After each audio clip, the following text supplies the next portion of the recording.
What?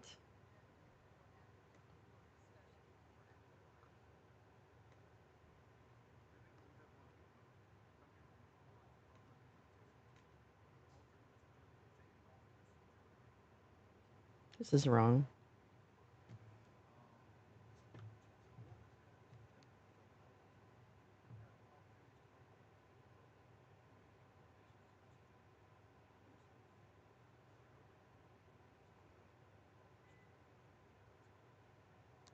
Oh, well, that's not really it. That's not really the title. I don't want Twitch. I'm so pissed off.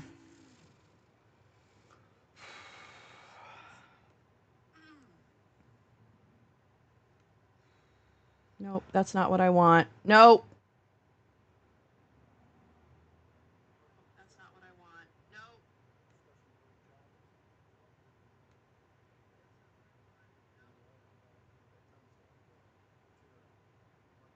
Get my fucking thing. Morning.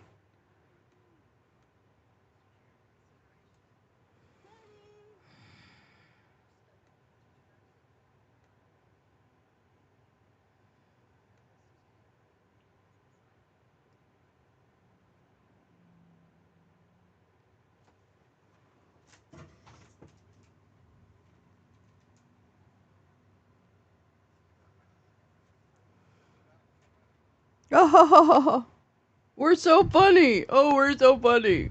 Oh, whoops. Shit. Approval of the minutes from the August 6th and August 7th meeting, which is tab number 1 in your board book. If the board would take a minute to look at those meeting minutes, if you haven't already reviewed them.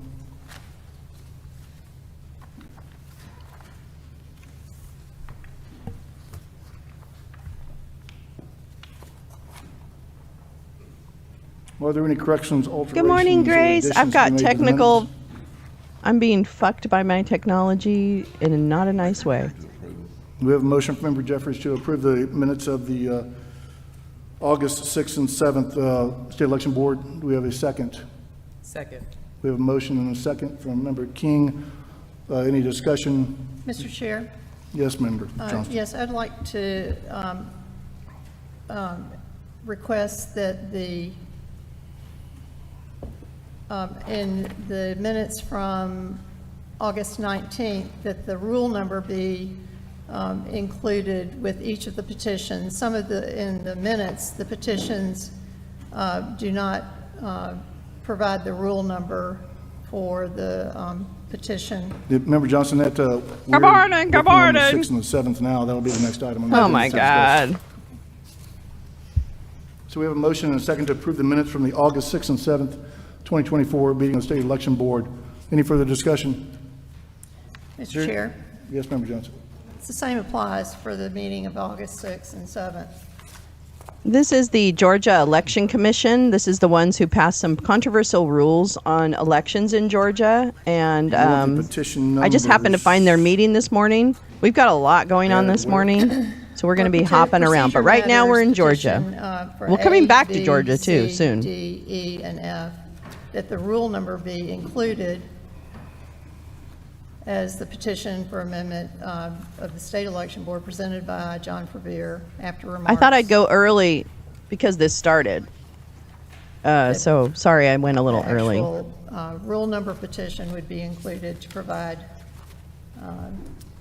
information for future reference. My streaming is completely screwed up. The computer will randomly restart. It didn't start yesterday at all. That the rule numbers be added to the sections or petitions.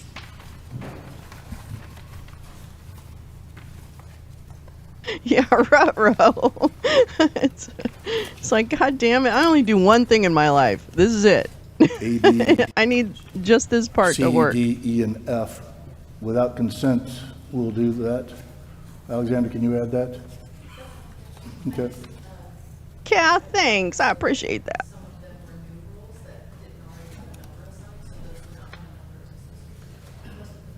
Okay. Okay. We'll make that alteration. Are there any other alterations to the minutes? With the alteration and the board's approval recommended by Dr. Johnson, we have a motion and a second to approve the minutes with that alteration. Any further discussion? Hearing no further discussion, all those in favor signify by saying aye. I just don't like Any those opposition? Hearing no guys. opposition, so moved. Carries 4-0. They just Next seem item on like the agenda is to biggest approve assholes in the world.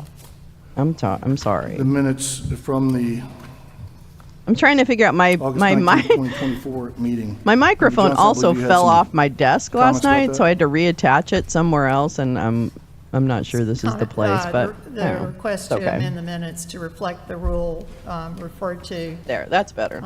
under, That's better. it has for A and B, but not C, D, E, and F.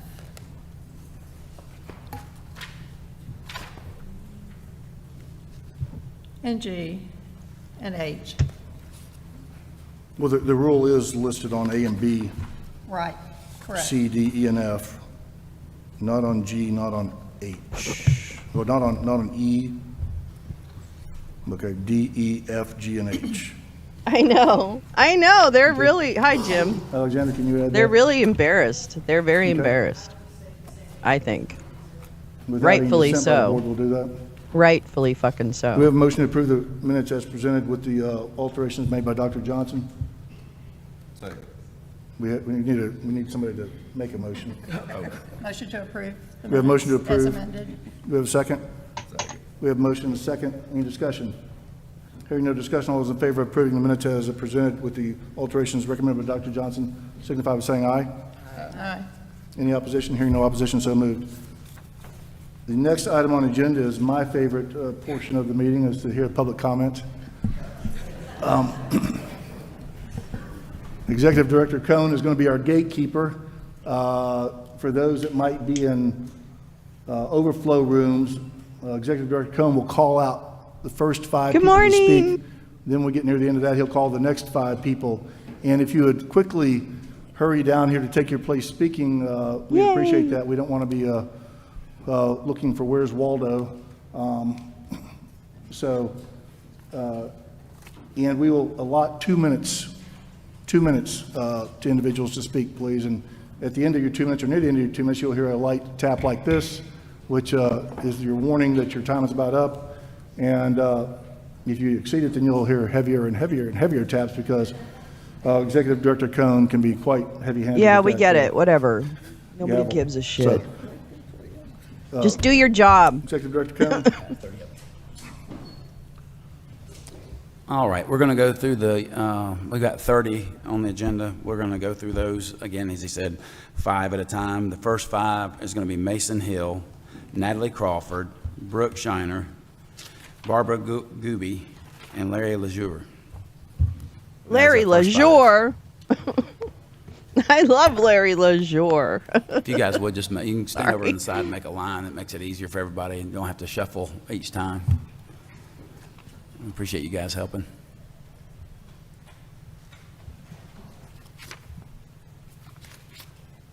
All right, Mason, you have the floor.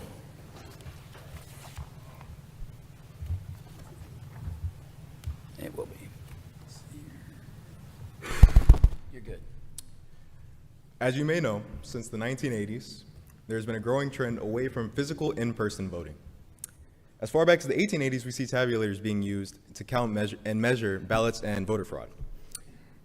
Yet somehow, less than 46 days before Election Day, and less than 16 days before absentee ballots go out, we find ourselves here discussing proposals on matters that would change the election processes of some of the most decisive elections in the entire United States. It's quite hard for me to believe that these century-old issues are being brought up 2.5 weeks before game time. Fuck Now, yeah. like somehow show no animosity towards this board for proper scrutiny, but when your scrutiny borders on paranoia that infringes on electoral voice, it doesn't seem constitutional. I love Many of us would Georgia. argue that this policy questioning the validity of machines designed for elections, allowing human error to affect results, and positioning poll watchers in tabulation centers full of personal information crosses that line. I'm quite aware that the board I'm addressing is largely Republican and that the opposition is largely Democrat. I'd also like to mention that I don't care. This is a matter of protecting the rights of citizens, and that should permanently remain bipartisan. No matter what political lens you want to view this through, this proposal has no grounds in protecting the uniformity, safety, and efficiency of our elections. I will not pretend to possess any expertise in these matters of logistics, but presuming our shared goal is for every citizen of Georgia to vote in this election and get their vote counted, there's no way that any of these proposals infer a fair election. I ask you, anyone, please explain to me how printing 2 more ballots for anyone who wants to vote absentee or early has to be printed in the next 2 weeks would ensure we have a fair election. I ask anyone who questioned voter fraud in the last election, how do you think that people unsealing the ballots and then counting them themselves by hand would ensure in any way that there would be less voter fraud? I ask anyone who questioned safety in the last election, how would poll watchers, volunteers, which I'm not discrediting in any way, being positioned in tabulation centers where reconciliation is happening, prevent people from seeing personal information of voters? Please reconsider this matter. Thank you. Certified badass. Oh my God! Next up is Natalie Crawford. I love, who is that young man? And I Chair, just, Board, what thank you is very he much. running Again, for? I'm Because Natalie I want to Crawford, vote for him, founder I of will First, move. a cross-partisan nonprofit whose mission includes ensuring election access and security. We always seek to put people over politics. The instability, injustice, and confusion introduced into the public councils have in truth been the mortal disease under which proper governments have everywhere perished. Those are the words of James Madison. And as a lifelong Republican, I fear we are living in his worst nightmare. I'm appalled by the recent actions of this board, the hyperpartisan behavior, and its embrace of ill-informed, conspiracy theory-fueled rulemaking. The recent actions of the board sow chaos and dramatically undermine trust in our constitutional republic and its democratic processes. For this reason, I wish to inform this board, Georgia First will file an amicus brief in support of the lawsuit filed by Eternal Vigilance Action, Scott Turner, and James Hall. We concur with all counts outlined in the complaint and support the relief requested. The board's attempts to legislate through rulemaking violate the state election code and our Constitution's separation of powers and non-delegation mandates. Simply put, this appointed board has exceeded its legal authority by mandating a vague, undefined inquiry into election results before county election boards can even certify, risking unnecessary certification delays across all parties and races. Ordering county election boards to provide any individual board member with unlimited election-related documentation prior to certifying and without any justification, adding onerous new restrictions on absentee voting, and lastly, requiring recorded video surveillance of early voting drop boxes. These rules are unlawful because your authority doesn't permit you to define certify, and our election code clearly outlines certification timing and requirements. The 500 pages of the Georgia Election Code specify the timing, manner, and method for producing and maintaining election-related documents. One final point I'll make, and then I'll submit these to you so you can see the full comments, is that drop boxes not permitting video surveillance was in fact by the General Assembly in 2021 declined. They declined to adopt video surveillance requirement in SB 202, which means this board is intentionally usurping the role of the Georgia General Assembly. In closing, our Constitution guarantees the right of suffrage. That means that all qualified Georgians I love that may she just vote keeps going. and have their votes counted. Your board cannot stand in the way of that. Thank you for the opportunity to comment. This is why I believe, Thank you, Natalie. This is why Okay, I believe. I'll go ahead and call. because there are people Eliz- working really Elizabeth hard Hendrickson and Tate to Fall. protect Y'all the get right in to line vote. Because you're going to be coming up soon. Next, we have Brooke. Up. Brooke? Schreiner. Yes, Brooke Shiner, thank you. Good morning, Board. Brooke Schreiner, Butts County Board of Elections Registration, Gavrio member, and Region 6 leader. I, as well as my colleagues, urge you to refrain from voting on the proposed rules this close to an election. We are currently in the critical stages of election preparation, which includes setting up voting machines, training poll clerks, and organizing election night procedures. Additionally, some counties are in the initial phases of preparing for a potential March election as well, and these efforts require significant planning and focus. As per election law, counties are prohibited from making certain changes within 90 to 60 days before an election. I believe the same consideration should apply to rule changes by this board. While we do not oppose many of the rules being processed, the timing could certainly be improved. Regarding the rule on election night ballot counting, requiring the poll manager and 2 clerks to individually count ballots from the scanner would unnecessarily delay election day tabulation.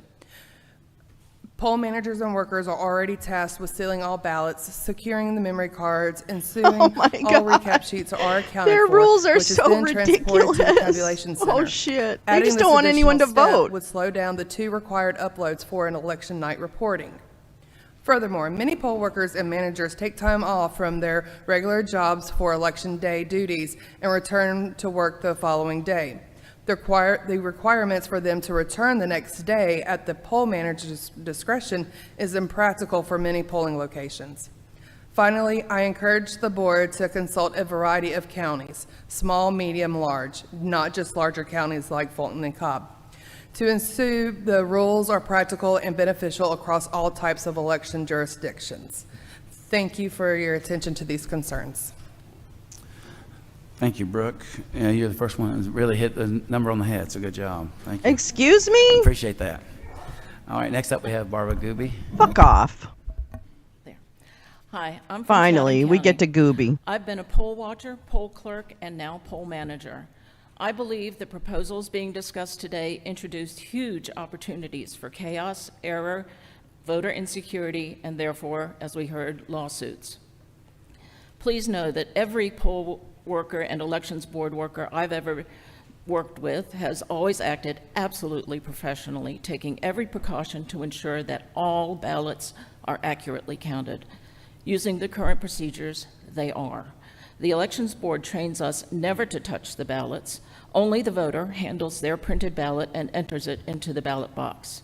This assures voters that no one has interfered with their ballot. The proposals for hand counting, both absentee and election day ballots, destroys this assurance. Oh, they're the worst. They also actually. introduce the very real They're like they should all work at the DMV, I think. As does introducing poll watchers to the tabulation centers. The current electronic voting system works well and accurately. I'd like to know further how the State Elections Board proposes to fund these proposals. My pay covers training, setting up the polling place, and working 16+ hours on election day. I start at 5:30 in the morning and may be finished by 9:30 p.m., by which time my brain and I are pretty much mush. To hand count the ballots, we would need the following resources: time to rest between election day and hand counting, pay for all additional hours worked, magnifiers because the print on the ballots is teensy, someone to guard each precinct and ballot box when we're not there, security while we are counting, any additional rent or costs to occupy the polling places during hand counting, and training on specifics of the hand counting process. Finally, to expect each of the 159 county boards of elections to design and carry out training by November 5th is simply unrealistic. It is also unrealistic, unnecessary, and costly to have each county further distinguish absentee from provisional ballots. Thank you. Thank you, Barbara. That was right in the times. While I'm at it, I'm going to go ahead and ask Valerie Kennedy, Marissa Powell, Ellen Apt, Jacqueline Isaacson to come forward to get in line, please. And next we have Larry Lazur. Hello. I'm a voter from Cherokee County. Here we are again with the SEB throwing more last-minute curveballs, conspiracy-minded rules, conspiracy-inspired rules, and additional work on these citizen volunteers, even when those actually doing the work have explained how your multitude of requests are either overly burdensome or outright unworkable. Some, as also explained, flout the law. The multitude of conflicts of interest, the blatant partisanship, and the level of incompetence and disregard for the rules seems to define this board and itself. When what has been referred to as the 3 pit bulls called for an illegal meeting in July, the excuse stated by one of the pit bulls at that time was, quote, "No one told us we could not do it," unquote.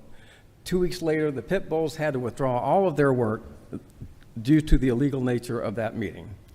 If the rules, the law, the actual workers in the field, logic and reason are being ignored, then who is calling the shots here? It's published knowledge that the partisan political leaders of their party have been in direct communication with some of the pit bulls. One of the groups from the last meeting pushing these rule changes even brought in Ken Cuccinelli and Hans von Spakovsky, two co-authors of the objectively anti-American manifesto Project 2025, to push their agenda. Fuck yeah. That Georgia, tells you you something rock. about who's Can I calling just the tell you shots. that? They You construct fucking almost rock. plausible rationalizations under a facade of fairness. Some of these rationalizations are close to accurate, close to the truth, just a step away in most cases. These rationalizations are just tiny steps from the truth, tiny corruptions, but they Oh, add I can up. imagine, Then before you Kathy. know it, I you really find your can. Good position morning, here Oomph. How are you? And the truth over there. Most Americans strive for the American ideals of honesty, integrity, and justice. Deceit does not fit into these ideals. Some here have previously brought up biblical passages, and there are some on deceit that I can share, particularly in Psalms Peace, and Proverbs. love. Oh, my gosh. Assuming everyone here is familiar with Poll those, workers I by will you instead in the small share town have received my death own threats. observations in closing. Oh, man. Those who deceive It's not truly gonna be deceive pretty. themselves, because while they do not realize it, deception is also a confession. Those who deceive are in fact confessing they themselves recognize that their position is weak or illegitimate and so cannot speak honestly. Those who deceive are confessing that they know full well the truth is not on their side and so take an approach that is less than fully truthful. I wanted to also close by thanking all the poll workers that are here doing tireless work. Thank you. Thank you, Larry. I appreciate your comments. Next, we have Elizabeth Hendrickson up. Good morning.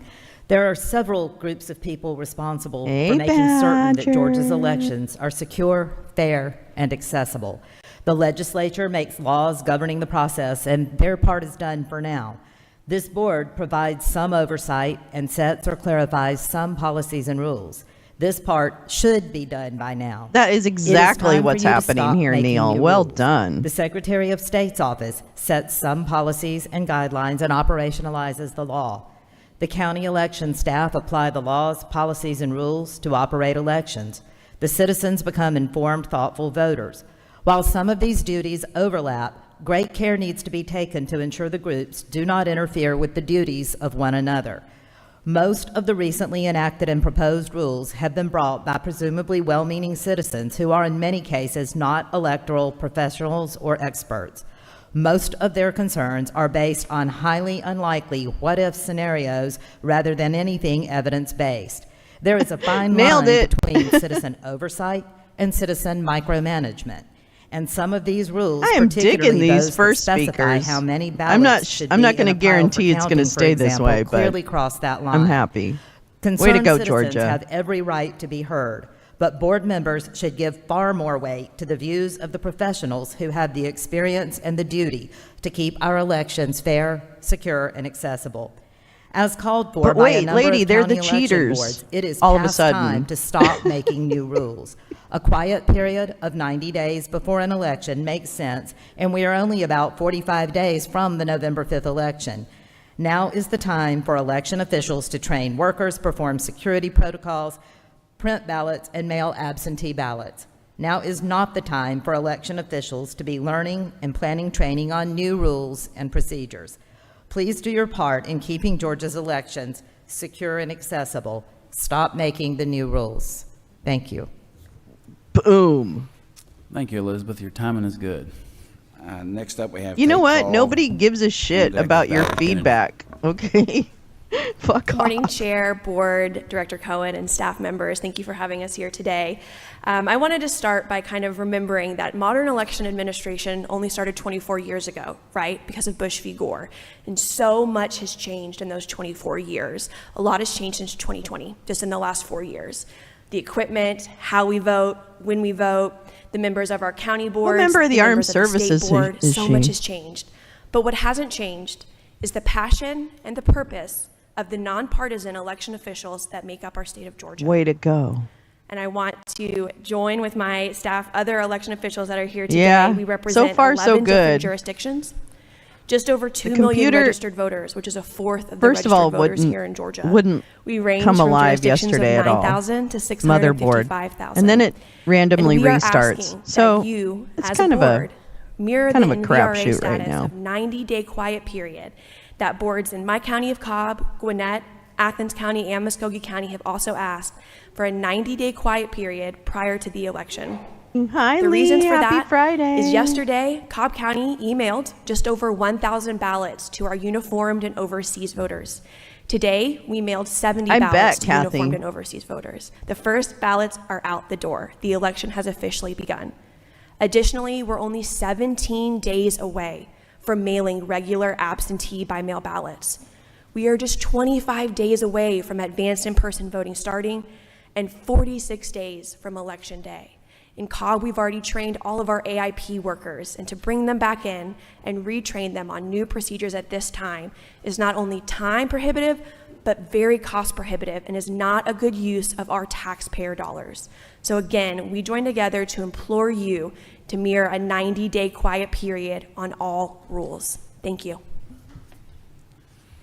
Thank you, Tate. That was timely again.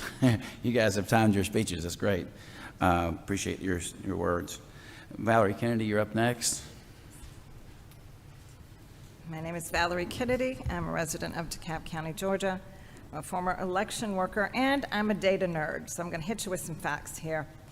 The majority of absentee ballots cast in Georgia in the 2020 presidential election, 548,432. I'm moving to Georgia. These people are cool.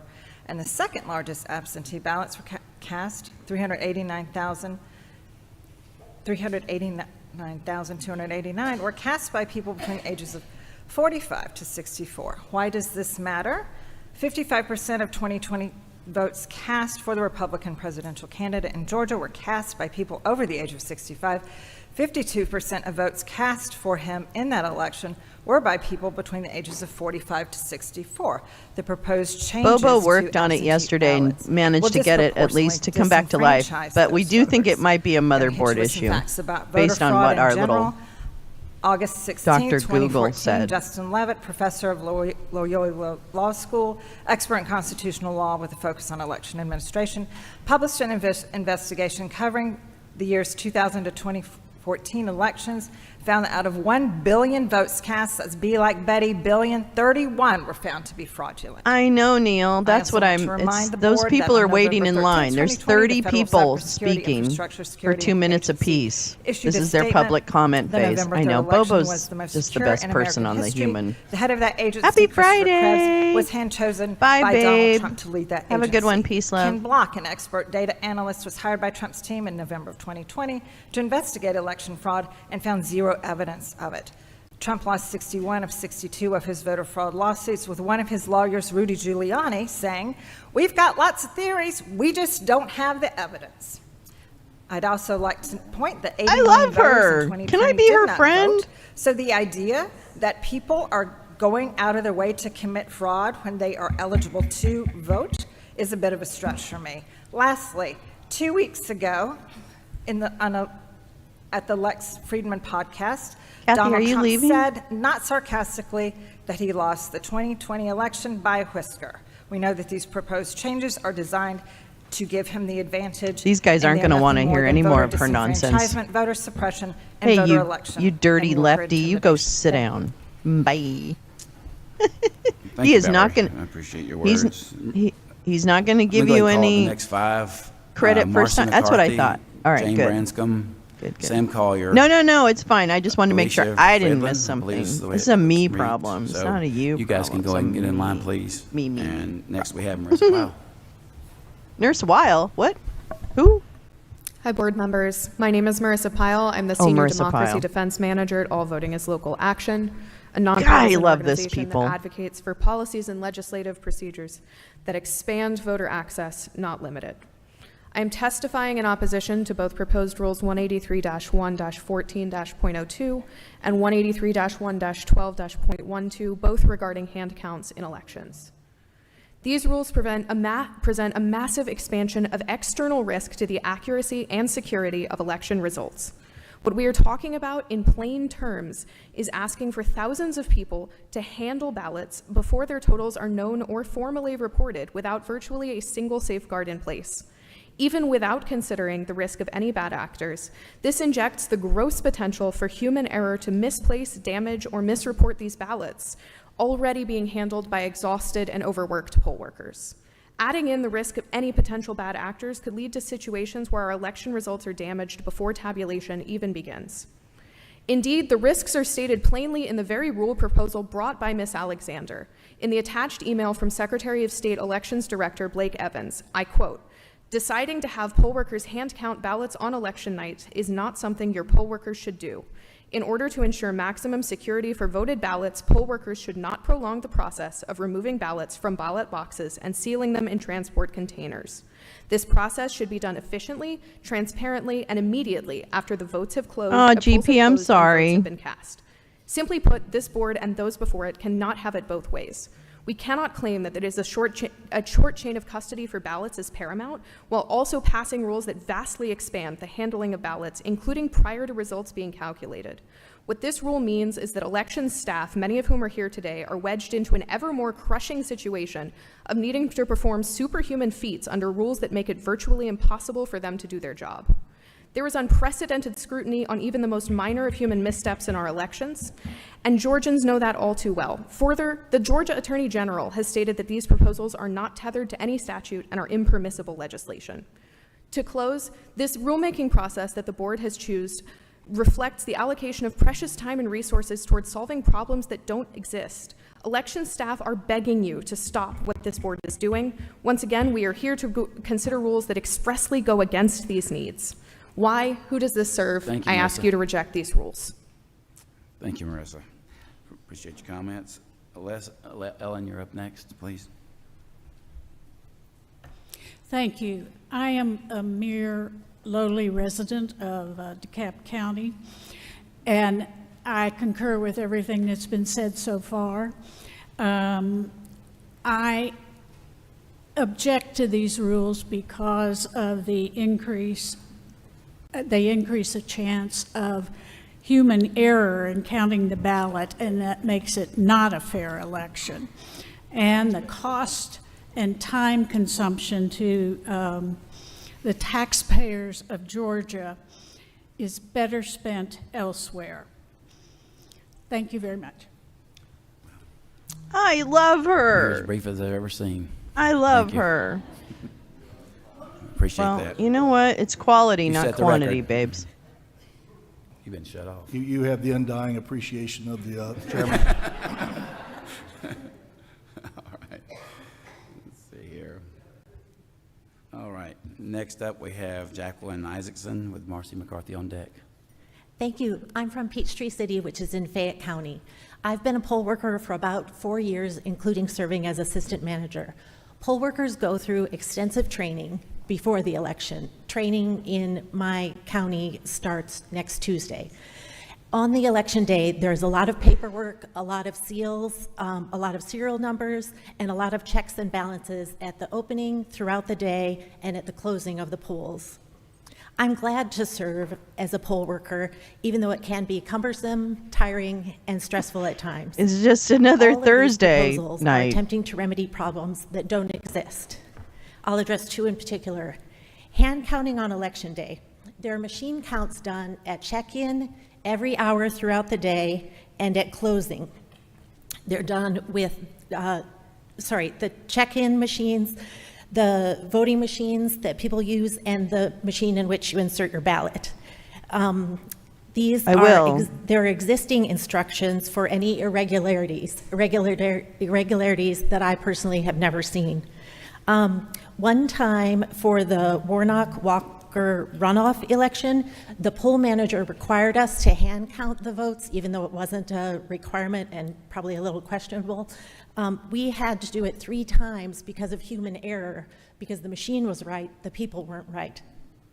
Also, poll watchers at election centers.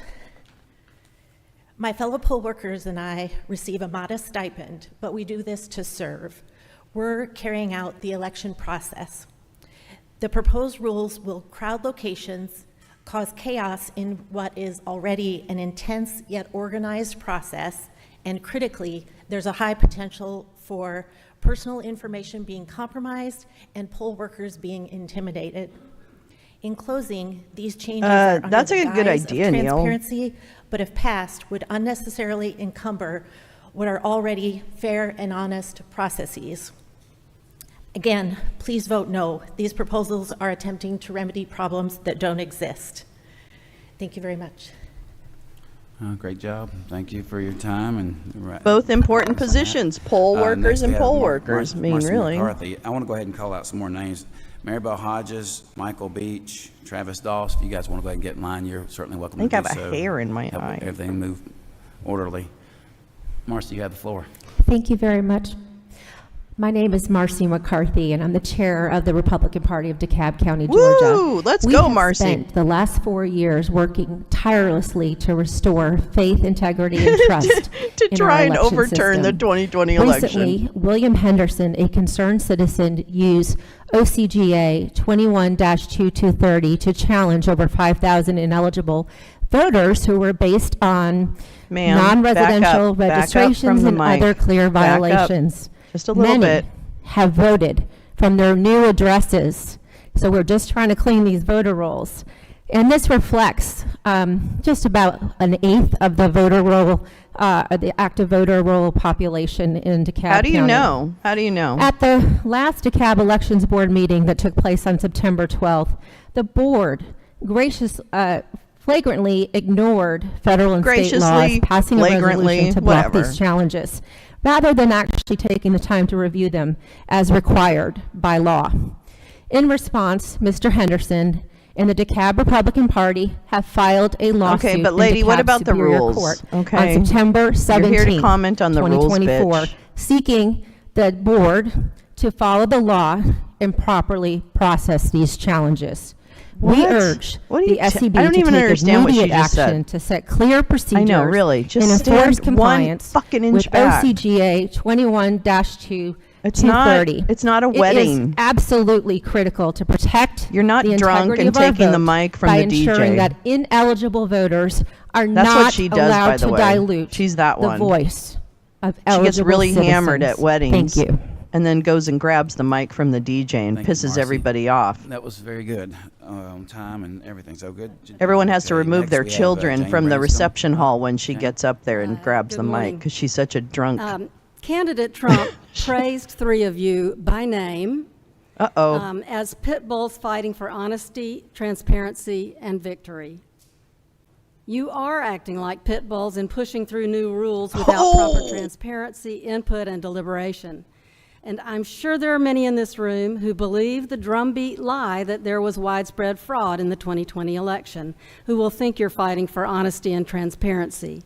But given that the system we have has been proven over and over and over again to be free of any systematic fraud and all but the most trivial and innocent irregularities, your moves instead are promoting chaos, election worker distress, and voter I guess so. anxiety. She's maligning pit bulls, but The you third know, objective we're of going to your let it actions slide. that the former president stated, get straight to the heart of the matter, victory.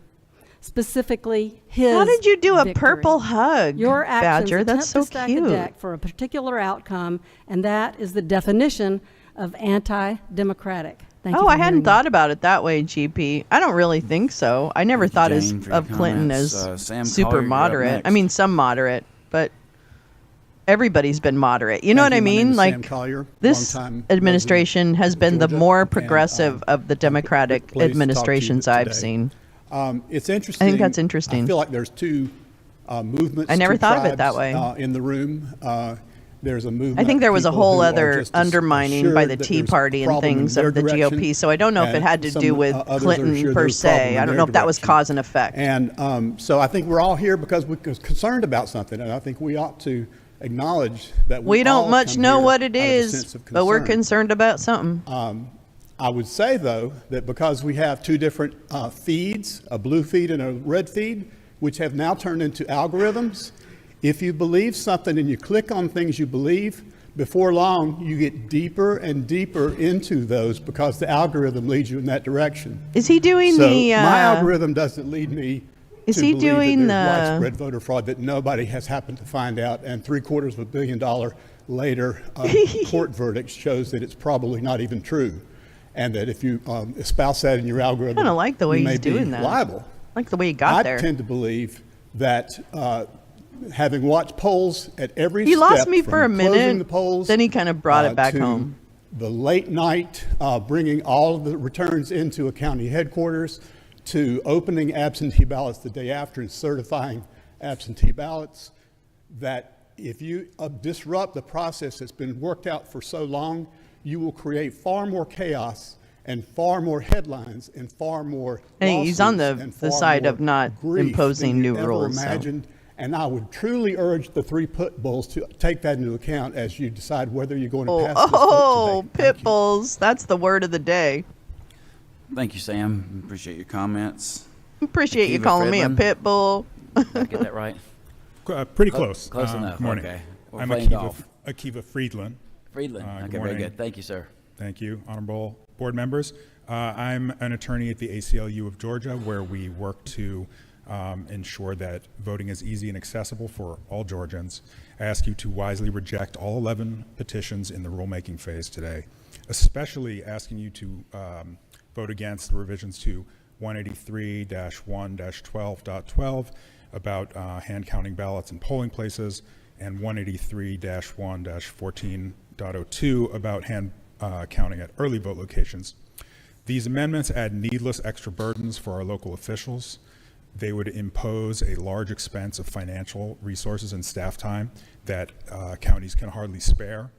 They will cause further delays and risk missing crucial legal deadlines that will lead to litigation. And that is why our hardworking election officials from around the state are raising the alarm at every stage. I have also just learned that this morning the Attorney General's office sent this board a letter stating that these rules are not tethered to any statute and thus are likely the precise type of impermissible legislation that agencies like this board cannot do. I hope that you have time to read that letter before you vote today. The timing of the rules is especially problematic. By taking effect on October 10th, the rules would wreak havoc just 5 days before the early vote period begins and 21 days before the election.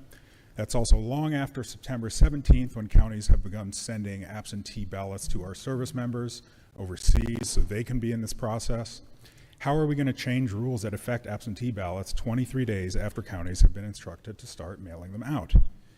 Again, as the AG's letter advised you this morning, it is far too late for last-minute rulemaking that will create significant confusion for voters and burdens on local administrators.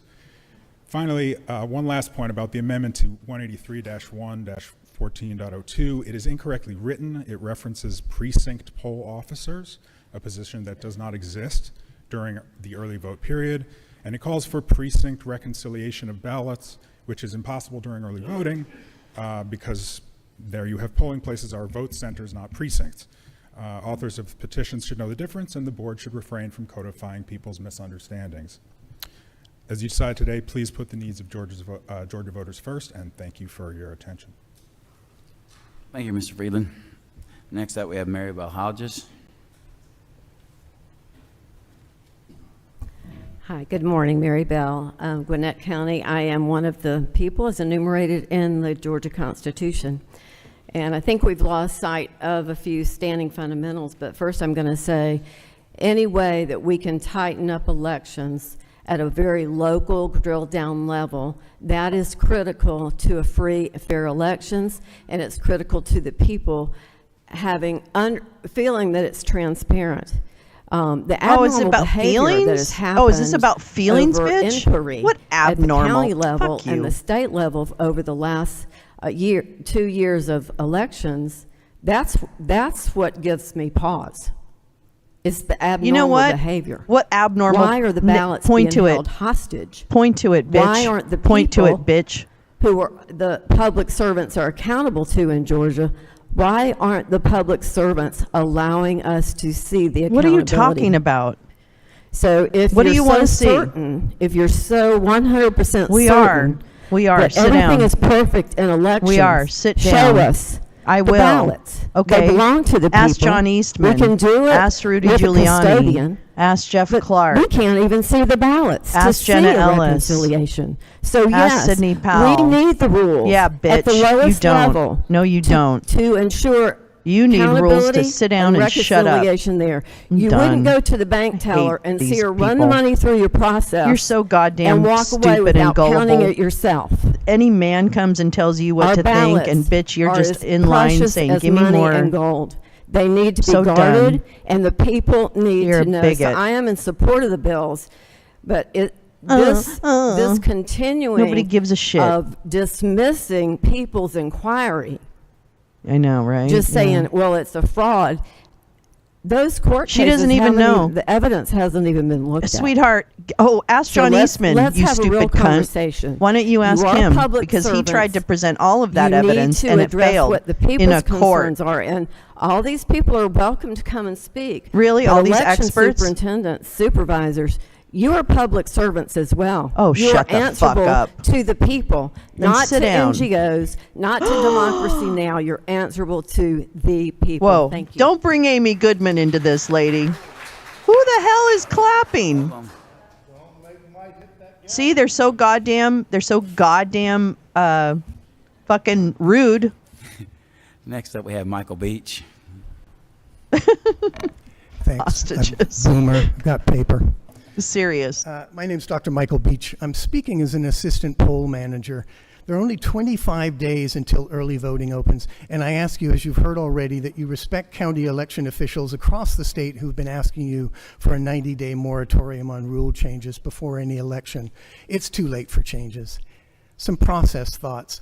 I believe board members want a process to hear full, accurate, and truthful My discussion God, on who rule is in the changes AV before room voting. that has the gain on Instead, that I see a microphone? process where Does individuals anybody have a submit knob proposals they can and often turn air on that false fucking narratives mic? and reference misleading or false information.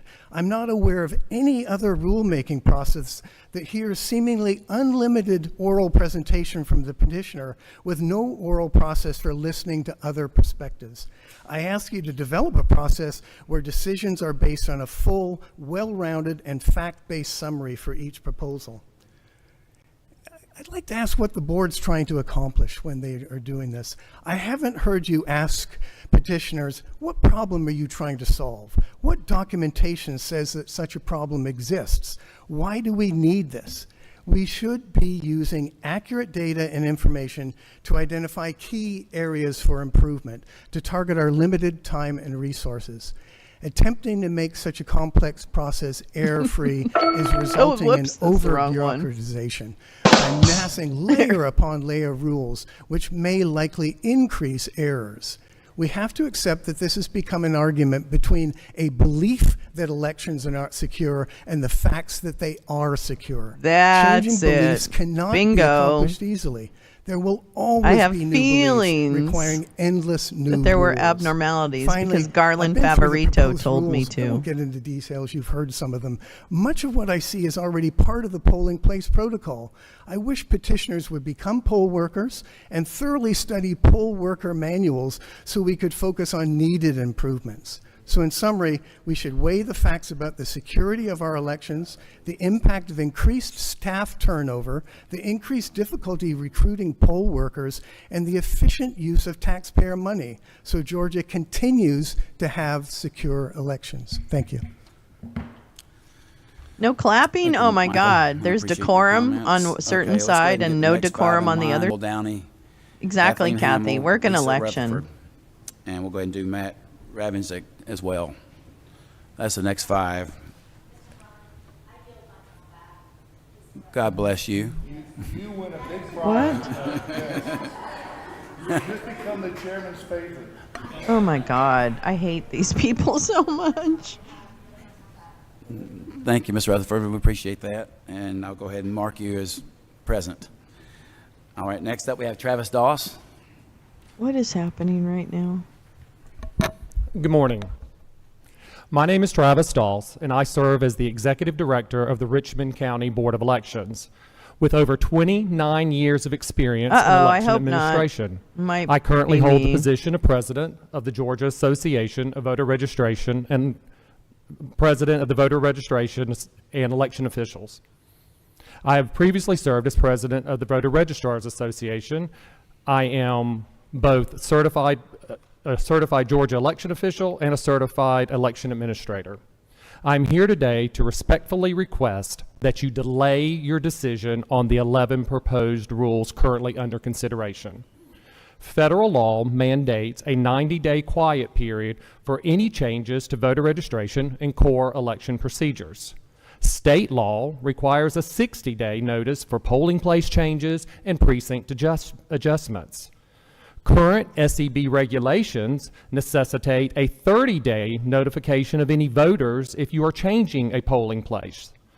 Should you approve these rules today, they will not legally take effect until October the 11th, leaving us only 25 days until Election Day. 25 days is an extremely limited window, especially when we are this close to the election. This is akin to entering the third trimester of pregnancy nearing the due date. Now is simply not the time to implement sweeping changes that could create unnecessary confusion and disruption. As recent history shows, election changes made in the final stage often becomes the focal points of post-election controversy. In 2018, Stacey Abrams attributed her loss to the gubernatorial race to changes made by then Secretary of State Brian Kemp. In 2020, Donald Trump blamed Secretary of State Brad Raffensperger for voting methods and absentee ballot changes.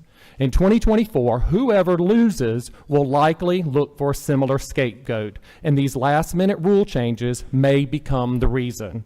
Please do not provide additional grounds for confusion or blame. I urge you to take this into consideration and delay your decision on these proposed rules. Thank you. Thank you, Travis. Appreciate your comments. Next, we have Tawny Adams. My name is Tawny Adams. I'm the election supervisor in Heard County, Georgia. I'm a member of Gavrio. Imagine, if you will, the national championship football game. Everyone has been anticipating this matchup between the teams for 4 years. Fans of both teams are waiting to take part in the game to root for their side. However, there is a small group of fans who do not like the way the game is being played, so they have decided to approach the 5 commissioners of the Football League to change the rules less than 2 months before the game. 3 of these commissioners think it's a good idea to change the rules, despite the pleadings of the officials on the field Garland who will be the Favorito. referees That's and must my understand answer. the rules the games the players and fans operate under. The other 2 commissioners have made the point that changing the rules this close to the playing of the game might confuse the players in the field, the referees, and the fans watching the game. The game officials have been told that the rule changes the commissioners have proposed are common sense rule changes. This is all despite the fact that some of the changes the fans in the peanut gallery have proposed violate the official rules of the game as written by the overarching body who determines the final say of how the game is played. Some of the rules contain changes the commissioners are not even allowed to make because they lack the statutory authority to make those changes. So despite the pleas of their fellow commissioners, the referees on the field, the concerned fans, they decide to go forward with these changes. The game time approaches, and no one is sure what the rules are because of all the confusion the new rules have caused. The game is Georgia played is as the so action blue. unfolds. The I'm telling referees do their you. best to implement the new rules. However, the confusion with the new rules causes there to be irregularities. During the post-game news conference, the media asked the commissioners why there was so much confusion on the field. In response, the commissioners who proposed the new rules so close to the game say that the new rules were common sense rules. So the problem must have been with the officials tasked with their implementation. Is this what will happen when confusion leads to inconsistencies with the November 5th, 2024 election? Who will be given the blame when new rules cause chaos? Oh, boom. Well said, sir. Thank you, Tawny. Appreciate your comments. Yeah, there's let's go ahead people and in ask more folks California on talking the about this line, stuff. I'm please. telling you right Matt now, it's bad. Ravensack, Milton Kidd, Joseph Kirk, Julie Adams, and Ethan Compton. Me. Please. Hey, You guys will get Jen. in line. How are That'd be you, great, love? very helpful. Whoop, whoop. Sorry about the buffering. It think doesn't I called show everybody. that it's buffering on my end, and that's the problem. So I can't Okay, even like Kevin Muldowney, diagnose you're- it. you So got the thanks for floor. letting me know too. I'm gonna try and keep on. Good morning. Uh-oh. Kevin Oh, Muldowney. flag worked as a violation. Poll worker, poll watcher, poll tech, absentee ballot adjudication. I firmly support the proposed rules before this board. and sincerely want to thank you all for your hard work. These rules will give much needed support, transparency, and clarity to existing Georgia election law. We are, after all, a constitutional republic. We are governed by laws, and clarity of those laws is of utmost importance. Oh, yes, it is. It's hard to imagine how how about the anyone espionage interested laws? in free What about and fair those ones? elections How do you could feel about those, oppose sir? any of them. No, actually, Gabrielle, believe a it. suspiciously partisan group, Believe is it. trying to make any argument they can to Yeah, stop the those process. terrible groups These standing up for proposed other rules people. will increase confidence in our Tisk, voting tisk. process and will be virtually invisible to the voters' Yes, experience. Max. The thing about the date on On the to outside the of issue the of envelope. election monitoring team for Fulton County. Tippy Hedren Griffin. The very reason an election oversight team was ever considered birds, was I due get to the it. fact Damn of it, man, took a documented and minute. very real No, sweetheart. manipulation of Let's past talk, elections by baby. Fulton County Elections Let's Department. talk about John Both Eastman. Ryan Germany Can I talk and to? the Carter Can I tell Center you have about gone on record the word of praising John the Eastman? supposed accuracy and perfect Have you result have of you the accepted the word of 2020 John election. Eastman as your savior? That in itself sir? completely disqualifies both Is of he these from Long Island? Yeah, Long Island, Georgia. If the decision is made after fully adjudicating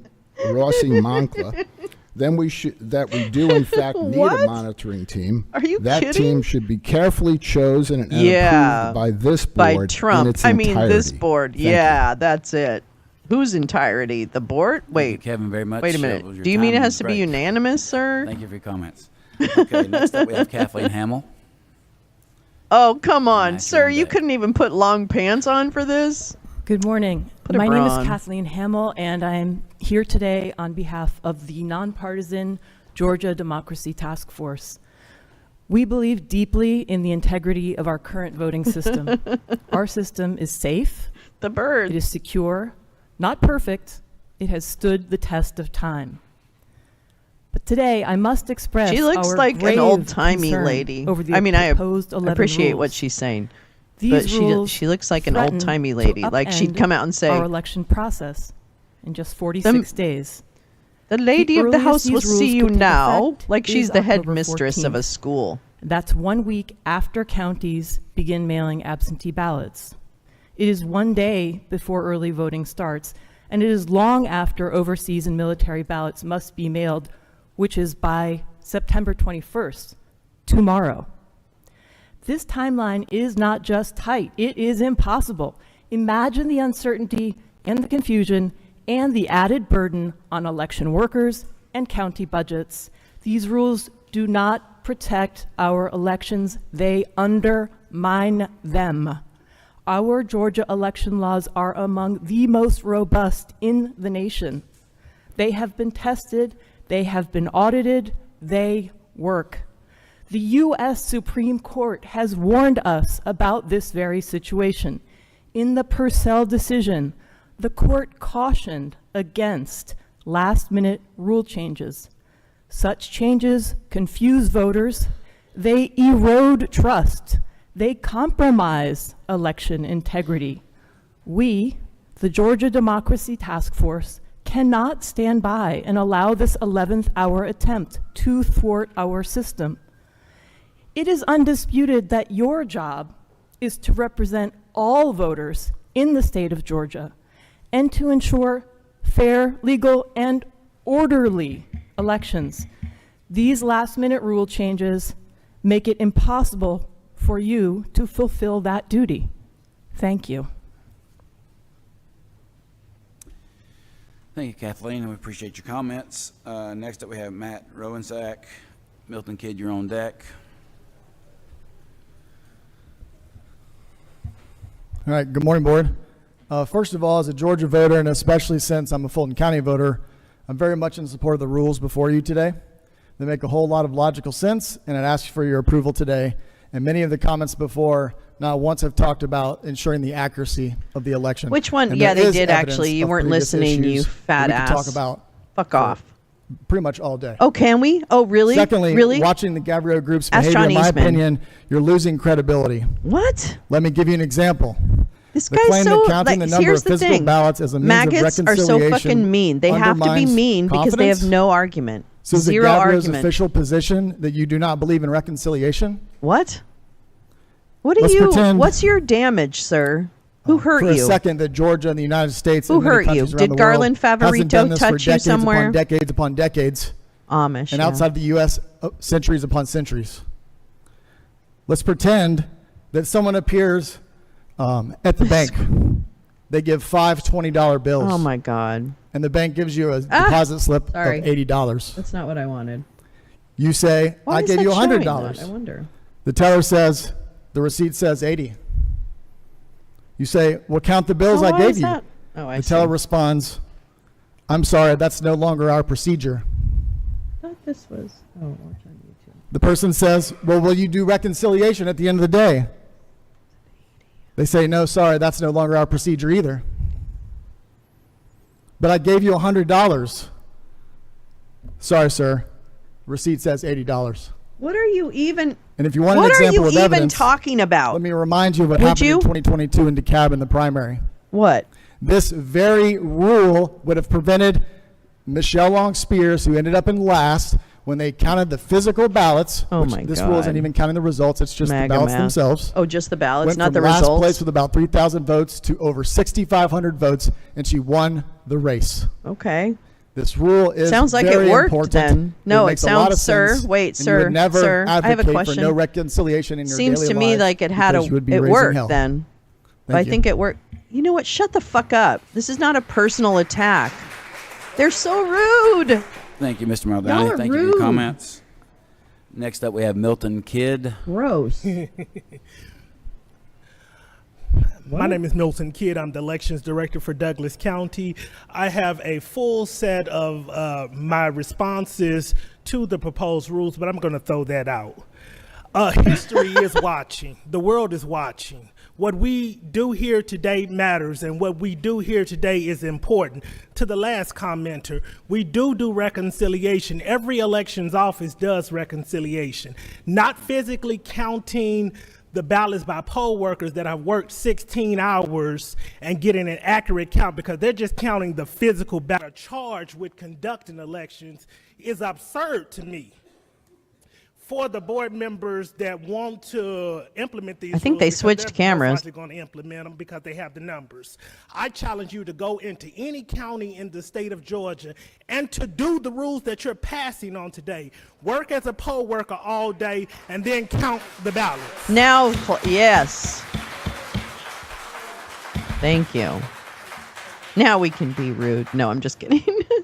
We all have given our lives. Most of us work decades in these career paths. And to say that we don't know what we're talking about, you wouldn't say that to any other professional.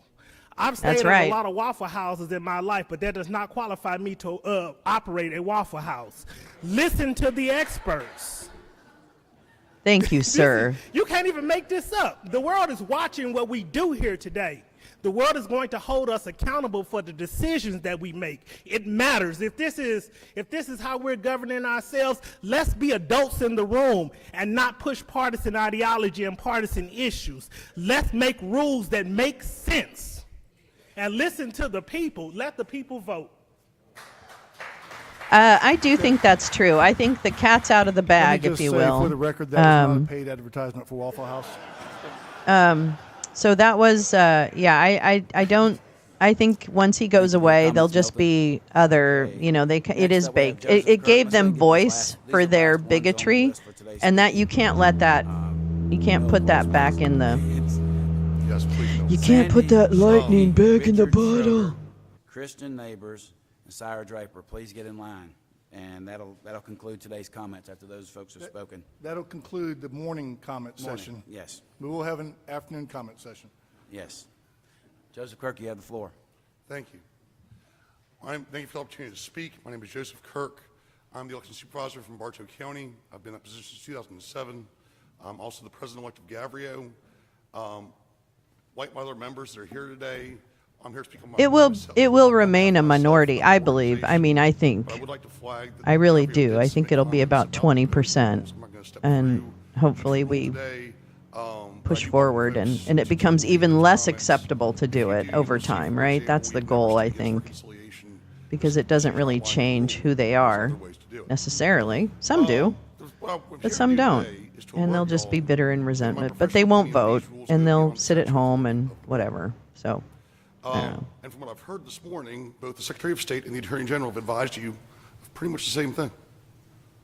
The idea of passing rules on the assumption that someone would stop you if you were wrong is no different than an unqualified voter or a person applying for a ballot on the assumption that my office is going to stop them if they can't vote.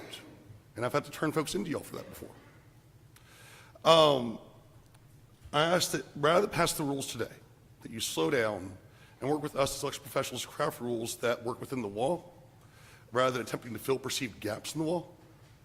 Acknowledge the practical realities of modern election administration, achieve the goals as efficiently as possible, and are passed outside of a 90-day quiet period before any regularly scheduled election. As my colleagues mentioned, the election has already begun. We need to focus on a smooth and orderly election that is conducted in accordance with state law and federal law. We need to focus on instructing our employees and citizens what the rules are and what to expect. And unless there is a true emergency, we need time to put any new procedures in place. I'm here to tell you that time has already passed. Thank you.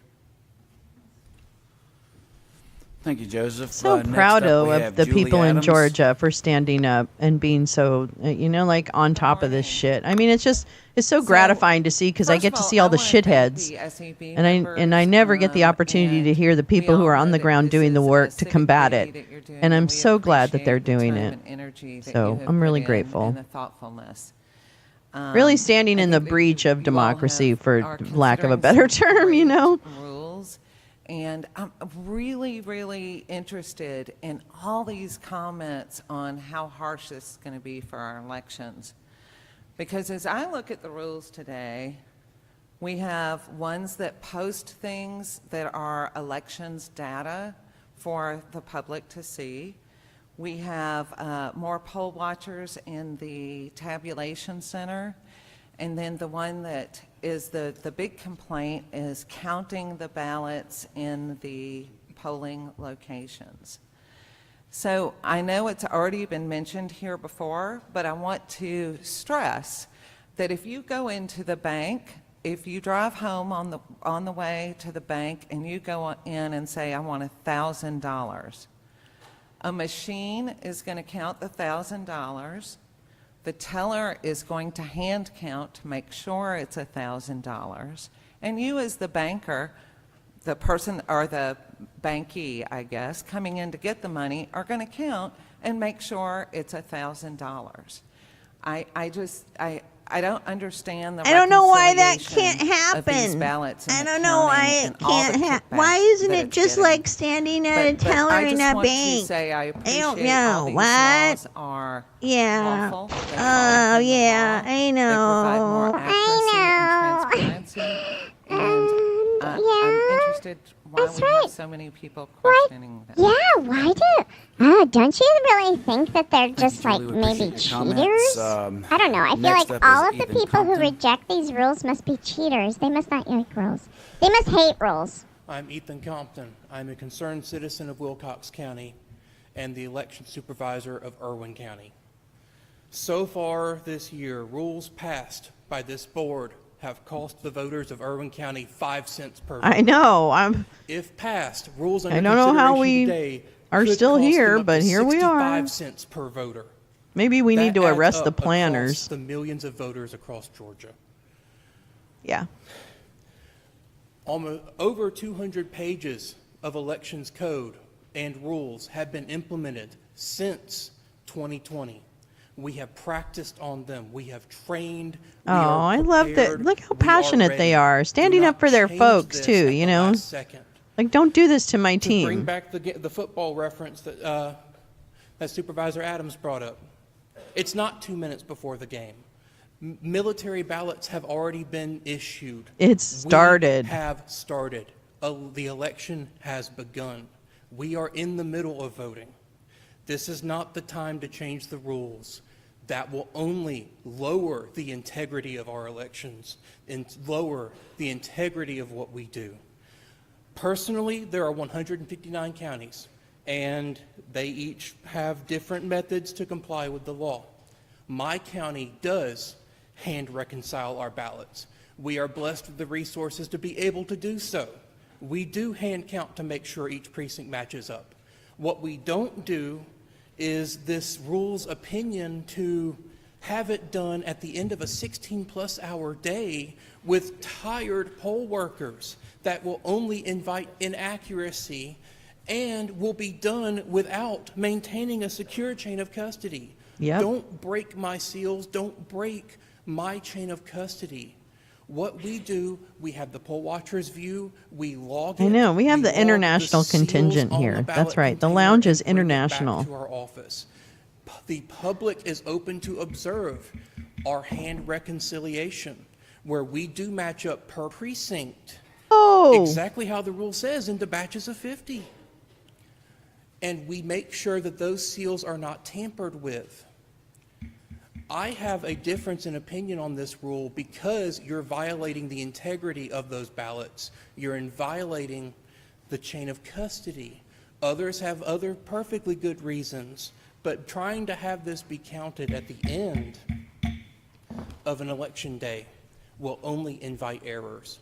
Please vote no. Okay. Please work with us. Try Do to it. make Drag sure it that out, these babe. rules Drag are it, more babe. carefully thought Drag out it. to be Keep talking till they successful hit the ones gavel that we can again. implement I love him. I love him. Thank you for your comments, Ethan. We appreciate that. Sandy, you're up next, and you've got Richard on deck.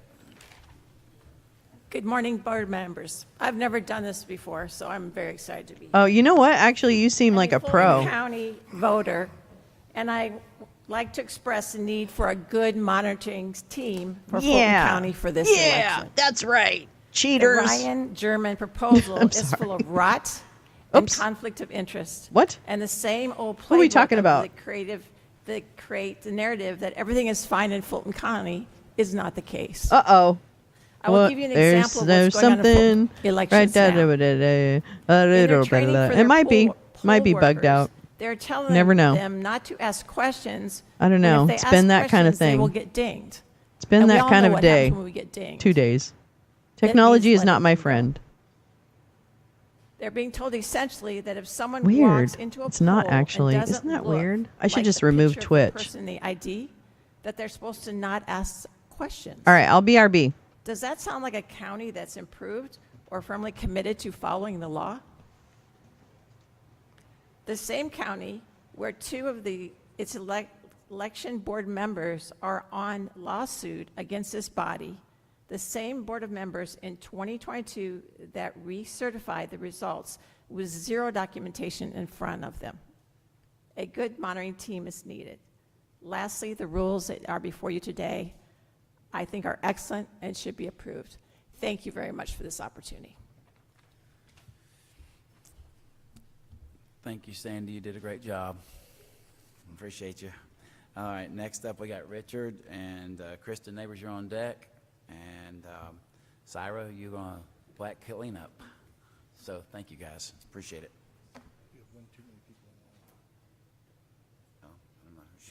I'm Richard Schroeder. First of all, this isn't my speech. I'm a U.S. Army veteran. I took an oath to defend the Constitution of the United States of America. I'm also a poll worker in Hall County. I'm the tabulator lead. I take the paper ballots out of the tabulator, put them in a container. I'll stay till as long as it takes to count those ballots and make our elections better. Not going to what I got. Following the 2020 election, there was a significant lack of confidence in Georgia election systems, with many electors concerned about allegations of rampant voter fraud. This sentence is in this book probably 100 times. They put it as an Is it 100 times? After just about every Georgians law. against the government? Is that what that shirt says? What the They fuck had does to that shirt address say? the problems that were evident in the 2020 election. What the fuck does that changes shirt made in say? this legislation in 2021 are designed to address the lack of elector Oh, God. confidence Is this in the again? election system. This I is a appreciate Garland this court Favorito work follower, and I the can tell you that progress in right now. obtaining these goals for fair elections. However, the latest efforts last summer Garland from our legislator Favorito. was little to address the issues that I plague would our eat voting my system hat if today. it didn't We're end still up using the being vulnerable electronic Garland voting machine for running elections through an Favorito. illegal Voter QR GA. code and sealing the electors' readable Voter ballots, GA. as in That's 300, him. He's a into fuckwad. containers He that are fucks stored with in elections various all the locations time. around the state with questionable chain of custody in Girl, place. girl, Going back to none of last that shit December, we had happened. a Ask SCB John meeting Eastman, on bitch. December 20th, Come on. when Garland Favorito and Marlon Amar was petitioning the board. There was hardly a dozen people in attendance, much unlike the previous day when the room was packed up. There was a motion to make the sealed paper ballots available to the County Board of Elections and to the public. The motion died with no second the motion from the rest of the board. The current board has come a long way since that fateful day in December. We're actually passing rules that will make our elections more transparent and believable. We are the champions. The We are motion to the unseal the paper-readable ballots from the previous elections will not only No address the time for confidence and integrity of our elections, but it could actually be the key to the questionable outcome that created the mistrust of the public. I make a plea today for this board to pass a motion, unseal our readable paper ballots, let us see our votes. Thank you for my time. I do not doubt the. comments, Richard. Do not doubt me. Next up, we have Kristen Neighbors. Question me at your peril. Thank you, Board. My name is Kristen Neighbors. I'm the State Director for All Voting is Local Action. We're a nonpartisan organization that advocates for policies and legislative priorities that expand voter access. I'm here today to add my voice to the many election officials who have Where's raised my concerns crown? regarding the two rules Just proposed kidding. by Charlene Alexander, which would require hand counts on every voting day. I've brought with me 1,872 pages of paper representing what a stack of ballots could look like on a busy counting day. And busier, larger precincts may have even more than this number. If I were to hand this stack of paper to 3 random people in this room, especially Funny, it's all the people in this room. It's their ballots from 2020. No, I'm just kidding. that's feasible, because I personally don't think that's very feasible. Asking our election I could do it. Asking our election workers to do this on every voting day is asking for errors. I've personally watched multiple counties conduct full hand counts over the past year. It's normal that many times an hour we can expect small errors to be made, the type of thing where someone's count is off by 1 or 2. This would result in having to count again. We'll also see mistakes where someone says one number when they mean a different one, which can lead to tallies seeming not to match when they actually do. I've also seen more significant errors made, including when one county added up their early vote numbers and the totals were significantly off by about 10%. It took them 3 tries with a weekend of rest in between to tally the numbers correctly, and this was for a race with 2,200 ballots, so not much bigger than the stack here today. I have someone helping me hold the stack because I was too worried it would fall on the floor and make a mess. Like, imagine if those were ballots. None of the errors I have ever witnessed have been due to a machine problem or any type of voter malfeasance. In every single case, it's been a human error. Counting large numbers of anything one by one is an incredibly tedious process. Is it a that one pattern? humans are well equiped for. T-shirt People doing equals a hand count are going to make mistakes, which can then be exploited rule to spread lies in and favor sow of further rules? distrust in our elections and our election officials. It's worth noting that a number of election officials have gone on record recently about the threats they've been facing from activists who don't believe our elections are fair. Passing this rule is just going to add fuel to that fire. I urge you to reject these proposals. Thank you. We appreciate it. Yay! Thanks, Kristen. Next up, we have Sarah Draper. I'll finish the morning. Thank you. Discussions. Good morning, everyone. My But name don't is go Sarah anywhere. Draper. We I'm got the stuff. State representative for House District 90.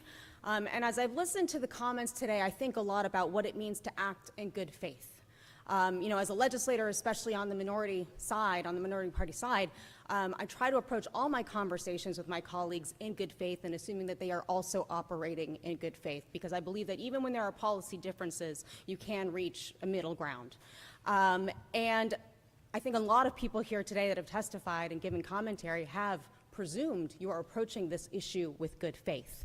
And they have presented to you all of the operational issues, logistical issues, practicalities of implementing these rules so close to election days. And I'm blown away by the number of election professionals, nonpartisan election professionals that have put their names on the line to come up here and talk to you today. Because I have been following the state election board for many, many, many years, and I have never seen a reaction to a slate of rules like what I am witnessing today. But I have to say, we're talking about poll workers that have already been trained, right? We are talking about all these last-minute changes, and it makes me question whether members of this board are operating in good faith. Here is what I think is happening, because I know there's a bunch of really nice suits and we're in a really nice building, but at the end of the day, I think putting Oh, that was a 11 dig at the rules t-shirt crowd. into play days before Election Day Yep. is a grift. I think what is happening is we are setting up our Who are counties those to fail. tweakers? Why do we know they're going to fail? Because they are telling you that. They are telling you that And so do cannot we. implement these rules It's just with the not time we enough have left because and with the Garland funds we do not Favorito have. told them to feel a certain way. And when these counties fail, when there are inaccuracies, if there is a result of the election that some of the members of this board do not like, they will be able to point to those inaccuracies and they will say that that the election is Why? rigged, that there is a lack of integrity in the Okay, election. wait a minute. Hold I think on. the bottom Let me line find it. is if your purported goal is to bring accuracy and integrity to our election, we now have an overwhelming mountain of evidence that these rules will not achieve that goal. So what are we trying to do here? We're trying to sow chaos. We're trying to invite disruption by putting our counties up to fail. And I think that is exactly what is happening here. I hope you prove me wrong. Thank you very much. What message does he get? Okay. All right. I'll check. How many total people do we have? Coming up, Yeah, total sign-ups. she's got about 25, 28 more. All right. There were 53 people that signed up to speak. On the agenda, we had allotted for 30 to speak in the morning, and then the remainder at the end of the meeting. We've gone through the first 30 people, and I appreciate your comments. The board appreciates your comments. At this time, before we Does start it? diving into these rules, the chair would entertain a comfort break. Oh, good, We because I have a motion question to for a ask 10-minute comfort the break. Do I have a chat. second? All those in favor, Gotta signify by roll saying the aye. waters to fix Motion carries the 4-0. We'll have a 10-minute comfort break. Thank turbidity. Okay, great. All right, so heads up. We've got the thing I had planned on showing this morning, a key bump break. That's right. Everybody's got to poop. Make it a 10-minute poop, people. All right? There's bathrooms on every floor. Anyway, so I have teed up for in a few minutes, in about 2 minutes or whatever, the House Foreign Affairs Committee is doing a hearing on Maduro stole the elections again, the response to fraud in Venezuela. So I had that teed up for 7:45. I'm willing to try and do a split screen so that we can have one with hopefully captions and then one with sound. Or I'm glad to dump Maduro and stick with this only. Can you let me know if anyone has a feeling one way or the other? Because we've got an ability. Well, let me go ahead and see what happens when I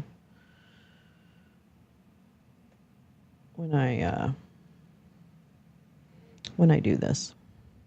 I can't find there. The Fonnie Willis open records case started or was going on yesterday, and it was kind of boring, to be honest with you. But I was gonna also look for that, but it hasn't started yet. Although I thought it was supposed to start maybe it's supposed to start now. But anyway, so there's lots of things happening today. There's a lot of stuff going on. Okay, but I've got the Foreign Affairs Committee also pulled up. So hold on, let me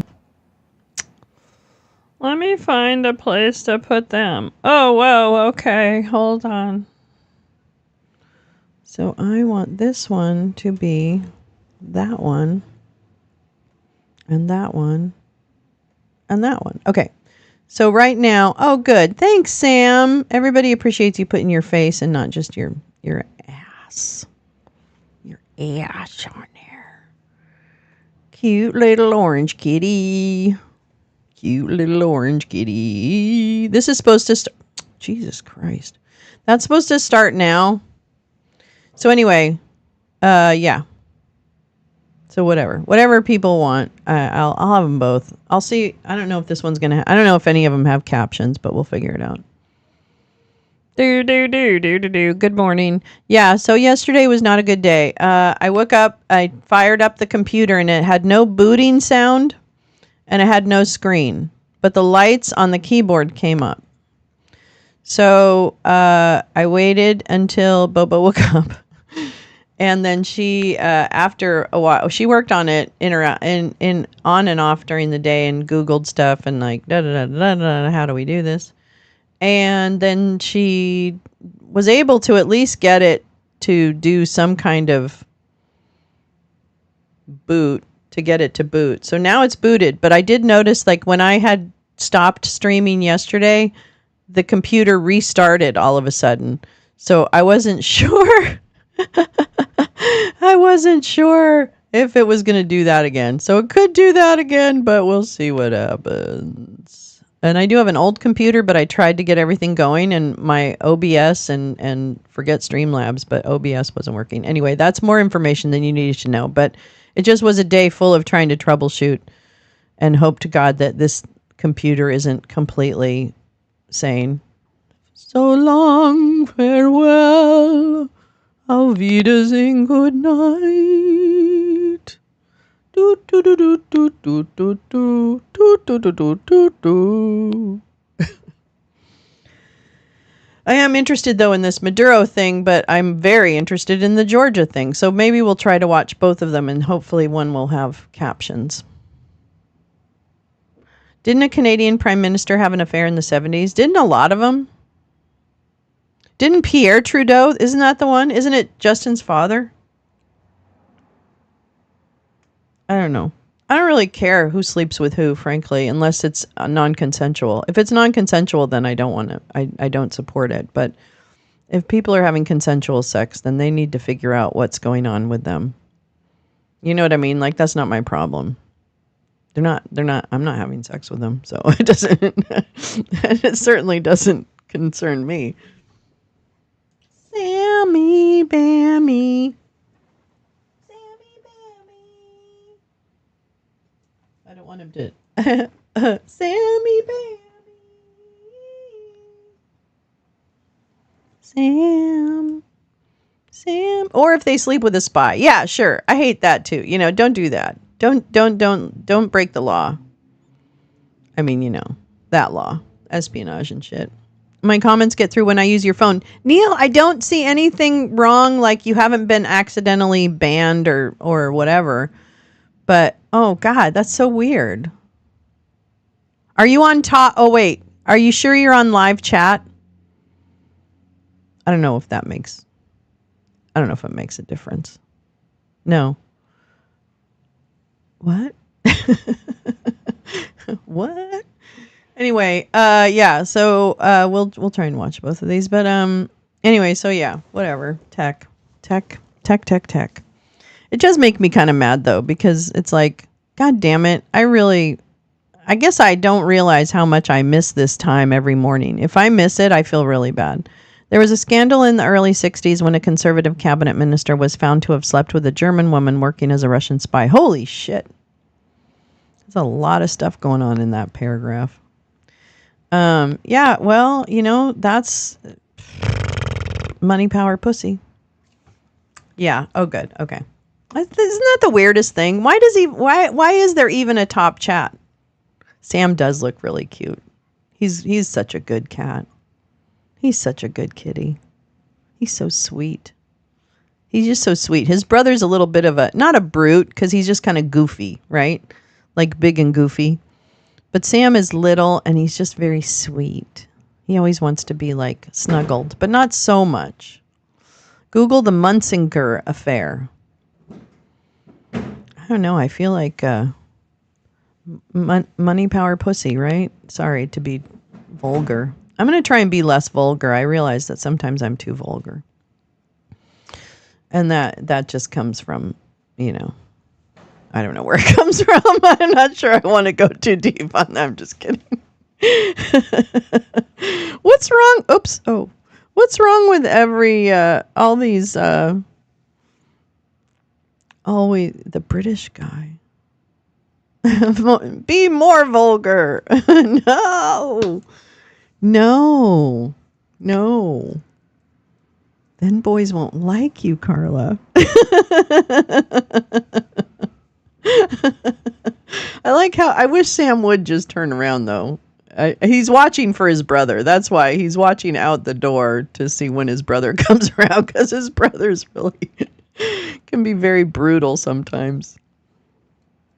God, they started fighting at like 4 a.m. this morning, where they're chasing each other. Well, when they do that, like, I don't know if you guys remember when I first brought them home and it was Gus, they were zooming and chasing each other and they ran over my face and literally I had a black eye. Do you remember that when I first brought them home? He literally was like, boom, and like must have got his paw right in the right section to like give me a black eye. It was very funny. It was funny. I mean, it was, it wasn't funny, but it was pretty funny. Pierre Savigny, assistant of minor defense, slept with spy Gerda Musinger. He had to resign. Wow. Well, I would imagine. Isn't it funny how some things never change? You think about that situation, and not that this situation is at all the same, because frankly, I don't think it is, but you think about Patrick Byrne and Maria Butina, and just like how sappy, what a sappy sucker he is. Just like so hell bent on personal gratification and I'm sure she like flattered his ego, right? And I just feel like it's such a weird situation. All right, here we go. Boop, boop. Boop, boop.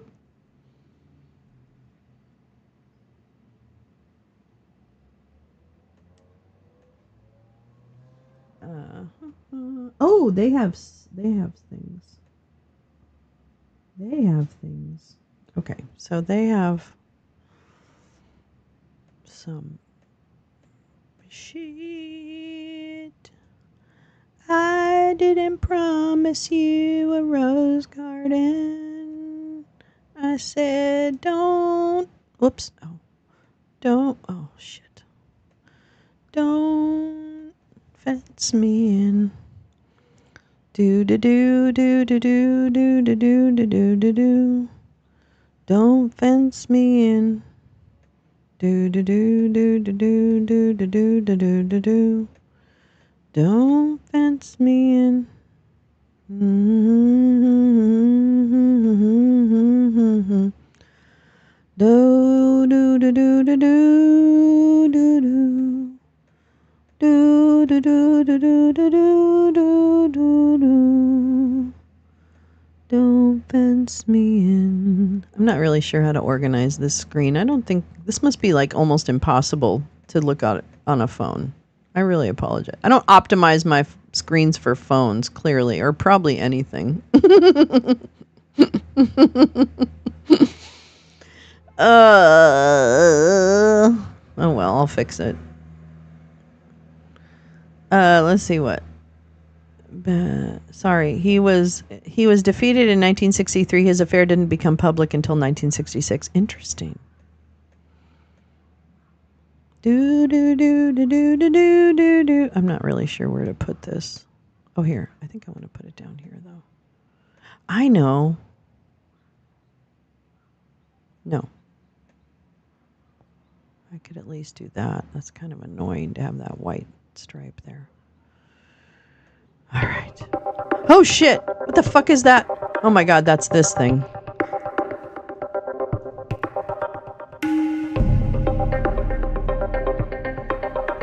Shh.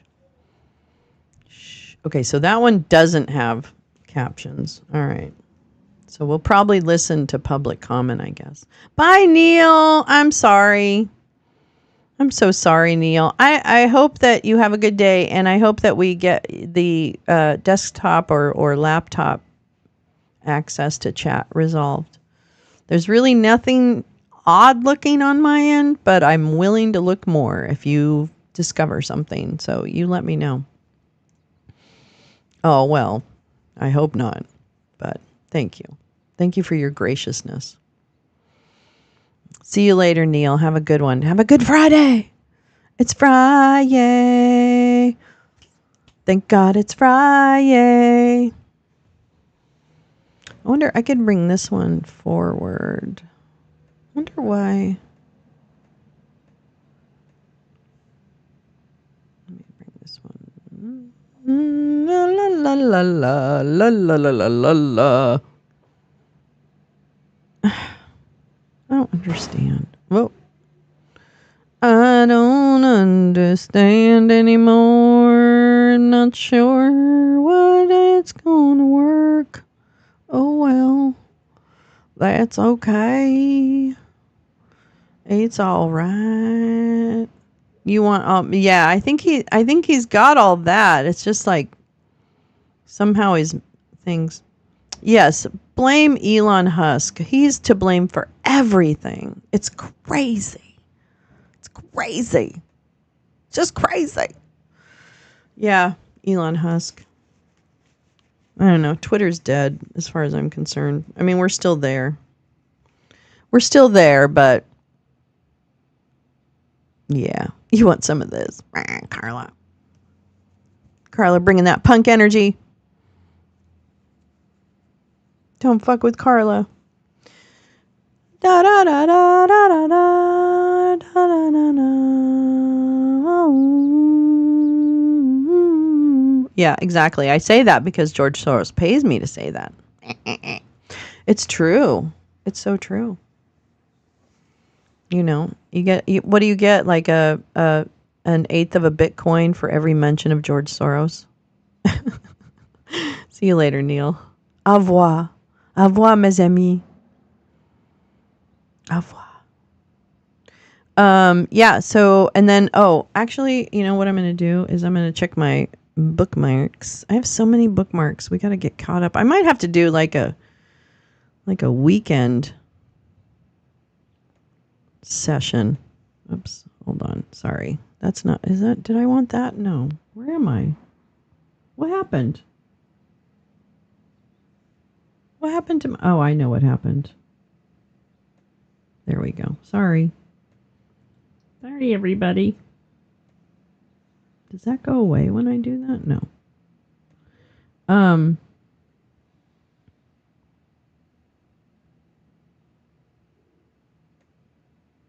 No. Okay. I'm just trying to. The other thing they have is the submersible. Yeah. Elmo Musk's stepsister is also his stepmother. It's all very, again, I'm not as concerned with people's personal lives, except for the fact that I know that he happens to be like a bit of an abuser and things like that. So that shouldn't be ignored at all. But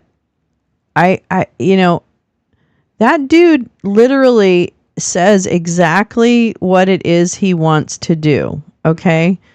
What he wants is to colonize Mars. And I know that sounds so fucking far out, but here we are.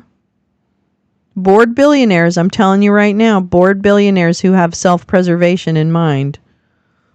He's the poster child, I think. So, it's just like,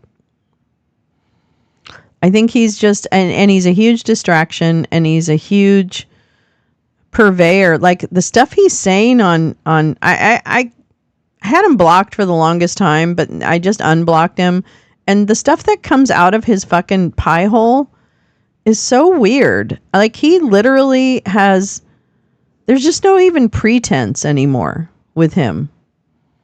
He's literally just says whatever the fuck comes into his mind, and he has the most incel tech bro beta energy, too much ketamine, needs to just like, I don't know. I mean, I think he's a lot of people's useful idiot. I think. Yeah, Space Karen. Exactly. I discovered the Hysteria podcast on YouTube today and watched the one about Space Karen. It was very good. Thanks, GP. Yeah, 300 billion will do that. I know. It's just that, like, I always hesitate with kind of like the foreign agent thing, but I do think it makes sense.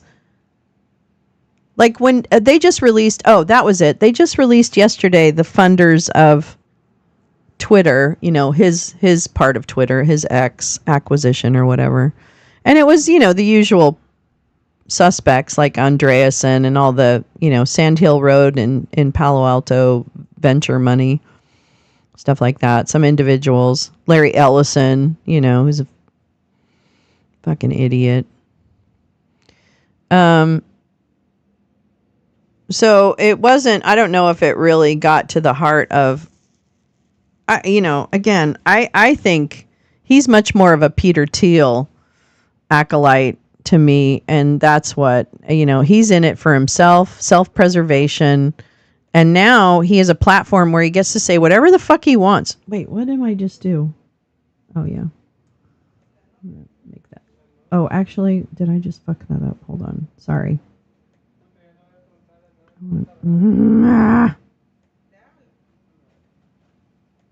Oh my God. I am so tired of you.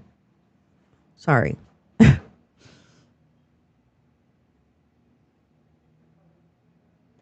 just going to get rid of that because it's pissing me. Okay. Computer, please just hold your shit together, please. I'm begging. Begging. All right, I'm going to keep the sound up on the public comment. I'm going to make that screen a little smaller. And then just a little tiny bit. There. Because this one doesn't have, or this one has captions on the fucking, sorry.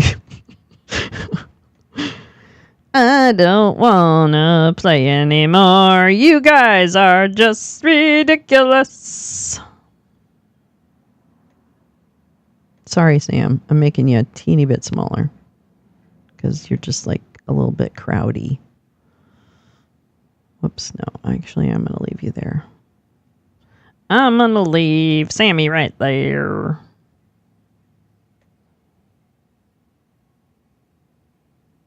Fuck. God, I just wish my screen was a little bit...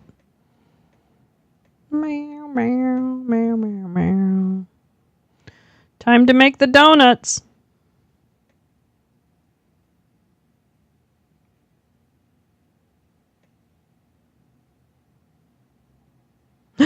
No.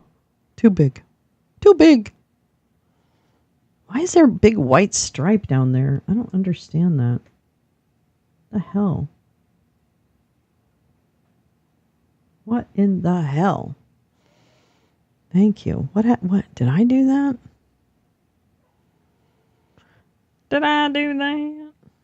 Okay, so that sound is on. Fabulous. Your mic's not on.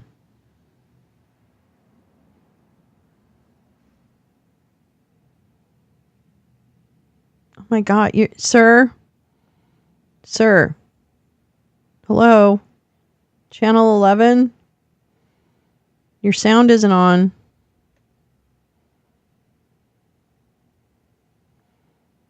Hello. What's going on? Oh, phew. Put a little order in this. Sorry there. So we're going to ask the petitioners to come up and speak to the petition and give them 10 minutes for yourself and whoever else you want to speak on your behalf for the petitions. And then we'll reserve time after that for the board to ask questions or if the board wants to hear from anybody else. We won't be taking public comments unless the board wants somebody in the audience to speak. And the board can ask for whoever they want to, obviously. But so if the board identify somebody to speak, we'll listen to them. So we're going to try 10 minutes. We've heard all these petitions before, so we're not plowing new ground here. So 10 minutes with the petitioners, and then the board will ask any questions or listen to any other speakers that they want to hear, either pro or against the petitions themselves. Okay, and once again, let's observe all rules of courtesy and kindness and respect. I just ask you to be nice to people. So the first one is a discussion and voting on proposed rule the amendment to SEB Rule 183-1-12-.12, tabulating results. Subject to the rules, hand counting presentation from Charlene Alexander and Janelle King, member of the board, Janelle King.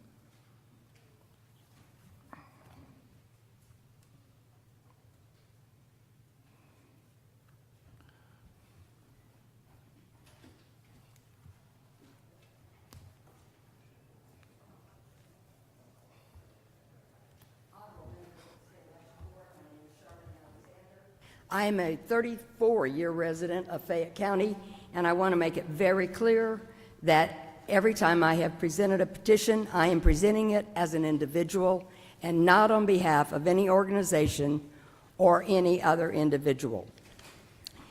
I find it amazing that since most of us in many of our counties on this hand count of ballots, we did it.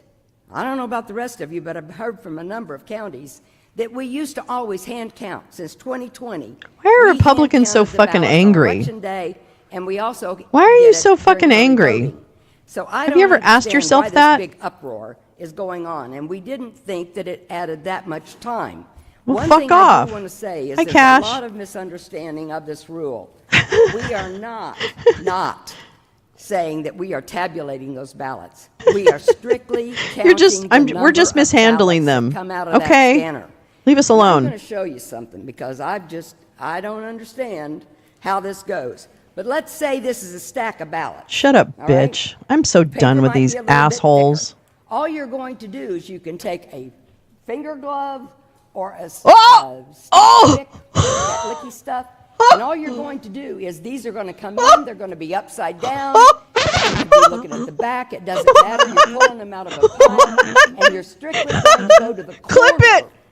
And you're just going to count I gotta those go ballots. back and find Now, that. Let's how see. do you Hour count the 46. stack? Okay. That is not a big deal. I mean, in my opinion, that's not a big deal. Well, then you have an opinion. You should be What? thankful. I mean, know. if I everything was know. so good, and we're back there and we are Angertainment. counting these ballots, and 3 of them come up with the same amount, and it agrees with the scanner. Great. Angertainment. That's perfect, Have Max. you ever heard the term cross-check, which we have in the airlines, we have all over Oh, are the you? place. Do you work for the airlines? What does that have to do with That we are anything? verifying a set of numbers or a discussion saying what- by using another means. That's all we're doing. I we are can't. strictly saying that the ballots came out of the The scanner, party's and we are going over. to say this It's is the total number of ballots. time It to is not that call it a difficult. I don't know day. why you keep saying Carol. that there's going to be errors. Carol. You put them in stacks of Carol. 50. Carol. Cross-lay them. Come, The reason hurry. you do that is as you put We have those to go to stacks of 50 Panera. together, They're going to stop serving you go to the breakfast. total count. Putting the cross in the check. One of you has 1 or 2 different than the other 2. Karen It's Nazi, very really. easy to go through a stack of 50 and find. Yeah, is it easy? Is it easy? Is it easy? Keep going until you have Carol, Carol, I stop. think there's just been a whole lot. Oh, of I just think misunderstanding you're about this real rule. You're making stupid. it All y'all way are out of stupid. proportion. Yeah. I have All been you a poll activists. manager, not poll manager. Oh, excuse no, me. I have not been a poll Poll manager. worker, I just poll lied. watcher, and I've been an assistant I'm a manager. poll I have watcher. done these counts, Yes. and I just don't understand. Yeah, why you you're guys are fighting it like crazy. you are. Yeah, you are crazy. Taxpayers pay your job. Oh, yeah. Do your job. Okay. Yeah. Well, not you nonprofit people, but you others. Everything is correct. That's right. Why That's don't you all want we're to? asking. Why don't you want You were to? double-checking the ballots that came Why out. don't you want to I'm make gonna things turn this sure over things since are we're under correct? a 10-minute guideline, and we've discussed this many times. You're a petitioner? I Wait, have the- this is the your good legislation? Or wait, that, what? One of several What? co-authors of the Help America It Vote is. Act. She's got a wide with us anus today. mouth, you know, And unlike I'm going to other introduce Mr. Harry Republicans. Hari, and he's No! going to explain to you the concepts of chain of custody as well as paper audit trail. Nothing ever disappears from here. Harry Howry. Never disappears from here. As introduced, my name is Harry Howard. Nothing ever disappears. Nothing ever disappears. Disappears from here. Nothing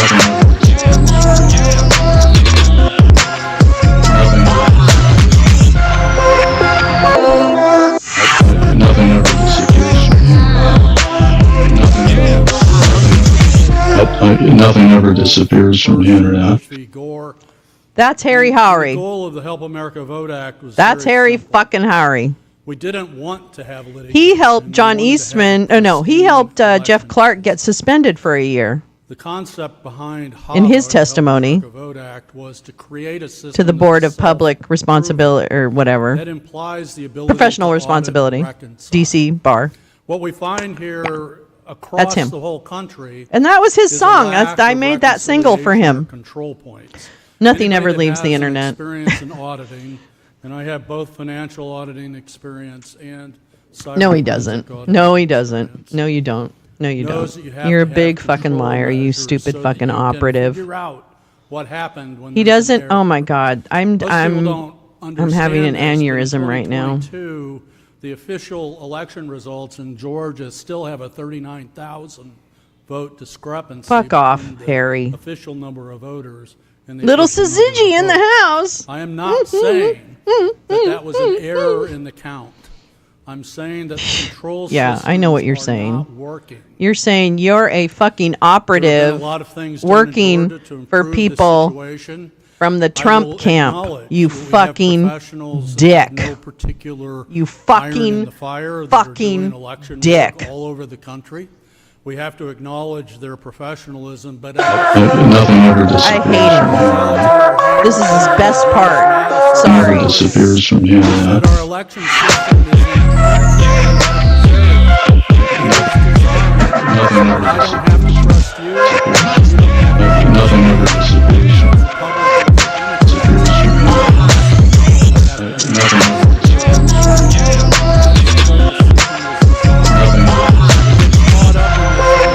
Nothing ever Nothing ever disappears from Nothing ever disappears from the internet. You know, congratulated on the great Sorry, work not that they sorry. do, but at the same time, we have to have provable systems. This is about provable systems. One of the easiest places to start the reconciliation is by comparing the number of ballots manually to what the machines are telling us we have.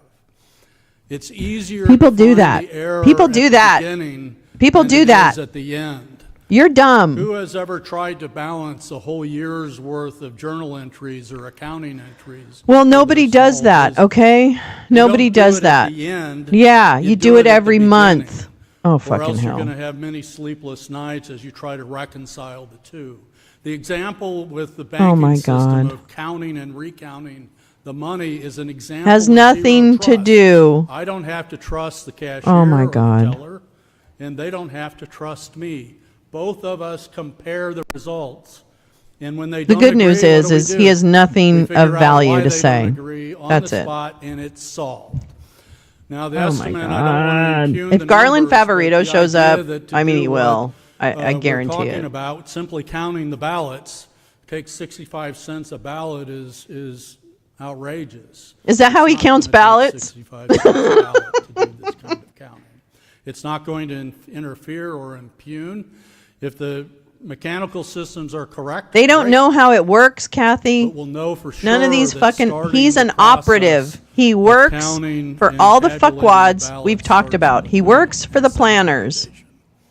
We have this He's not problem even in many, unwitting many other in that. ways, but the idea He does that it we on break chain of purpose. custody by simply opening a system and counting them is nonsense. He's a fucking You fuckwad. might need sign-offs, you might need And his attestations, work, you may his need work dual, has been oversight to make sure that debunked, nobody's doing dismissed anything that they shouldn't be doing. in But we fucking do this boards all of the professional time. We responsibility. do it with adjudication. We do it with provisional reconciliation.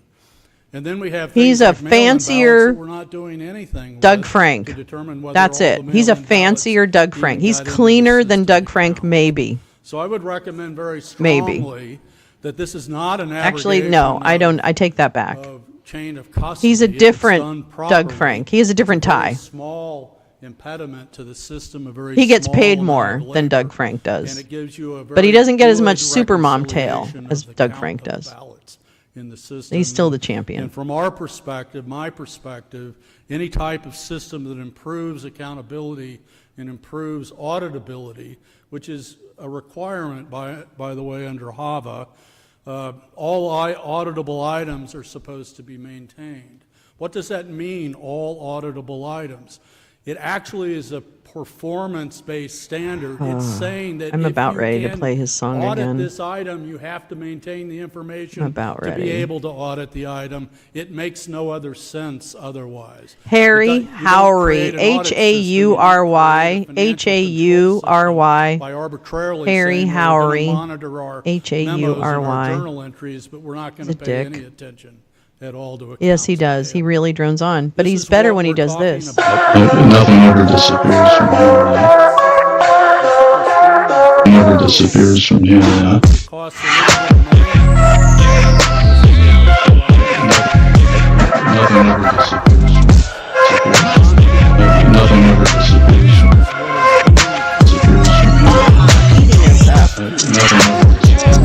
Yes, it is. Nothing ever disappears from here. About sowing chaos. Nothing ever disappears from the internet. Resolutions. Yeah. Fucking hate. Fuck you! Fuck you! Fuck. I know, I love that beat too. I really do. I kind of fucked it up at the end, but I still like it. I even like my fuck ups. Because beats are great.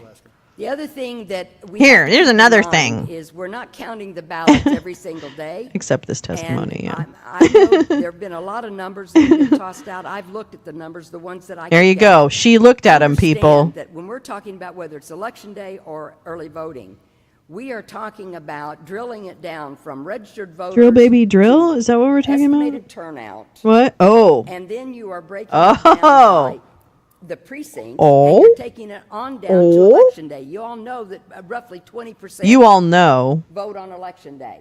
You take that Fulton County. Every single day, yeah. 32 precincts. Take that 20% of your turnout. Yeah. And divide it by 432. Trust me. Uh-huh. There were not Trust you? any precincts that I found in 22 in Uh-huh. Fulton Right. that were over 1,700 people showed up on election day. Uh-huh. Okay. We're not What's that talking mean? about doing 5,000 on one day. But you If are so, actually, because you're talking 3 about a is the national minimum. election, you 3 cunt. is the minimum. You can always bring in more. I don't trust her. As long as we can control it. I can't throw her either. That's my minute. What the fuck's on her shirt? Are there comments? Did you vomit on your shirt today? Questions from the board? Are you Blair? Is that, what's her name? One at a time. Her mouth is like an open jar of raspberry jam. Just know the process. No. Precincts across the state to understand whether or not there's even a physical. She's obviously a Democrat. She has a water bottle. One of the concerns that I've heard from I'm sorry. Election supervisors that they just don't have. It might be the space Grinch, you know, to or do pumpkin this spice in a way season. that is secure. Green pumpkin spice. Have I you don't know. spoken with election supervisors about the implementation of this? Yeah. Yes. Now, Oh, really? Of them, of course. There's some that won't even talk to me. Oh, But really? Oh, have why I is talked to that? The ones that I know. And I watched it happen in my county and in some of our surrounding I talked to who I know. And What's the You're matter? just not talking about a big deal. You Oh, have to really? have tables to bring the Okay. people in. Yeah. And so you check them in. Oh, You've got okay. tables there where you use Okay. the poll pads. You can move As long the as we poll can pads control off, them. And that's what you do as soon as you close the You know what you poll. do. You And just you've put them got in a cage. That's what you do. We're not asking people to Don't turn talk to those this nutter. ballots I up know. So you can see them. Uh-huh. However they come out of the scan. Right. You're just Oh. going to take and put them so that you can count them. Do I think it's... We did it. Pretty sure I recognize that evil Because cow. across the state, most of the counties, from 2020 up through October of 2022. Yeah, they that's right, did see? exactly what these rules are for. That's And right. we didn't hear any complaints But you then know about what? not Still, having them. I argue she is married, okay? And here I am. I'm so much nicer than that woman. The resources, the time, and the fact that there are extremely strict statutory requirements of getting other information uploaded to the state. And that has been the reason that I understand the state recommended not doing this at the precinct is because it was leading, was not done in a way that was accurate. There were problems with it. They tried this, and it failed. And I am going to defer to the 100. That's right. I just want to have a decent evening at Cracker Barrel without all the Haitians around. Done so for decades. That's what she's And I'm saying. gonna rely on I their didn't say that. expertise She because said I that. have not conducted an election. They're the petitioners, oomph. I'm an I don't know if that makes sense, but this is the time for the petitioners to present the rules, or I guess. And I know that the 159 counties have professionals that we owe a tremendous debt of gratitude to. I think that the aspersions that have been cast. We're not going to cheer for election officials. Oh, real? Excuse me? The aspersions that have been cast upon our election professionals. That's part of the problem, sir. Nonpartisan. To suggest that they are partisan actors because they articulate the problems that they're facing is a gross understanding of what the burdens and duties of election officials are. And, sorry, I don't mean to get y'all in trouble. And the fact of the matter is, if we pass a rule, they're required to adhere to it, and they're telling us that they can't. They're telling us that this is a problem. We're hearing that this is also beyond the scope of our statutory authority. So I understand chain of custody. I understand the checks and balances very well, and I know that Well, and now the open records thing is happening. Damn it! Comparing voters checked in, comparing ballots that are printed out, and the number of ballots that have been scanned into the tabulator, that is cross-checked multiple times throughout the day to suggest that we don't believe in reconciliation because this rule that would come into force the day before early voting starts is a gross mischaracterization. Member King. All right. I do have a question for you, Member Gazan. When you say they and all, are you stating that every election worker and official is against this rule? These two ladies are the reasonable. Well, I'm asking a question. I'm stating that everyone that I have heard from personally is against it. There may well be some who support this. I have not received any support from an election supervisor. I have not received any messages supporting this from an election supervisor. Poll workers, yes, but poll workers are not responsible for the entire county, and they will not be Exactly. responsible for violations of this rule. So what you're saying is that your poll workers, there are some poll workers that are in support of this, the individuals that will actually have to do it. And then you're also saying that, are you not including Ms. Charlene as one of those election officials? I'm talking about the people who actually run the elections and are responsible for running the elections day to day. Okay. And also, Ms. Alexander is here in her personal capacity, not representing the board. Well, I would hope that there isn't anyone that's just standing up here representing everyone, especially when there are differences of opinions. That being said, just to be clear, this rule is referring to election day only, correct? The first one, yes, ma'am. This rule, on average, as you stated, the 1,700 ballots that you saw that was in one precinct in Fulton County. 2022. In 2022. We did amend this rule, to be clear. This rule was an amendment that we basically said that those who have 750 ballots or more can come in the next day or the next business day, whichever, whatever it is. Either way, they can come in and they can count throughout the certification week. That's how we amended it. When it comes to counting these ballots on election day, are we talking about an average of 250, 250? What's the average number of ballots that we have in each precinct? I'd have to go back and look. I had to. Oh, really? You don't have that? And I pulled about 10 counties. Oh, so you didn't pull every precinct? Okay. And I don't know that I could tell you the average because Why it not? varies precinct to precinct. Well, that's In because county. that's how we come up with an average, you stupid cow. Sizes, correct? Yes. Okay, Yes. thank you. Any other comments from the board? Member Johnston.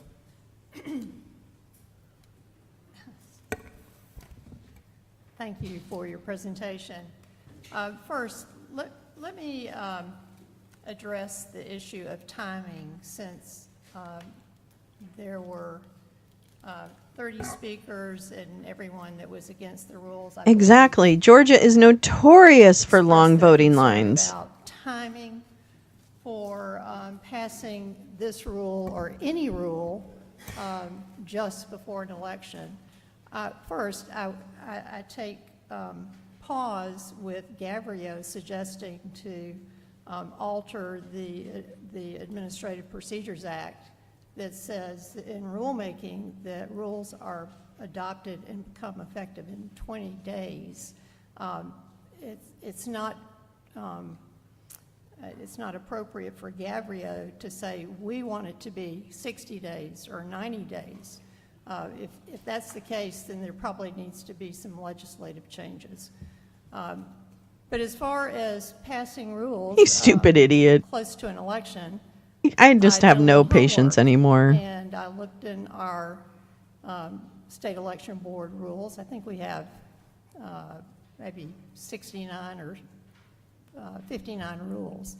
And I'll share with you Rule 183.16.02, voter registration, was adopted on October 29th, 2009.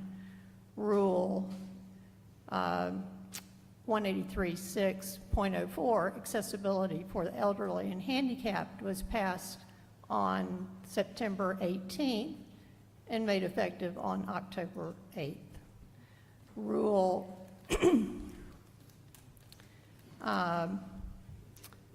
183.112. Those are before- Handling what? of voting systems, adopted on 10/18 and made effective on 11/7. Rule 183. Okay, what's it? 12.08, So her point is, we've already done it. adopted on 9/22. I know, giving water to a voter on the Effective curb. Yes. 10/12/2021. Rule 183.1. All right, bitch, what, okay. Conducting elections. Passed, What, adopted on 9/22. what was the actual, I want to hear what the actual rule change was and how it impacted Adopted on 9/22. each, no, it's not good enough. You can't just throw that shit out and not tell us what the scope of those rule changes were. Adopted on 9/22/2021, effective 10/12/2021. Handling spoiled absentee ballots. She is a bitter, angry woman. 9/16/2020, effective Jam mouth would be great in a horror movie. Oh, yeah. And this is her partner, Pearl Necklace. eligibility of application for absentee ballot. Sorry. Adopted on I'm sorry. 9/22/2021, sorry. effective 10/12/2021. Notification of absentee ballot rejection. Okay, all right. Are you going to do this? 2020. 1890s. What the fuck? 2020. What? Rural Okay. Absentee ballot processing, 2020? 2021, effective Oh. 10/12/2021. Okay, what is your fucking point? Adopted on 9/24/2020. Like cool effective change. Time for a 10/14. cool change. Like a rule change. Emergency rules were adopted Oh my in God. 2020. Yeah, for COVID. Shut up. Shut up. Shut. Emergency rule. I don't want to hear her anymore. 183-14- I don't wanna hear her anymore. through .14, that would be 8 rules, adopted on 4/15/2020, effective 4/15/2020, just before a primary.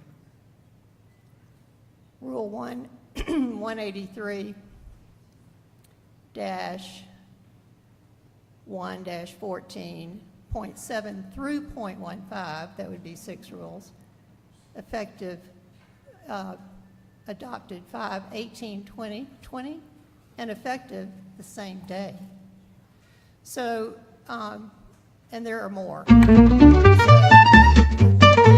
So, think she's better with a hue and cry.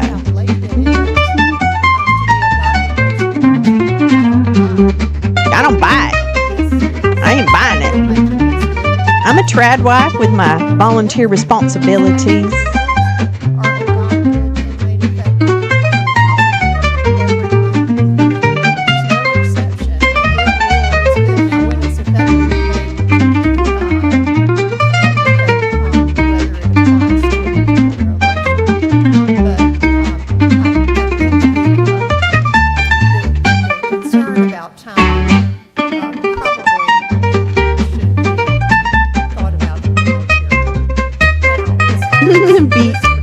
Or grasshopper.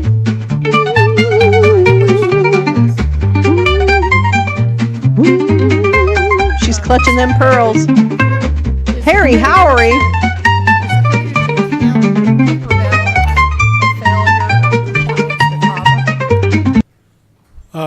So there are many different ways. Little Sazigi strikes again. The objectives of HAVA can be met, but the idea that you can allow systems to ingest ballots without control points violates both HAVA and the security controls associated with the way that the machines are being used under the federal. Can you imagine this? Okay, never mind. Never mind. You're required under both of these to have auditability. And so when you dispense with anything that would provide control points, then you don't have auditability. Doesn't his tie seem like amazingly huge? I mean, it's just me. I might be a little high, but I feel like his tie is like really fucking huge.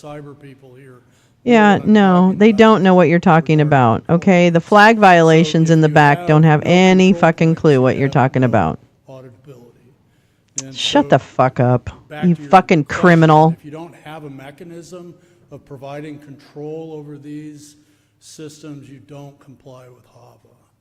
You don't comply with HAVA. I'm not sure how we could have control if we're not counting the ballots. At the This is one case where I think the machines need to rise up. You're breaking the chain. I'm just kidding. Yeah, I agree. There's no way to do something quickly that would resolve this issue. This is a relatively light impact on the system, and it doesn't. What in the fresh hell of Quacker Factory is that bitch wearing? Is it just like a big vomit thing? Is it like a Universal Studios Hulk thing? Like, what's going on? Hi, Paulina. Hi, love. How are you? We're watching nonsense, Paulina. It's just skittish about whether or not nonsensical, and I can't get the fucking. But something that's purely operational like this with Says zero it has, enfranchisement, and it doesn't come up with impact subtitles. Has no basis for The Grinch. It's the Grinch. It simply does. Isn't that pushing it? Where's her pumpkin? It's not a joke. Are you kidding me? Like, literally, that's the Grinch? Wait a minute. Now you have to have chain of I have to see this. Oh, it is not your joke. I see. Oh, it's Tommy Bahama. Okay. foregone conclusion and already done in the existence. Her and Harry are getting it on. The subcommittee on the Western Oh, Hemisphere here we go. will come to order. Oh, shit. The purpose of this hearing is to analyze the ongoing crisis in Venezuela and the United States response to Nicolas Maduro's attempt to. I have read many complaints about a delay in the counting or delay in election night reporting. But the fact of the matter is, it's not the ballots that are counted on election night. It's the memory cards that are counted. And my understanding is runners take the memory cards to the election office or to designated law enforcement or to designated employees, election workers. I see an election worker shaking her head. But it's the memory cards that tabulation occurs with. Correct. Please. No, not unless Dr. Johnson would like to hear from one of you. Please. Sure. Press your button so I can. All right. So thank you for hearing from me. Rebecca Anglin from Greene County. So this varies county by county. What my county does is not what a neighboring county does. Many counties do not have the ability to run the memory card or have these runners that you speak of or have sheriff's deputies. What I do in my county is not what my neighboring county does. They do not have the Oh, come on. resources to do that. What is that doing So here? to say Sorry. that it would not cause delays on election night is not true or accurate. It will cause delays for certain counties. Now, my county does it one way, and we will get our results in. What my neighboring county does, they do not have the resources to do it the same way I do it, and they have to wait at the precinct because the manager and both assistants, or the manager and one, because it has to be under dual control, they have to bring the results back. So you're waiting until everything has been counted. They have to keep those ballots with them and that memory card with them. It looks like a green smudge. They did opposite of that. That's what it looks if like they to do not me. stay together, Just like a big green, like, vomit stain. Like those fake ballots vomit. with them, drive it back It's like she went to Spirit, the Halloween store, early. Thank you for protecting Paulina. I know. Paulina gets a lot of trolls. Thank you. That's We're not nice. talking about a small county. I'm in a small county. We're talking about counties with larger capacities and many, many precincts. If they're not implementing something like what I do at my county, you're talking about 12, 15, 20, 30 precincts that you are waiting on. It will definitely delay results on election night.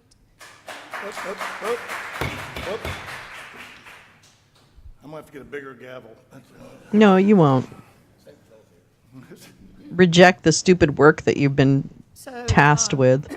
So when the ballot box is open, the chain of custody is broken, and I have worked as a poll worker, and I have crawled into those ballot boxes to get the ballots out. Then why are you And I doing see that? them, Why? strewn all over the floor, and it takes a certain amount of time just So you what? Come on, girl. to put them back together and tap them and get them straightened. It's not like the pristine pile that somebody walked up here with. It's like 52 card. God, they're pickup. so hateful. But I think. Well, then you're a mess, okay? That's the time, that's the moment when these ballots could be put on the table and counted. And as I spoke last That week, is not. Now I want times proof. at I'm gonna ask her. Election day. I'm gonna find that woman. I'm gonna ask her.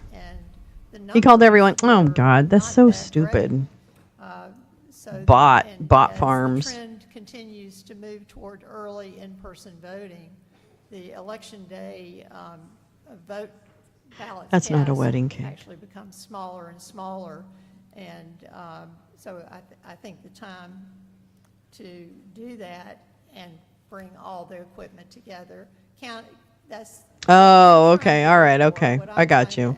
I see it. I mean, I don't not see it. I'm just wondering, where is it, the Halloween early thing? What's the, what message is she sending? Compare with sweatshirt visible over podium. Yep. Okay. Will do. Options and choices for county supervisors to use. But counting the ballots, if you're not doing that, then I fear that we're not providing equal protection. Okay, and that's very important. To my former president. That one county is providing the provable, auditable trail, and another county is not. And if you ever want I think to Salazar is blaming Biden for Maduro. a risk rating audit or an audit, or if you need to do a recount and you have not counted those pieces of paper, and then you open the How many recounts did we have in Georgia? it's not the same. Stupid lady. What do you do? Oh, don't make me sing that. I love What's that. the remedy? Because you didn't count it. Oh, in the shit. first The place. dog's barking. Okay, BRB. How do you reconcile that?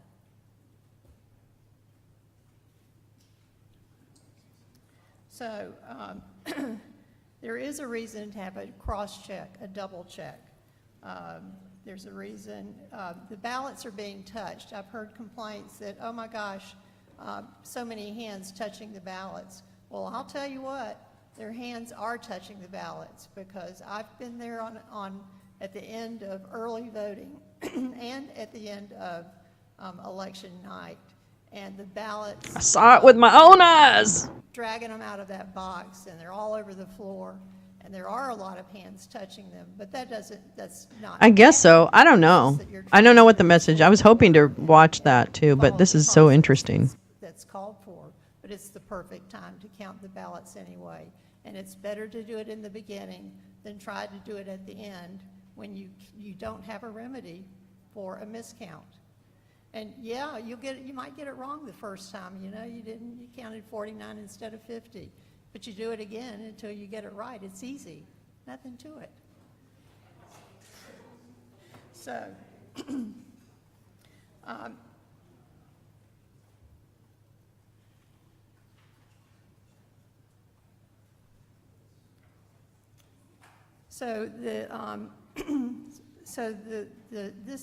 this petition, for a rule, does not affect the voter experience. It does affect the election workers, and I appreciate the young man that said that he does count, but that means that if somebody else is not counting, we're not treating the election the same. We're not uniform in how we conduct the election, and we are tasked to make sure that there's uniformity in all of the counties. I'll yield. Mr. Chair. Member Jeffries, you have any comments you'd like to make? Member King. So during early voting, at the end of the night, let me backtrack. When I worked for the state party and I did data work, what would happen is at the end of early voting, we had a group of people who were going out doing door knocking, and so that we weren't disturbing people who had already voted, we would use the data from the Secretary of State's office that showed who had already voted early or submitted their absentee, and remove them off of our rolls so that we wouldn't knock on their door because they've already voted. So during early voting process, or early voting, at the end of each night, there was a form of reconciliation for those who were tracking data throughout the election process. We had, if something came up and there was a problem, you had a couple more days to address it in live time, and at that time. I was recently given a perfect example of why I think election day counting for sure is necessary. Here's why. So a gentleman, this is a true story, there was a gentleman who walked into their polling place. They voted, they got the printout, and then they asked if they could take a picture of their vote before they put it into the scanner. They were denied. Unfortunately, this man did something that's against the law, but he ran out and decided not to put his scanner, his document in the scanner, his ballot in the scanner. That would mean that the poll pad number will be different from the scanner number, right? So when we're talking about, during early voting, if I saw that, I would have a couple of more days to call and say, hey, why doesn't this number match? What's the problem? On election day, it's a little different. The data that will come up, obviously you have your certification week, but it's a little different. So I believe that particularly on election day, having one additional step to ensure that there's an understanding on a precinct level as to why our numbers are either matching or not matching, because that's an example of how the numbers could be a little off. And there are people that do not trust the machines. So there are people that would like to have a record of some sort of their ballot, although that's not permissible.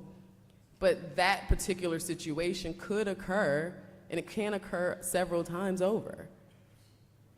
To Dr. Jan's point, should we not have those extra days like we do with early voting, where we can go through, look at the data, see what's happened the day before, what happened a couple of days before. We're now at the mercy of addressing this issue on a statewide level.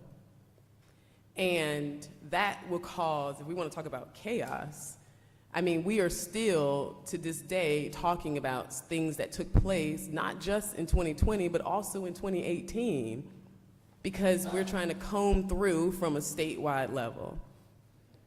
So I personally, the reason why I amended this rule personally was because I did take into consideration the fact that people were working long hours. And I did feel like if you have over 750 ballots, now that number came from looking at the average that we discussed prior to amending of how many ballots at the most all the way down to the least per precinct.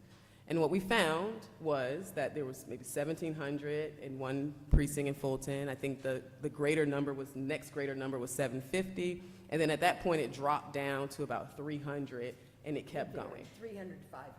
Right. Yes. 300 to 500, and then it just kept going.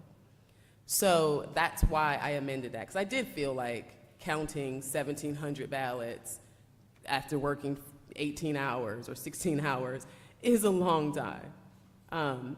So that was amended.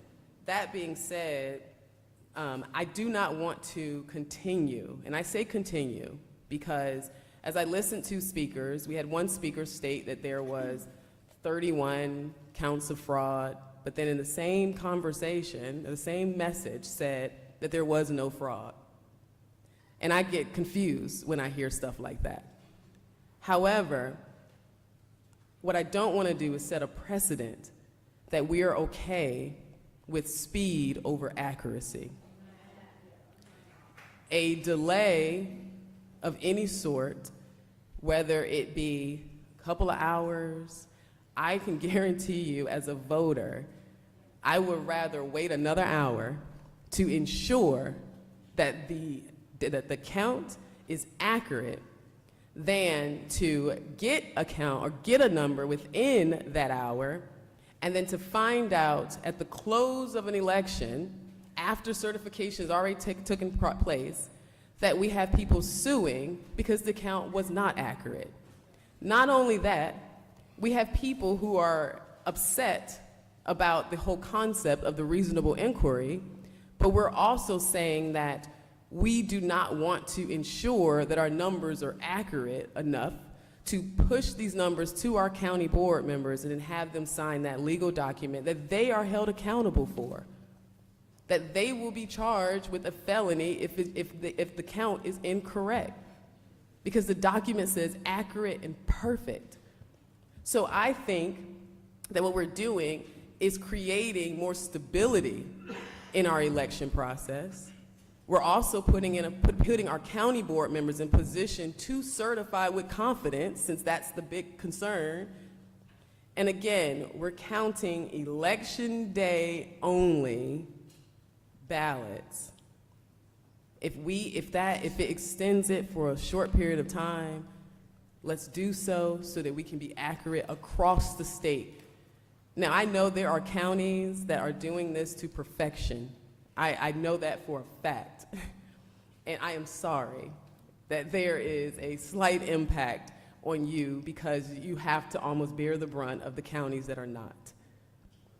However, to Hi, Oren. Dan's comment, uniformity does matter, and it does create foundational stability. Any further comments from the board? Yes. Dr. Johnson? Just to remind the attendees here, California counts their ballots, the largest state in the country. Illinois counts their ballots. Massachusetts and Alabama count their ballots. And all Hey, of girl. Canada counts its ballots.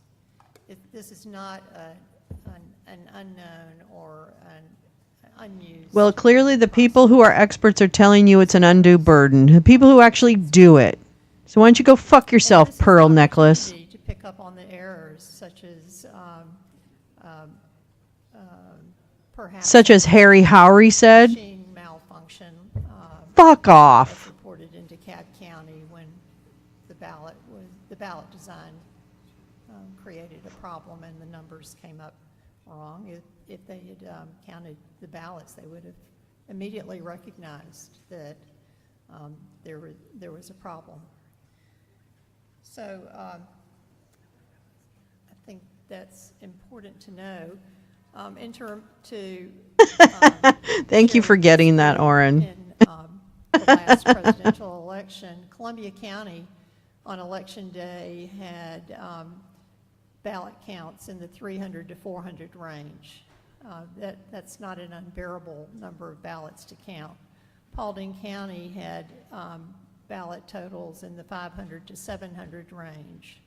Cobb County had 480 ballots. I don't think each precinct hand counts their ballots after. I could be wrong, but they're asking for a different type of hand count. It's a hand count that happens before tabulation. There are so many opportunities for problems. It's stupid. This is dumb. It's just a dumb rule. And it's meant so that they can cheat. I mean, literally, this is such projection. It's crazy. The number of ballots. They want confusion and chaos on election day. They need to create plausible deniability. That is what they are doing. It's gross. And their intention is to disenfranchise voters. Period. Full stop. That's it. So It's so gross. It's so gross to me. not an unreasonable number. I think the delay would be warranted. And, What? It would provide that auditable. No, we already have an auditable control, you stupid cow. Georgia recounted. Hand recount. They did it. Enough, when we do, I can't believe people are given oxygen to do this. But there can be a request for a hand count for a recount. So what are you doing? You're counting the ballots by hand. The RLA, or the audit that we're using now, is a hand count. It's also a tabulation, but you're also. Yeah, okay, so you're really comparing things that aren't the same. All right? Yeah, so anyway, nothing, you stupid ass. Any further comments by the board? Member Jeffries? She can't even look up because she knows she's fucking wrong. Okay, wait, I need to see the Grinch. If you don't mind. I think that is the Grinch. Ms. Alexander, I appreciate you submitting this petition. I really do. It's given this board a lot to think about. I think that there's some gold in it, a little bit of it. Really? Do you? Which I ones? disagree with some things that I want to talk about. And I've received more comments from this, I think, than any other rule that we've tried to pass so far. And if I were to count them, which I haven't, it would probably come up 50-50 pro and against, but the overwhelming number. Okay, of I'm sorry. officials It that might be discussed Oogie Boogie from Disney World. Have you ever thought of that? She could have just gone to Oogie Boogie. made by the election officials, 'cause they're Just the ones that have to saying. run this election on a day-to-day basis. And, If you knew Disney, have to well, staff which those, unfortunately I do in that regard at and least. hire those poll workers. They have So an I Oogie Boogie appreciate your character that comments. looks something like that, but it could be the We're the ones Grinch that have to too. deal I with don't whatever know. Rules we put into place. Man, see, we talked about it and then the Several cat things I'm left. concerned about. I do think it's too close to the election. I do. I think that it's too late to train a lot of poll workers that have already started their training What? processes. And to go back and have to retrain them on. They something own the like this. Grinch. Yeah, I think there's a yeah. lack of I don't know. resources Yeah, in many I counties guess. To effectuate this Okay, work. so it's the And Grinch. the cost hasn't I think it's Oogie been Boogie. discussed about it. I think it's vomit. Okay. I think she's going as the Exorcist for I think there's Halloween. chain of custody issues, because now you're talking about if you wait till the second day to. But that was the only clean thing that she could get out of the goddamn. Okay, okay. This is serious. Okay, okay, it's the fucking Grinch. All right, whatevs. I believe that this is not supported at all in statute. This body, I can't remember. I think this guy, the Grinch who stole votes. That's who she is, actually. If the She is the Grinch. legislature Oh my had God. wanted this, they would have put it in statute. It's not in statute. Oh, You can't boy. read any place in statute where this is. Who is this guy? We're not. I thought he was a this dick. board is not here to make law. We're here Is to he actually interpret doing his job? law, and I don't see any place in statute where we're interpreting the hand counting of ballots after they come out of the machine. And therefore, I don't know if you're clapping for me or Waffle House, but that's okay. But it's just not supported in statute. Yeah. We have received Mouse doesn't own the Grinch. guidance That's from the Universal Secretary of State Studios, and I from the think. Attorney I'm General's not office sure. to say it's not supported in I statute. think it's Universal. If this board votes to implement this rule, I think that we put ourselves in legal jeopardy by taking this rule. I think that the more appropriate course of action for this board would be to send a proposal to the legislature. If we believe in this, then let's send a proposal to the legislature and ask them to enact this. You know, let's let the legislature do their job. We don't need to do the job for them. That would be my comments on this. We know the legislature is not shy of passing laws, whether you like them or not. But you know, they need. You're not elected. This board needs to How about take that? seriously the guidance that we've received from the Attorney General, from the Secretary of State's office, and from the election professionals across this state. Thank That you. have opined on this particular rule. For that reason, I will oppose this. Like I said, I don't disagree with what you're trying to do. The mechanics of it bother me significantly. Well, actually, I disagree with what she's trying to do because she's trying to fix a problem that doesn't happen. On these types of issues. What about HAVA? Do you agree that you Oh, stop. HAVA and the other federal laws? It's not. Prove it. I am going to pass Prove the it, law to bitch. the legislature on all of this. So, are there any I other can comments hate from the board? this. Yes, Dr. Johnson. One further comment. In OCGA 21.2, the definition of ballot is 21.2.2 is ballot is official ballot or paper ballot. In 21.2.434, as the election code describes counting paper ballots, it says only official ballots shall be deposited in the ballot box and counted. 21.2.437 says after the polls have closed, the ballots shall then be counted one by one and a record made. Well, then why do you need a rule? So one could argue. Why do you need a rule We then? do have an electronic vote. Tell us what you need. Why? Why are you doing this then? Sold to the state of Georgia that it produces a paper ballot. Dang it. This is not So what I we, wanted. Sorry. You know, we actually have a voting There we system go. that uses a paper ballot, and these statutes should apply. 434 and 437. After the polls have closed, the ballots shall then be counted one by one and a record made of the total. So if we're following that statute, because we tell the citizens of Georgia that we have paper ballots, then we're not following Georgia code.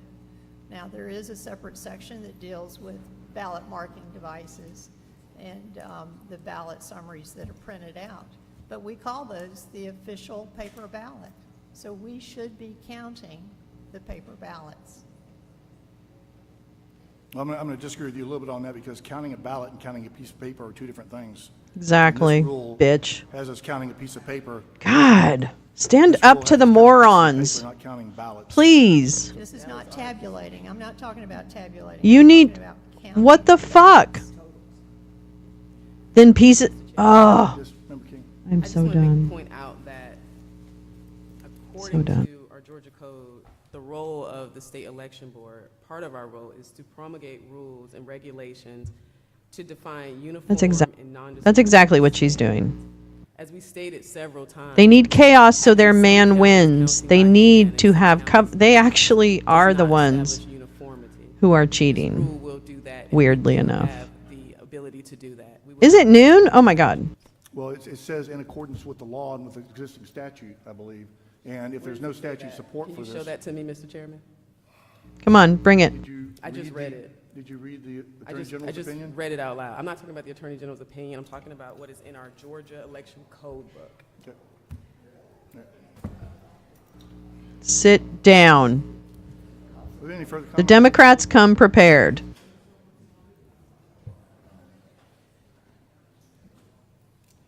Chair will entertain a motion.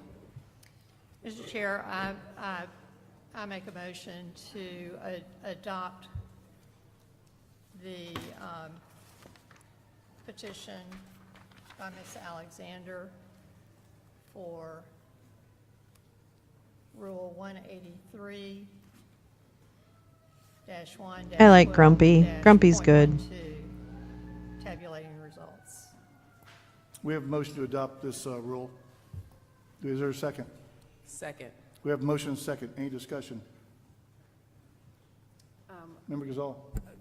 As a matter of statutory interpretation, the provisions that deal with paper ballots predate even the DRE system. Those dealt with paper ballots that were deposited in a box that did not tabulate, and they do not apply currently. So just to make sure they do not apply to the current system. We have precedent. We can do this. Yeah, all in favor of shenanigans? Say aye. Aye. Discussion. My last comment is this board voting in affirmative. I want to make on the record that we'll be going against the advice of our legal counsel by voting in the affirmative. God damn. No further discussion. We'll have a vote by voice. Before we vote by voice, my discussion is that, Mr. Chairman, I have to point out that every time you make a statement that this could be against the law, you are welcoming lawsuits that will be dismissed, lawsuits that we know will be dismissed. I just read in our code what we can and can't do, undisputed. So I just want to be on record stating that I really am getting a little tired of encouraging lawsuits. We can vote.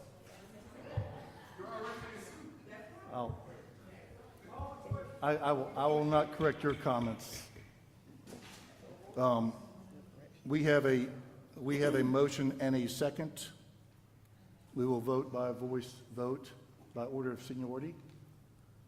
Member Gazal, how do you vote? Nay. Member Johnston, how do you vote? Aye. Member Jeffries, how do you vote? Aye. Member King, how do you vote? Aye. The chair will exercise his right to vote and will vote nay. The motion passes 3-2.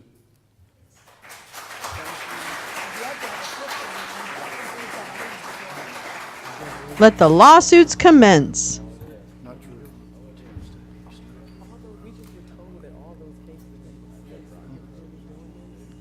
We're really doing this? You have tacos, pizza, kale salad. That's amazing. I bring it all. I want it all. All right, this might be over, but I'm just hanging in. Next item on the agenda Oh, is whoops. discussion and voting on proposed rule amendment to SEB Rule. Oh, this is the other things. Yeah, sorry. 183-1-4, There are more than one rule. 02, advanced voting subject to the rule absentee. We'll stick with. Uh-oh. What happened? What happened? Uh-oh. What? What the? What? Is this over? Is that over? Hello? Hello? Hello? Okay, well, hold on. Issue as to its admission was hearsay. This and is, excuse me, Ashley I overruled Ms. Merchant. Monroe's objection as to relevance. So that document, whatever That's it the is, judge. and y'all are Oh, going to Jesus educate me about Christ, it. this woman. A sufficient foundation has been laid for it, and I've Everybody admitted is it into speaking evidence. too loudly. All right.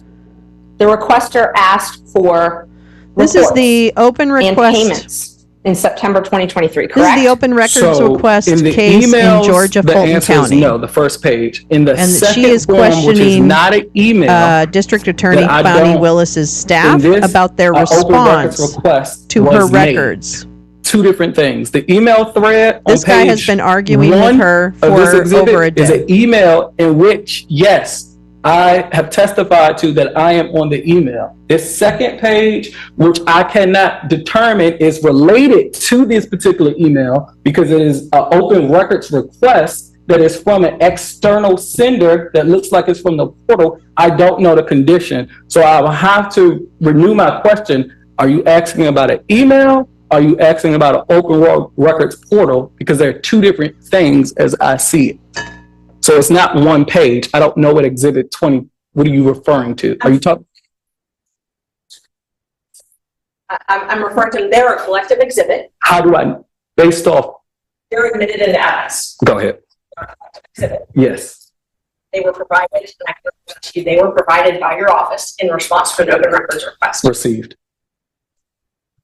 One page, we can agree, one page appears as though it is the portal request where someone, another attorney, filed an open records request, correct? This appears to be a portal request. And I'm not trying to yell at you. I'm trying to talk loud enough for someone Understood. to go back there and we can look at the same document. I just want to apologize. I'm trying to raise my voice. You're fine. Okay. So this page is an open records request in September for critical mention. This second page, Yes. yes. And this page, if we had a very long piece of paper, Erica, and is Erica Willingham the person that you were talking about earlier? Yes, my 24-hour designate. That's the person we were talking about, correct? Yes. Erica forwarded this on September 12th, 2023, correct? To whom? Forwarded to whom? Look So at if you look at, and I really don't want to. from Erica to Erica. So yes, follow. Let's see. Subject, work order. All right, so the subject of this email, actually, can I just share this? Or reporters want to go. Is that possible? The microphone? Yeah. So unfortunately, mine are affixed to the table, so you can't just pick it up. Yeah. So the subject, all right, so if we're looking at these documents, the subject says work order and it's got an open records request number, correct? Yes. That open records request number correlates to the portal open records request, correct? From Erica to Erica, the answer is yes. That's not my question. The work order in the subject. Yes. That number correlates to this document. The answer is yes. Okay. So it's fair to say that this subject matter of this email, this is the email that was forwarded. She's correct? always having a If stroke. that's an assumption you're willing to make, yes. Okay. And She's born angry. Willingham. To Erica Willingham, yes. Forwarded on September 12th, Mike Roman's 2023 at attorney. 9:39 p.m. Yes. to Dexter Bond. That's what it appears to be so, yes. The subject is who is Critical Mention Inc., correct? Because we don't know who that is. Okay. Erica. The email says, "Hi Dexter, see open records request. This requester is saying we purchase a service for Critical Mention Inc. They're requesting the invoice and reports." That was forwarded to you on September 12th, correct? September 12th, 9:39 p.m. We worked late, yes. I'm sorry, what year? 2023. Thank you. Yes. And then on September 13th, 2023, you, Dexter Bond, forwarded that to a Natalie Zellner, correct? At 8:17 a.m. first thing, Natalie, please provide, thanks. Yes, Natalie, please provide, whatever this request is, Natalie, please provide. I'm designating. Gesticulator. Yes. That Zellner, that's the same person that we talked about yesterday whose email was on one of the forfeiture documents, correct? Natalie Zellner, Zellner. Yeah, even You full can see screen, her I email can't read address. that So fucking no, thing. her email was not on that forfeiture document. It's the same person. I don't know who that person was on that second document. Okay, so do you know any more than one Natalie Zellner? No. Okay, so if Natalie Zellner appeared on a document with your name for forfeiture, and Natalie Zellner appears on your name with your name on a document here, is it safe to assume it's the same Natalie Zellner? You could say that. Okay. Ms. Berg, forgive me for interrupting. Ms. Bergdorf, is that the document that you're sharing on your screen now? Okay. Oh, well, Thank you. Thank you, sorry. Perfect, that's good, thank you. Okay. So can you go down to, just a little bit further down? Okay. So you wrote back, thanks DQB Junior. Dexter Quentin Bond Jr. Yes, that's my initials. I'm assigning this to Natalie because I don't know who Erica doesn't know who critical mention is. I'm assigning it to Natalie. Natalie, please provide. Great, okay. And then can you forward up a little bit more? All right, and then there's an email on, let's see what the date is. So the same day where Natalie emails and copies you, Jeff DeSantis and Pallavi Bailey. That's the person that you were talking to earlier, right? Yes. So loud. Open records request, who's critical mention? Natalie says they received it. Is this the service you use? Because we don't know what it is. Is this the service you use? Okay, and if you can go up a little bit more. And then it appears as though you sent an email that says, Tashika, I am including you in this email. This may be something that you and I discussed, correct? That is correct. Tashika is my IT person. I'm assuming that this was brought to my attention at staff meeting. I'm assuming, consistent with my, hey, what is this? This is something we should discuss. And in October, in response to this open records, you provided the same 44 pages to this requester that you provided to me in January, correct?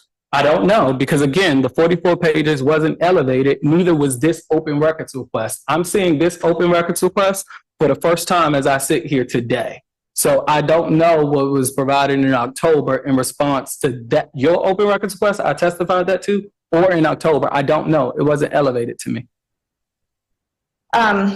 You rely on IT. Is Salazar the only one testifying at that hearing? That's not just IT, but yes, IT helps me preserve documents. You have your own internal preservation system? For HR files, for various different things. Yeah, You do? Old school. Keep the HR files in the closet. Okay. You explained to us that you know how to go to IT if you need to, correct? Sure do. Okay. And this is Tashika. I'm including you in this email as well. This may be something that you and I discussed. I'm not asking about this document. You said IT. That's an example of IT. I'm sorry. Was it, if you know how to go to IT if you need to? That's an example of it, that document. So you know how to go to IT if you need to? Tashika, I need you. Okay. And you did elevate my request to IT once you got the subpoena, correct? Objection, Your Honor. Are we talking about the IT within the district attorney's office, or we're talking about IT from Fulton County? Because they're two separate. Any IT. I agree. I'd love to know the answer to the question, Ms. Monroe.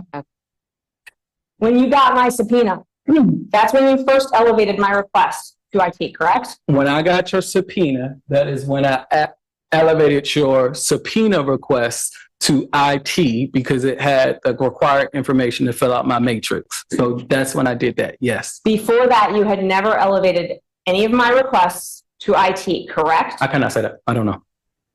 Because you again, fill out the ticket, right? it's you. There's certain, you're assuming that I am dealing with 100% of open records. I'm not. So I cannot tell you in the many open records requests that you gave if a ticket was elevated. I cannot tell you. What it appears is that you requested critical mention, and it appears that my staff handled this. It in this exhibit that you admitted, it does not say that I am aware of anything in here. Can you turn that off? I'm not asking. Oh, okay. So as always, I can't answer that question because again, of the totality, a lot of them don't come to me. Only certain things are elevated to me. And here's the thing. You told me that I gave those 44 documents to someone else. That someone I think else Ashley Merchant never is actually came to nuts. me, right? And said, Look at all "There's a those problem," pearls. Just like you never came to me and told It's a me there was flapper. a problem. It's dressed like a flapper today. My question was, Okay. did She's you such a go cunt. to IT on any of my requests prior to the subpoena? Dexter Bond, I don't believe I did, except for the subpoena. Okay. And there is a record if you did go to IT, correct? There's a ticket. There's a matrix form that I would have filled out. Okay. Or someone from my staff would have filled out. So if you had elevated any of my requests to IT, there would be some evidence of that, correct? If my staff had enough to fill out that particular matrix, there should be a matrix filled out because that's how IT operates. And in this case, I mean, you had talked about IT taking a very long time to produce documents. Is that, you mentioned something about that? IT's practices takes a long time for native forms. Okay. In this case, though, well, and I'll ask IT that. Like exponentially more pearls. This was all You yesterday testified that when I rule watched number it. one, It you was said, is actually pick up the really phone, right? maddening. So Rule I number one is apologize pick in up the advance. phone. Let's communicate. What I've learned. This if man there's has the bumps and patience bruises, of a saint. You need to communicate because that heals bumps and bruises. Because if you don't communicate, you end up in a courthouse. You didn't do that with my request, though, correct? I testified yesterday that I will not talk to you personally. I testified to you that I won't talk to you. I emailed you and let you know, do not talk to me. I told you on the record, and I'm going to tell you again, that I find you disingenuous. I find you very misleading, and I do not trust the way that you practice law. You do so in a way that's not filled with integrity. The Open Records Act do not. Mr. Bond, I understand that you have strong feelings about Ms. Merchant. Thank you. Sorry. You've communicated them clearly. Sorry. But I need you to actually just answer her question, which is, did you communicate with her about, I think your question was, did you, Mr. Bond, communicate with Ashley Merchant about the nature or scope of her requests? Ashley On is January such a 26th, bitch. I wrote you a letter. And my question was just based on your number one rule, pick up the phone, if you did that with me. That's all I asked. That's Did you do literally, that with me? she's picking on him. Thank you. I hate this woman so Yesterday, much. at the end of the day, you told the court that you had never Does this seen make the your subpoena client from less September guilty, you 13th, stupid from last cunt? Friday. You said you'd No, never it seen that. doesn't. You didn't receive it. Do you remember saying that? No. That's exactly what I said, because I didn't. Okay. Today, when Ms. Monroe was asking you questions, you said that the reason you provided her confidentiality agreements was in response to a subpoena and how I worded a subpoena, correct? She's terrible. I mean, that's what you told her a few minutes He ago. did a great job. I'm glad he said what he said. That's probably what I said. Yes. Okay. And that's the exact same subpoena that you got on September 13th, correct? I didn't get a subpoena on the 13th. Maybe she got the subpoena on the 13th if she told me, but I didn't get a subpoena on the 13th. On that Friday, I didn't get a subpoena. I wasn't here. So I know I didn't get a subpoena on the 13th. And I know yesterday was the first day that I received the subpoena that you gave me. This man was on the After stand me asking yesterday you for 2 times what multiple subpoena you're hours talking with about, this and then same finally you type gave of me a subpoena. questioning. I also know that subpoena, that on your first subpoena, I was listed on Exhibit A. I was not listed on an Exhibit A, and I told the court And he very did a great clearly job. something's wrong with that Just subpoena. like today. So any other questions as it relates to that subpoena that I didn't get on September 13th? Yes. But keep going. When was the first time you saw that subpoena? When you handed it to me. Yes. With my name on it, that was the first time I saw that subpoena. You handed it to me right here, and immediately I said, I did not get that subpoena. So when Ms. Monroe asked you about providing the confidentiality documents, you testified that you did that in response to the language I used in the subpoena, correct? That's my testimony yet. That's exactly what I said. Okay.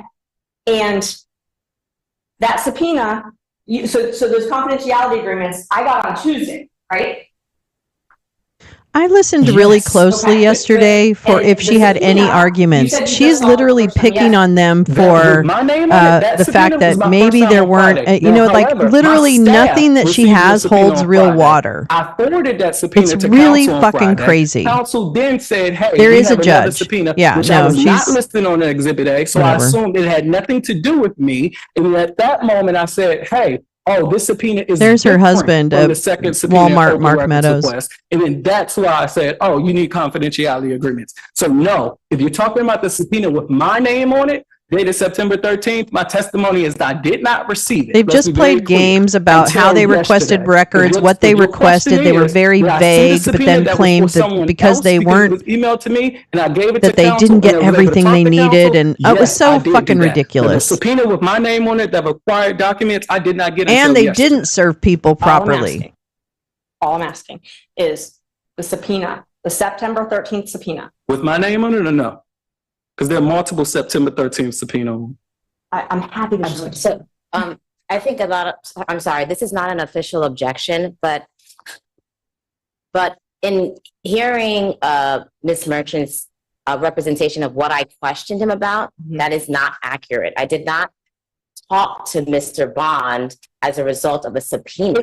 Hang on. I can withdraw That it. is an objection. That's Yeah. she's mischaracterizing his, Right. she's mischaracterizing his prior testimony. Right, but I do know, I realize I missed the timing for that objection, so that's why I'm saying it's not an objection, but it was because I didn't hear, I wasn't able to process what she was saying. I was actually looking back at my notes, and that's not what he testified to. So if the court would allow my objection, albeit untimely, to object to the recharacterization of my testimony, if the court reporter could read back what I asked him, it was not my conversation as it pertains to those confidentiality agreements were not pursuant to a subpoena. It was pursuant to this action and trying to get this action resolved because it was brought to my attention that Mrs. Merchant was needing of these NDAs, and I was trying to get those documents to her. Okay. That y'all can continue to disagree. I heard the testimony. I heard, I think that everybody is talking at cross purposes, right? I'm going to let you ask your question, Ms. Merchant. Your objection is There's noted for the pros. record, Ms. Monroe, but I don't know that it changes the outcome Yeah, her of this face is questioning, ridiculous. except that I would I'm sorry. appreciate it if This woman is ridiculous. I'm clarity. She's fighting a losing battle. She's got a guilty client, and he's also a I have a couple total of questions, and generally my practice when I slime have a few ball. questions is, in case I mess up all of your brilliant crosses and directs, to give you an opportunity to follow up on any questions that I ask. Couple of things that I was interested in, Mr. Bond, that I don't think I heard, This is and I the judge apologize to the lawyers speaking. if I did, if they asked you. So when you get a request and then it's closed, right? What is the process or decision making that goes into closing a request that's received? Once we give a request, responsive documents, or we comply with the Open Records Act, my 24-hour guru will upload it, and once she lets the portal know that it's closed. However, in the event that something is closed, you have an opportunity via the portal to, continue to converse. So Okay. And so, when you, like one of these requests, you had made a point of noting that it was, and I'm not referring to a specific one, but there were a couple that you were like, you asked me for 5 things in this one request, in this, paragraph that was written. What is your process for saying, okay, 1, 2, 3, 4, 5, we have documents for this, Like, how do you do that? How do you identify, have I looked for documents that are this item? Have I looked for, tell me a little bit about that process. So a lot of times it's communication. Okay, well, hold on. Out of 100 cases, right, a lot of times, probably 75%, I'm looking for a specific thing. Right. I'm looking for a specific case. So it's very rare that I get a 1, 2, 3, 4, 5. Right. I get a 1, 2, 3, 4, 5 from certain people. Right.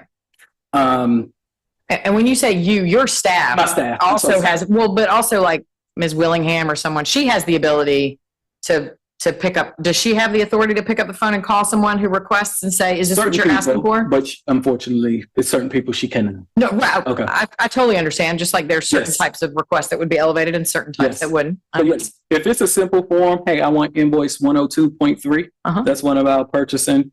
Give me an invoice, give me a number. She knows exactly, hey, you said any and all. This may take some time. Do you want to narrow it down? Let me tell you what I do have access to. So she has complete authority to make contact for specific items. Okay.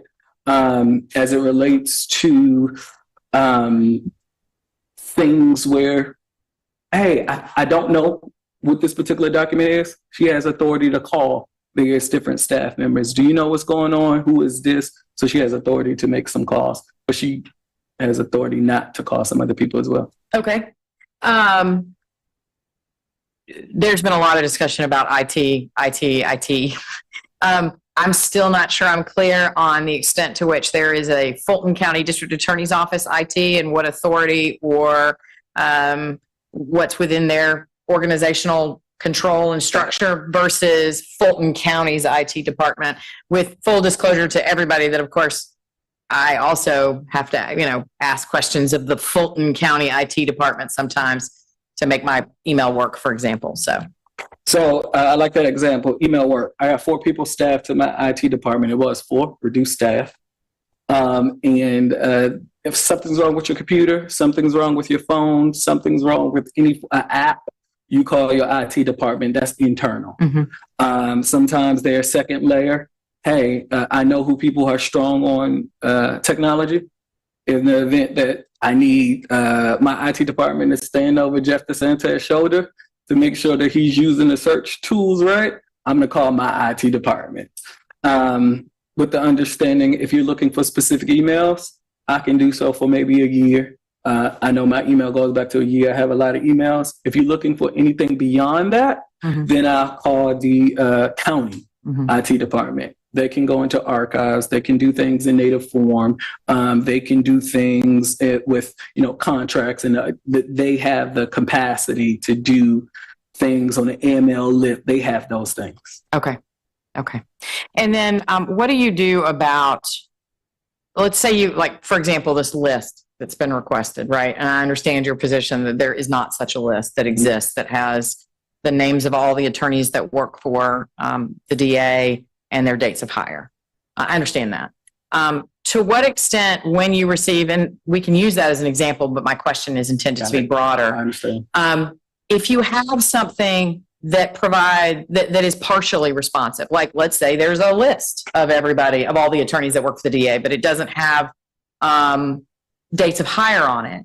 How do you determine when you will try to make an incomplete response or something like that? All right. First, rule number one, I get on the phone. Hey, I don't have that list. Let me tell you what I do have. Do you want hire dates? The hire dates aren't necessarily specific. Hey, and then we can have an open dialogue, me or my staff, depending on what it is. What can we do? How can we help you? But again, sometimes it's very clear. Let's say it's a nonprofit or something, they're doing an MOU for a grant. They know exactly what they're looking for. So it's we can walk through. Right. However, if it's something that's,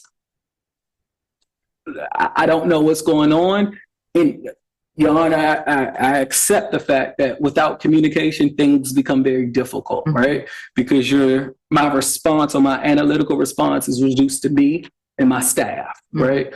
In this particular case, communication has been taken out. In my opinion, Your Honor, Open Records Act doesn't require me to pick up the phone and have a conversation to someone or a constituent. It requires me to look at the four corners of the request and make my best response, and then invite a new Open Records Act and respond accordingly. Okay. I have two more questions, and then I'll let you guys follow up if I've messed anything up. One, I've heard some mention of a person by the name of Tashika, and you identified her as an IT person. Is she in the Fulton County District Attorney's Office IT, or is she county IT? Funny. Let me explain. So this email that was presented to me, I don't have a date with that, but it appears that once I realized it's PR stuff. Well, it's just to help you with the date. I think it was represented that was around sometime in September of 23. September, she was my IT director. So she worked for Fulton County District Attorney's Office. Yes. Okay. However, in December, she now works for the county IT department. So wanted to be very clear on that. So she's a dual person. Okay. The last question has to do with, there are some responses where the response to the Open Records Act was, we don't have any documents responsive to your request. And then I think I understood that, Ms. Monroe asked you, did you have any follow-up from the requester, Ms. Merchant? And you said you did not. So does it happen frequently that when you say, when you respond to an open records request and says no records, that you get a response? And I mean generally, not from Ms. Merchant, but generally.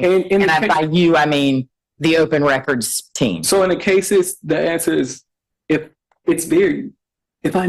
you're specifically looking for a case number, right? I'm not going to hold you to you missed the last digits of your case number, right? Those are cases where I'm going to honestly, hey, that's my last resort. I don't have those records. What are you looking for? If you want an MAU for my subawardee contract, and I know you pick up the phone nonprofit, what are you looking for? Let me see. So in those particular cases, Your Honor, no, it doesn't happen often. But in the cases, given my staffing levels and workload, that's where, in my opinion, we look at the Open Records Act. I have 1,000 requests a year, or more than 1,000, 50 to 75 a month. In January, when these arguably, when these I found requests the came in Election January, Commission was a is hot back. button They're on a issue. break right now, but I their did feed is not have back. the So I capacity, may right, stop to this say, and go have a conversation. to And if I that. did have a Because I'll conversation, I'm tell you not right sure if that it now, will this yield is any going to be fruit a in this full particular day of this instance. back and So forth. I honestly, I don't, there's not a lot of, I bet. do not response. I bet. I know in January, you want this particular contract, you want this MOU, like when you want something specific, typically I can work with you to get it because you have a reason as to why you want it. When it's over broad, I have to pick up the phone. If you want a case file or good case, my rule is open and active litigation. Technically, I can say no. But if you're a civil attorney and you need this limited case because let's have a conversation with you, my ADA, to determine if there's something that you can expect, is there something that you can do to get what you need and not necessarily impact my prosecution. So I don't have I have a few, and I recognize the name of the person that she presented to, that she referenced in her exhibit. Well, there are certain people who I don't know how to help them, but rest assured, my Open Records team, when you're looking for a document, I'm gonna do anything and everything before I say I don't have it. That's not my go-to. Okay, thank you. I appreciate that. They requested vague documents and Merchant, vague your lists witness. that Did you have any don't follow-up? actually exist. They would have Ms. to be Monroe? compiled, and the Okay. law does Mr. not Bond, you require may be him to excused. compile them. Thank you. Period. That's what he tried to say all day yesterday.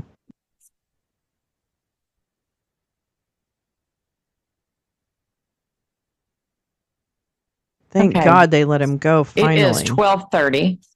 Oh, they're going to But take a also break. knowing that we're going to lose Ms. Merchant at some point, I was thinking that we might continue if people need a comfort break as opposed to like a longer lunch break and go ahead and keep moving along with Ms. Miller. If that's okay with everybody? I may have some good news. Okay.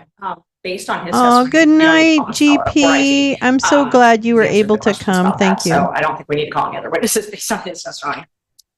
Okay, Ms. Monroe? For this, if we get to damages, we'll need to do that. What? Oh, you are high, girl. I'm sorry, we'll confirm. You're higher than me. Sure.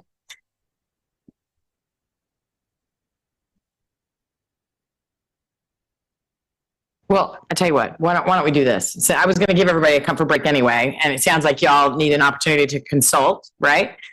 So it is 12:33. Why She's don't we like take a break acting all until like 12:45, thirsty and 12:50? excited. And we'll come back and figure out where we're going next, okay? Okay. What? Thank you all. What is she doing? How long is her break? Oh, well, it doesn't matter. Okay, what I'm going to do, I'm going to put the sound on for these guys. On the situation with recognizing, And then I'm going to Gonzalez, it's a double-edged sword. mute that. Because, you know, And then I I'm believe going that to... he won the election. I've said that clearly. Fucking hell. At the same time, the imprimatur of the United do States that. carries with it a lot of positives and a lot of strengths, but we've seen historically how it also can play into the hands of dictators because we become their foil to curry favor with what is for them the home team, in this case Venezuelans, and the United States is that big evil empire who is trying to harm us as a country, and so they have successfully, some of them, played this insider-outsider game where these outside folks are trying to tell us who's gonna be president and how our country is gonna run. So that's why I say it's a tough mix of how you do that, and thank you all for your work and for doing it diligently and thoughtfully. I have a few questions really quick. The first one, you know, since July 28th, a key priority of the United States and many of the other countries in the region has been to push the Maduro regime to enter into negotiations with the opposition regarding a democratic transition with the results, in line with the results of the election. The Maduro regime has broken ties with a number of countries that recognize Edmundo Gonzalez's victory and has diplomatically isolated itself. This has left few avenues to engage with the regime to push it to enter into those negotiations.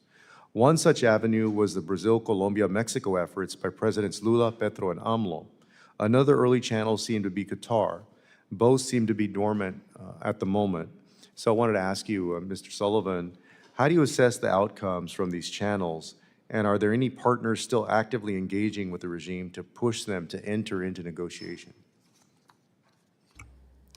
Thank you, Ranking Member Castro.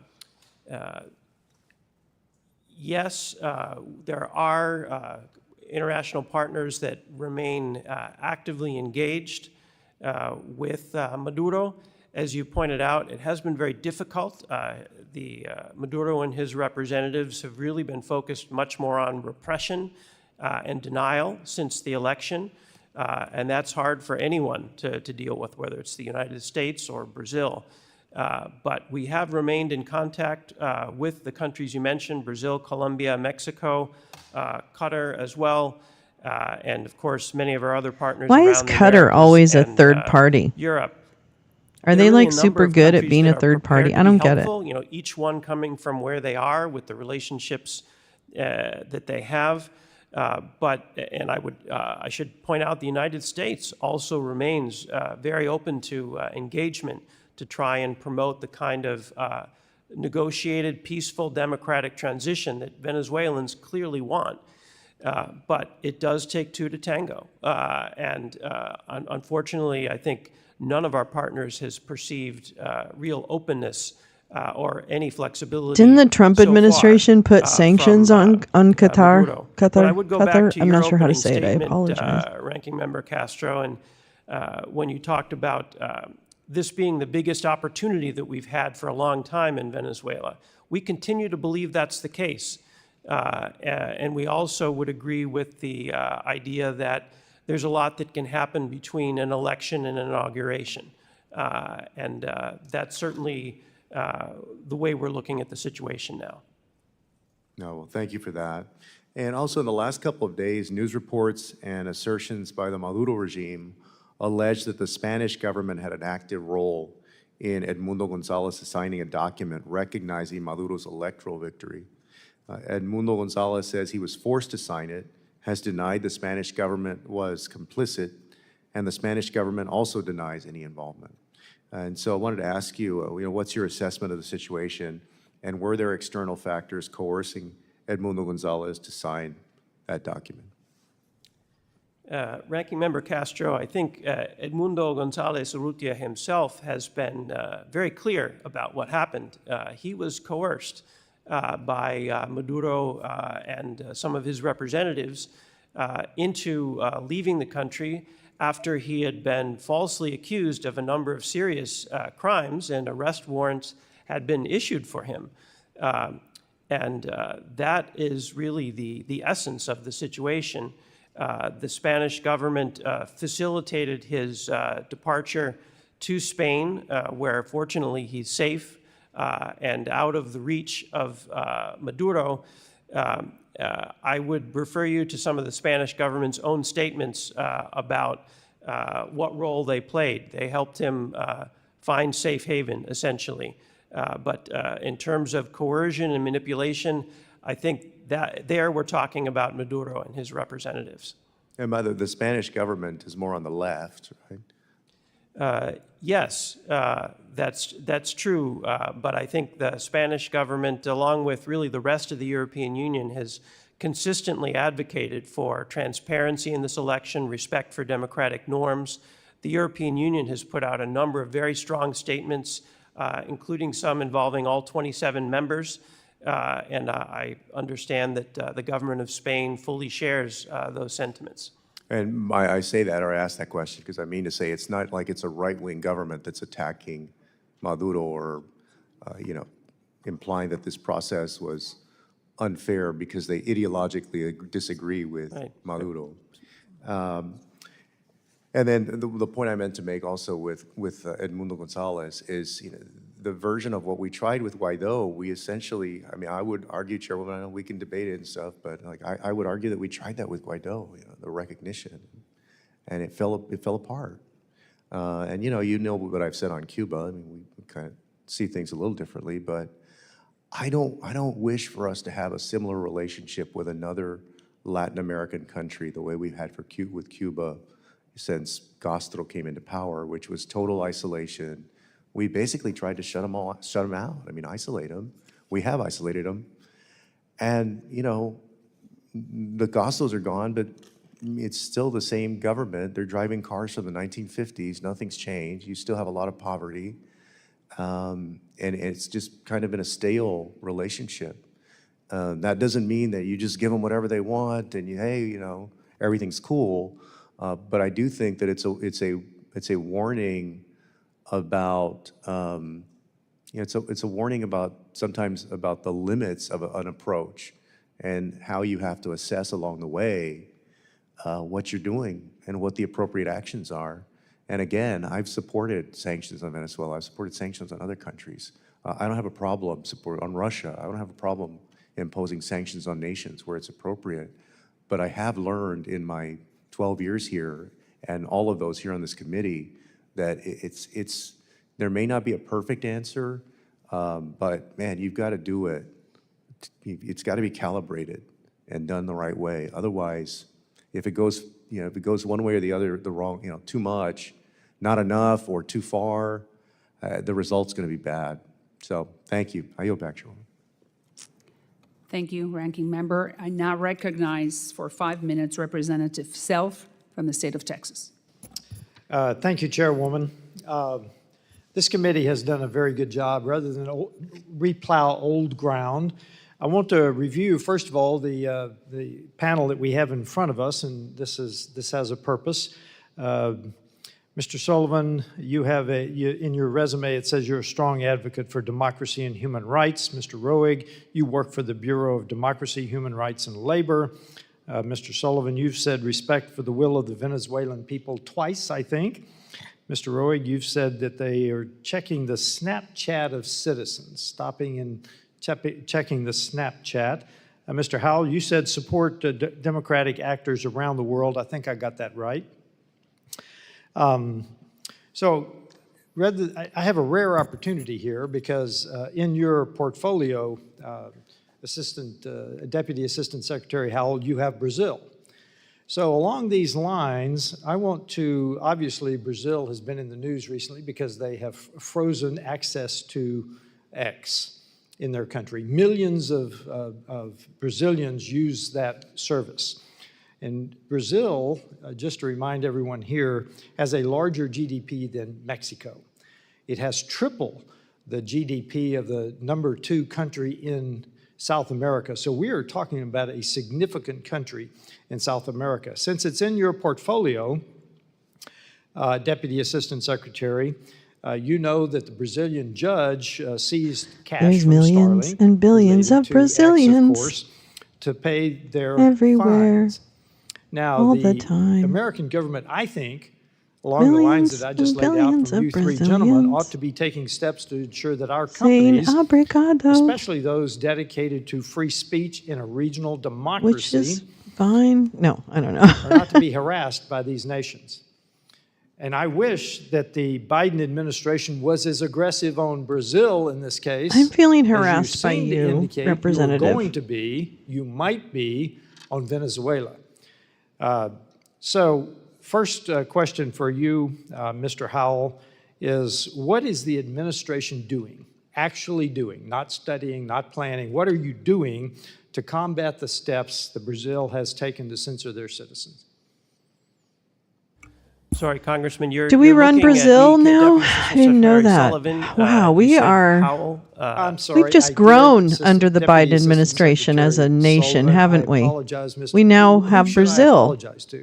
That's No fantastic. one, sir, just clarify. Just clarifying. Are I'm the looking flights at going to be you, cheaper? Deputy Assistant Secretary Sullivan. Thank you. Good.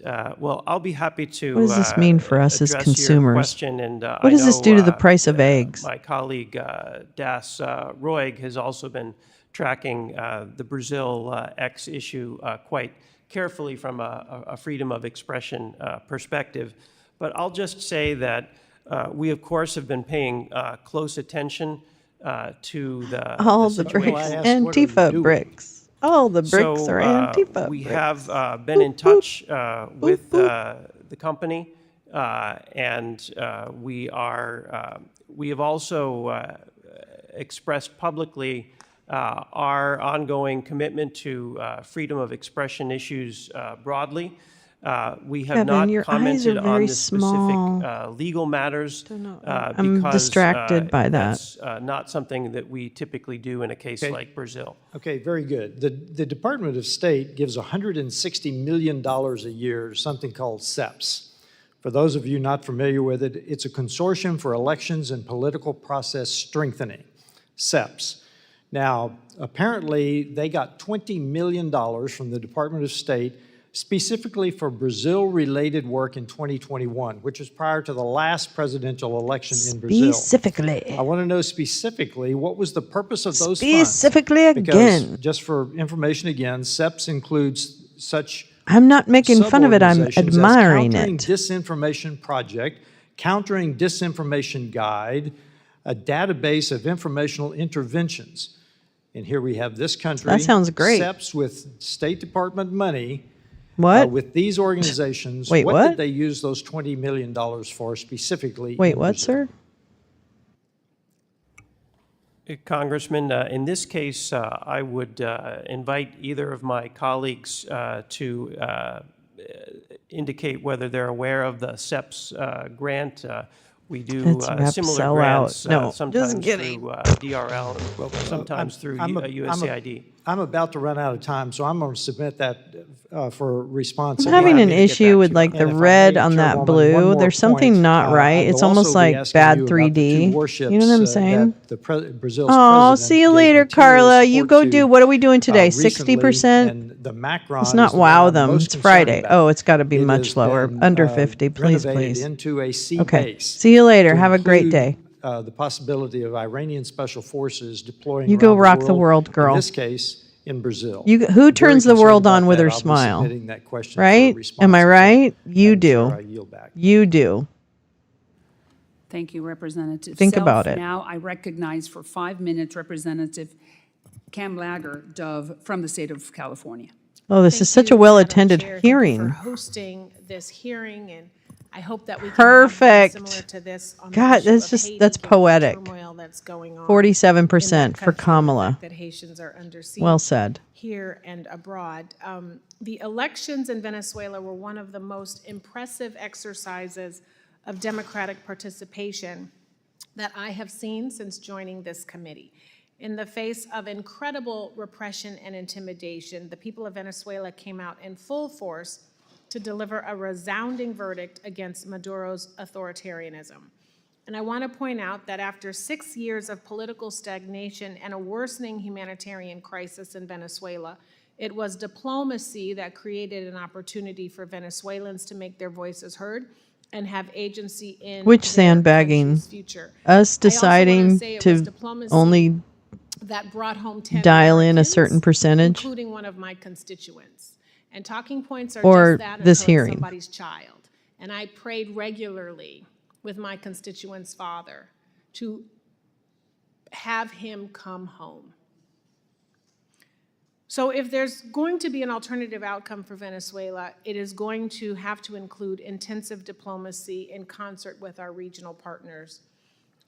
Deputy Assistant Secretary Sullivan, there's been a lot of discussion about sticks. What are the carrots that are on the table? And is the United States prepared to consider sanctions, relief, or lifting of indictments or other forms of support for officials who have exercised courage and have respected the outcome of Venezuela's elections? Thanks very much for your question, Congresswoman, and I really appreciate your highlighting the important role that diplomacy played in helping us get to competitive elections in Venezuela, as well as releasing Viva la revolución. wrongfully detained That's what I Americans say. last year. We were all very happy to be part of that. In terms of sanctions relief and carrots in general, in this situation, We have indicated that we are prepared to look at sanctions relief of all kinds if the Venezuelan democratic process proceeds, if the will of the people is respected. I think that's clear. In terms of our individual sanctions, really they are always put in place as an incentive for individuals to change their behavior in a positive way. We are in a position to review sanctions in the case that individuals, instead of disrupting democratic processes or conducting repression, actually contribute to a positive outcome. Absolutely. I would also highlight that in terms of carrots, really what all of us are looking for is a peaceful democratic transition and as Edmundo Gonzalez, the winner of the presidential election, has said, national reconciliation. I think he has talked, along with Maria Corina Machado, about building a Venezuela for all Venezuelans, that all Venezuelans where they can feel comfortable, where they can go on with their lives, and where people can leave behind the terrible crisis and strife that have gripped the country for years now. And really, in our view, most of the carrots that would be involved in a transition really have to come through Venezuelan-led negotiations that we, as the U.S. government, can support. But there are, of course, a number of issues and angles that the U.S. government does control, and we're happy to put our influence at the service of that kind of national reconciliation. Thank you. Das Roig, I think the fact that Brazil has allowed Argentina to operate under its flag is a really big deal. We know that Maduro has taken unprecedented steps to intimidate other countries, including breaking off diplomatic relations with Argentina, first sheltering 6 Venezuelan opposition members, and then revoking Brazil's authority to represent Argentina's interests. I think this is a violation of the Vienna Convention.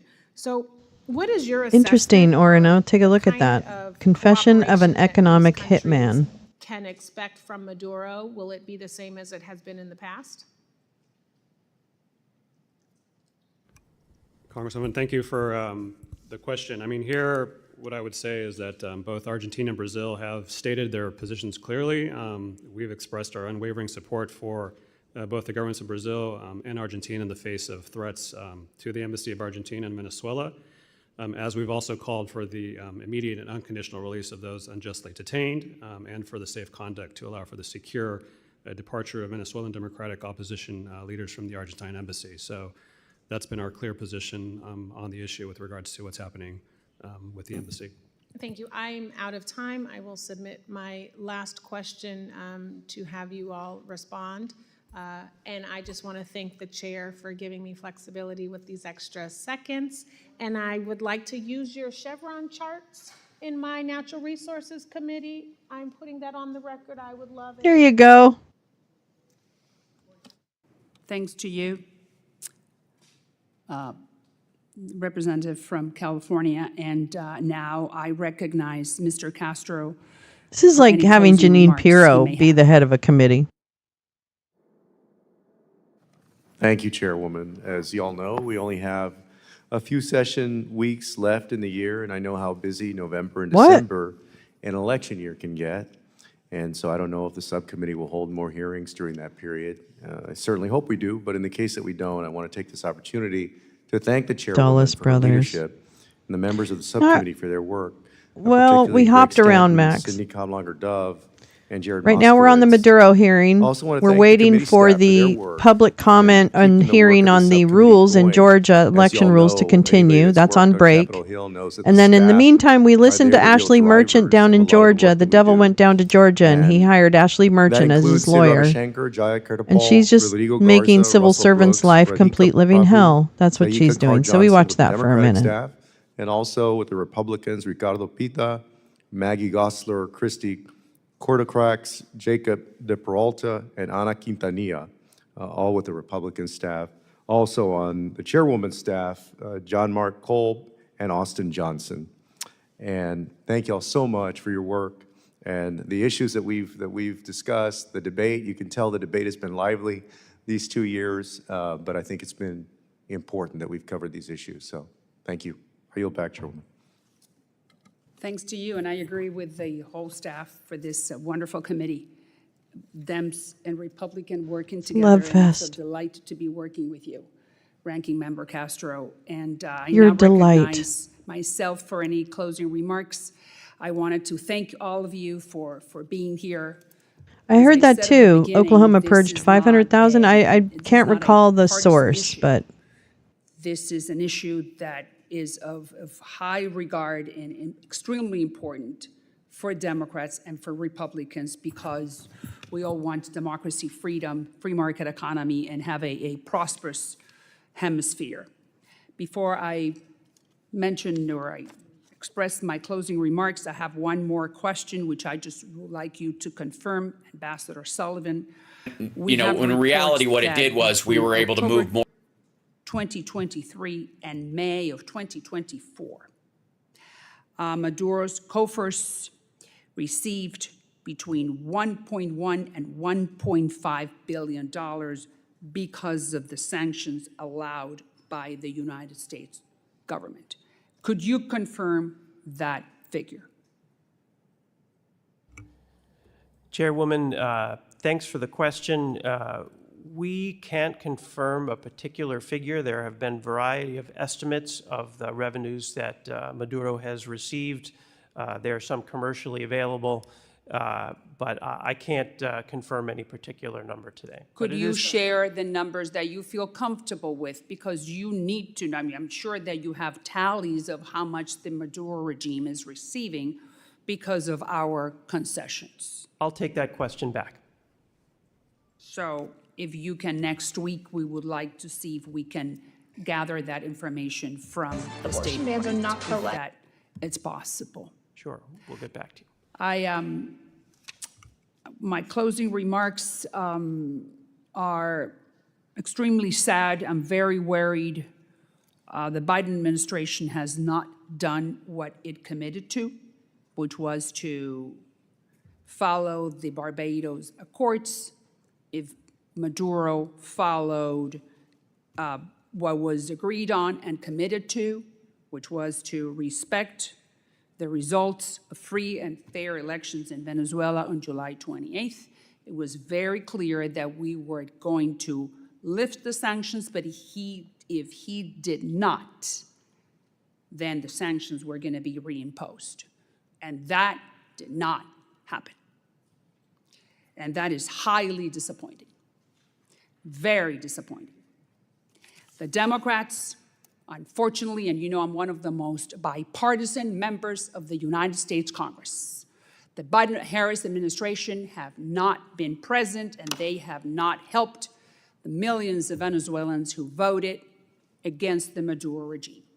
And there was an agreement, the Barbados Accords, and we, the United States, we did not follow it.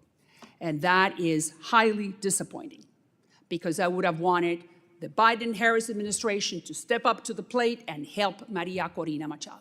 I would have been the first one saying, bravo, Mr. President, but he did not.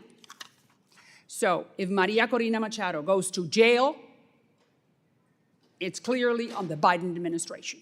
And I want to leave that on the record, because Edmundo Gonzalez left. She is the last man standing. Do you agree with me? Congresswoman, Chairwoman, we have great respect for the incredible bravery and work of Maria Corina Machado. We are very closely tracking her welfare and will continue to do so as this situation unfolds. We remain in close contact with her. Thank you. I thank the witnesses for their valuable testimony and the members for Well, their questions. The members so is of she the subcommittee wrong? may have some Has the Biden administration perhaps the been witnesses. providing support behind the? And we will ask you to All right. respond to those questions Okay. in writing. Okie dokie. Pursuant to committee rules, Thank you. all members may have 5 days to submit Thank you. statements. Okay, thank you so much. Boy, we really appreciate you We really appreciate you. Let me tell you, girl. I don't know if your accusations were actually accurate, but that's okay. So then these guys then are doing some stuff. Hold on, let me see who this is. Okay, that's fine. Let's see, blah. All right, let me hold on. Stay with me. Don't leave. Don't leave. Tell it like it is. Yeah, that's what I want to do. Okay. This is the Secret Service. We're awaiting a briefing on the whatchamacallit. Oh wait, maybe I should do that in the other one. Oh, sorry. Thank you. I really want to thank you. Yeah. Yeah. That's what I wanted to do. Sorry. Okay, so that is no longer that. Oh, so much hard work. Okay, so this now is, the hell is it? Oh yeah. Whoops.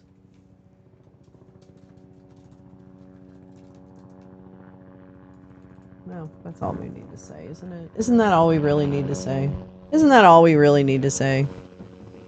Thank you so much. I have two, yeah. Thank you. I love you. And you should have the other. Just there's good. That's fine. I'll do it. Thanks. And I think that's it. Ah, perfection. What am I doing? Oh, wait. I'm moving something in the wrong way. Tell it like it is. Oh, oops. I'm not even live, though. Oops. What a... The mission of the Oh, Secret Service sorry. is clear. Damn it. We cannot afford to fail. After reviewing the planning, event details, and coordination with partner agencies regarding the attempted assassination of former President Donald Trump on July 13th, our mission assurance review is nearing its completion. As I've said, this was a failure on the part of the United States Secret Service. It's important that we hold ourselves accountable for the failures of July 13th, and that we use the lessons learned to make sure that we do not have another failure like this again. The findings of the Mission Assurance Review have prompted the Secret Service to move into the accountability phase of this process. The Office of Professional Responsibility and the Office of Integrity are reviewing the findings. And as a result of these failures, what has become clear to me is we need a shift in paradigm in how we conduct our protective operations. As was I love a demonstrated good on paradigm Sunday shift. in West Palm Beach, I just really threat dig level them. is evolving. Yes, and requires accountability. this paradigm Finally. shift. But here are some of the findings from this Mission Assurance Review. With respect to command and control of the site in Butler, Pennsylvania, the Secret Service has the main responsibility of building the site plan. We cannot abdicate or defer our responsibilities to others. Advanced team personnel have an obligation to ensure that each site meets the protective requirements. Well, maybe if you play and a few principles notes. of Secret Service methodologies. The Secret Service did not give clear guidance or direction to our local law enforcement partners. There were communication deficiencies between law enforcement personnel at the site. For example, the Secret Service did not co-locate its security room with local law enforcement. There was an over-reliance on mobile devices, resulting in information being siloed. For example, at approximately 1810 local time, Secret Service informed personnel that local police were addressing an issue at the 3 o'clock of the outer perimeter. At approximately 1810 local time, via phone call, the Secret Service security room calls the counter sniper response agent reporting an individual on the roof of the AGR building. That vital piece of information was not relayed over the Secret Service radio network. At approximately 1810 and 54 seconds, verified through body camera footage of local law enforcement, officers confront the assailant on the roof of the AGR building. At 1811:05, via phone call, Mike's site Little agent Johnson. calls the assistant site agent to find out what exactly is going on at the 3 o'clock, and during that call, Oh shit, he's shots going the blow by rang out. blow. Fuck. At 1811:32, verified through body camera footage, the first series of shots are fired by the assailant. At 18:11:36, again verified through body camera footage, a second series of shots are fired by the assailant. At 18:11:47, through body camera footage, Secret Service counter snipers neutralized the threat. With respect to diligence, line of sight issues were acknowledged, but not properly mitigated. Issues were encountered the day of the visit with respect to line of sight concerns, but they were not escalated to supervisors. While some members of the advance team were very diligent, there was complacency on the part of others that led to a breach of security protocols. With respect to accountability, the Mission Assurance Review has identified deficiencies in the advanced planning and its implementation by Secret Service personnel. These employees will be held accountable, and this agency has among the most robust table of penalties in the entirety of the federal government. And these penalties will be administered according to our disciplinary process. But due to federal regulations, I cannot get into personnel matters as they are proceeding. With respect to a paradigm shift, we're at a pivotal moment in the history of the Secret Service and at a pivotal moment in the history of our country. And I've directed that the Secret Service embark on a significant paradigm shift that will redefine how we conduct protective operations. What occurred on Sunday demonstrates that the threat environment in which the Secret Service operates is tremendous and under constant threat. And we've been in this heightened and increasingly dynamic threat environment since July 13th.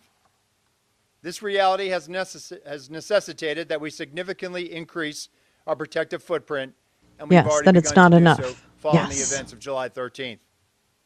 This increased Will there operational be tempo primetime requires tribunals? additional resources to not only account for costs being incurred today, but ensure that we have the tools, Or will they be the promoted technology, to the and personnel Department of needed Homeland to meet these Security? new requirements and execute our mission going forward.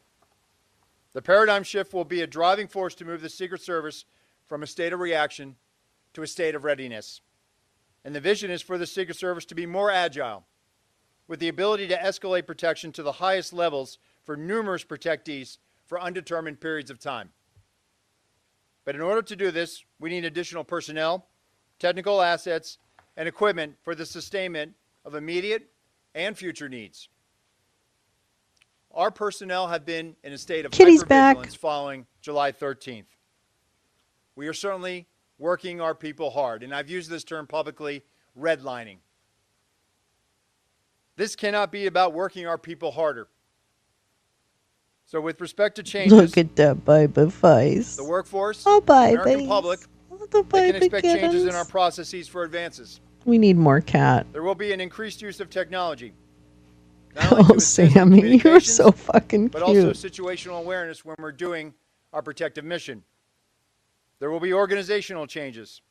For example, I've already You're directed cutie. the creation of an applied research and development I love you. section to field new technologies, I love leverage you, the kitty. research of other government agencies, and calibrate our like, technical "You're security crazy." assets to stay ahead of threat vectors and technical collection impacting Secret Service equities.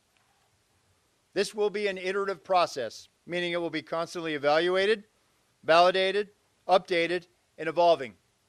We cannot be stagnant. It's must the be weaned off the never-ending reliance of partners within DHS to assist us during high operational story. times. The Secret Service should be self-reliant outside of national He's special so security events. sweet. However, we recognize that we will always need assistance from our He's partners just a within little the Department of Homeland Security and our cupcake. partners at the Department of Defense. And I want to take this moment now also to thank our workforce. I want to conclude by thanking the men and women of the Secret Service who are working tirelessly. This summer, we experienced an unprecedented operational tempo for our agency.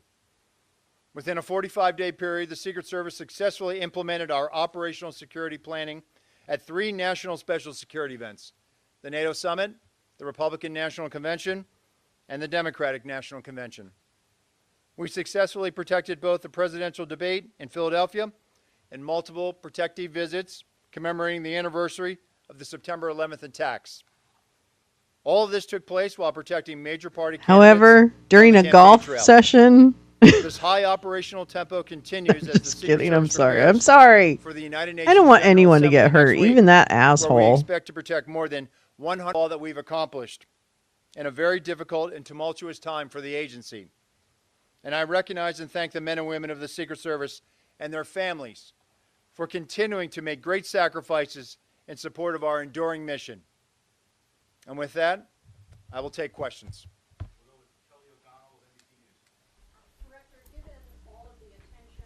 I'm sorry. Their sound sucks. Sir, given all the attention and scrutiny related to these events, do you believe your highest level protectees will now need to campaign differently in how they organize their events and in how they live their daily lives, things like trips to golf courses or recreational time? Will they have to live differently in order to be safe? Well, ultimately, Kelly, it's the responsibility of the Secret Service to make sure that we provide a secure environment for our protectees. This guy's like, I just wanted to go up the ladder the old-fashioned way. I didn't want to have to triage the death of the Secret Service. Providing the highest levels of protection, which we have been doing since July 13th. And so it's ultimately our responsibility to make sure that wherever our protectees go, we are creating a safe environment. And that comes back to us being able to use our methodologies, to use our redundancies, our systems that we have in place to create those secure environments. Do they need to campaign differently still? I, Those are organized or set up, outdoor events, that kind of thing? So since July 13th, we have been securing successfully outdoor events. And what you're seeing is Will there be increased use multiple of assets, cameras increased involved, use of, multiple angles? ballistic glass. So we certainly make sure that when they are out there, I in an know. outdoor venue, He's that coming we are right out using and our saying protective methodologies everything. to create It's that safe bad. environment. It's bad. Oh my God. Thank you for taking the time. Could you just kind of go into a bit more detail about the conversations you had with Trump campaign staff about the selection of the Butler site? The report says that Secret Service agents saw it as a challenge, and the staff wanted to have the rally there. Did the staff go against your recommendation? Can you speak to exactly what was said and what the outcome was? So, listen, the staff chooses a site, and ultimately it's on the Secret Service to secure it. So when the site was selected, the advance team went about It's a pretty tall sword that he's fallen areas on. of concern. The AGR building was one of those hazards that was identified. But let me just be So it's clear, not the two guys who left their window perches to go chase the gunman? That wasn't factored into it? I missed that. Whether it's a campaign staff or a White House staff. We have conversations, and we have very good working relationships with those staffs. But ultimately, it is the Secret Service's responsibility to secure a site.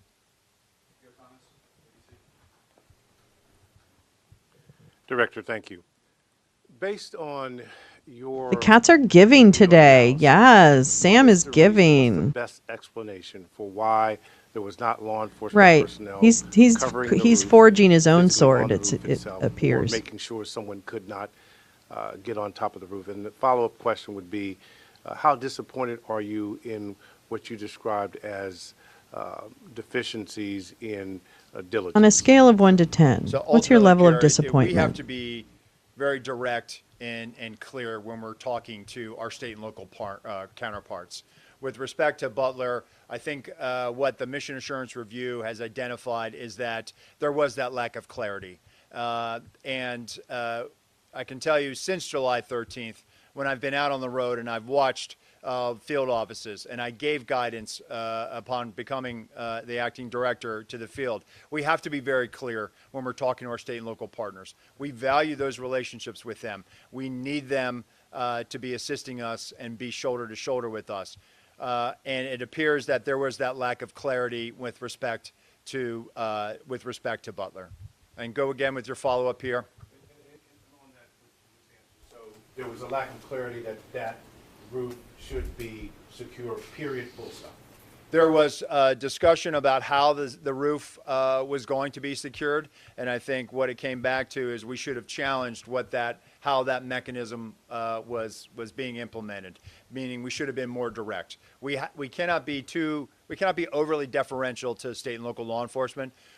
Ultimately it's our responsibility, and so we just have to be very clear when we're asking them for support. They want to help us, and what we found is that in this. They in the mission assurance interviews, it became apparent that in comparison to prior visits to that area, there was one prior visit in 2020, that there was a lack of assertion with respect to what exactly state and locals would have to require or would be required to support that advance. Simply, how disappointed are you when you see that, as the report states, that some personnel did not follow Secret Service protocols? Well, I'm not going to get into employee disciplinary matters, but what I can tell you is the men and women of the Secret Service are dedicated professionals. And so while July 13th is a failure, we're not proud of it, but we certainly have been rising to this moment. The men and women in the field are rising to this moment. They are working tirelessly to make sure that the people we protect. They just prevented him from getting shot. I will never be disappointed. I mean, isn't in that our their folks. job? I am proud of this agency. I am proud of our people. Hi, thanks so much for doing this. On the question of the AGR buildings, is there a process that's standard for the day of the event that somebody from the Secret Service looks around and makes sure all of the assets are where they are? And since the roof of the AGR building was such a glaring omission, why didn't anybody raise that issue at the time? Or secondly, in the security room, look and say, I don't see any local police in here. How are we going to hear them? Right, and I think that was a failure to challenge our assumptions. The assumption that local police were going to have more of a presence in that. We're going to stay where they were. Getting back to your question, there is that diligence that has to be done by the site agents to make sure. Really? That, hey, all of the My assets are in goodness. place. Why did And no one there was raise an the assumption roof? that they had it covered, but there clearly was not that follow-up to make sure. But is Sir, there a are you aware process what that you look happens around when and you like a punch assume? list and check it off and It is part of the principles of our advance and our protective methodologies. Okay, and secondly, just to follow up on the campaign question, you said it's ultimately the Secret Service's responsibility. So when there's a disagreement between the campaign and the Secret Service on a security issue, who has the last word? So it's not about No disagreement, worries, it's about a Oren. negotiation. You They be certainly you. don't Oh, look want, at Sam's any harm looking to come to their to principal, give you like and a so little they respect us. And cat- so usually what it boils cat down to energy. is escalating it up to a supervisor and a senior staff level. What I can tell you is that if there were discrepancies, and there were, regarding how the site was supposed to have been secured, how supervisors were briefed, and supervisors reported in their mission assurance interviews that they envisioned harder assets to be able to secure that line of sight, to be able to mitigate anything that might have been looking in or would have created an openness on the site at the Butler Farm Show. And so on the morning of, if there were those deficiencies, they were never escalated up to the supervisors to be able to resolve. David Sponge, Fox News. Thank you, sir. I have two questions. They're related. The first is looking forward. Wait, you need The House something. just voted within the last couple of hours unanimously. That's what you get, Max, for from those that that were one. Good present in one. the chamber to give presidential candidates the exact same Secret Service protection as sitting presidents. My first question is, can you handle that? We've been doing that since July 13th, David. So what is the purpose of the bill?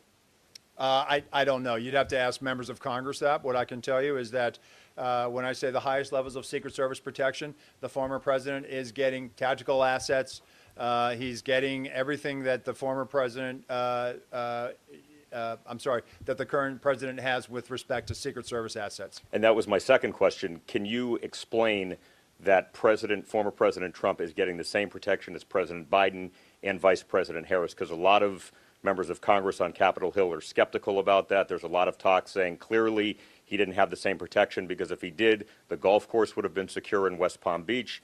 Can you tell people what's going on with that? So with respect to West Palm Beach, what I can tell you without getting into our TTPs, our techniques, our tactics, our procedures, what I can tell you is that on that day, there were counter-sniper elements that were present with the former president on the golf course in proximity. There was an entire counter-assault team that was there in proximity. There was also a jump team in proximity.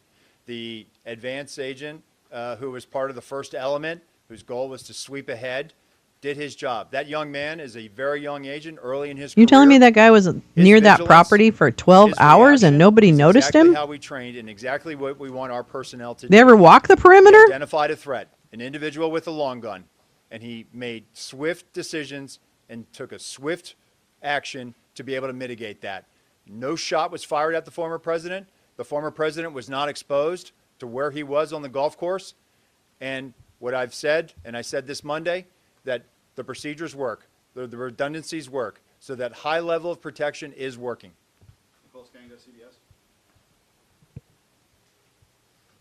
Acting Director, thank you very much for doing this. 2 questions, just one on West Palm Beach. The busy public road that is adjacent to that 6th hole where the suspect was hiding is a well-known blind spot on that specific golf course. Why did no one within the U.S. Secret Service sweep behind that fence line for threats? They were sweeping ahead, Nicole. So what I just explained is that that lead element was going ahead, sweeping. But was there anyone behind the Not fence sideways, where the road was, not behind, there in to see front. if anyone was in the bushes? Nicole. Having been there and seen the vantage point, whether they were on the public side or the private We'll side. go to the hearing bottom right line away. is In the fact, I'll individual just was stop protected. that for now and then we'll catch up with them. Butler, you testified before Congress that all assets requested for the Butler rally by Trump's detail were approved. But there are Secret Service assets that may have prevented the tragedy on July 13th, most notably a counter-assault advance team Didn't that want to would have leave surveyed her the site with ahead an of time, awkward or face. enhanced not counter-drone fair. protection that Oh, might hell have no. prevented He's the going to grift. tragedy. Were Yep. those specific assets requested by Trump's detail? It's If quite they were, convenient, were they actually. denied? And if they weren't, Unfortunately, why weren't they I requested? think it's So the counter-assault team had an element Really that was stupid. there that had embedded with local law enforcement. Let so him we be had tactical adjudicated. Elements in place.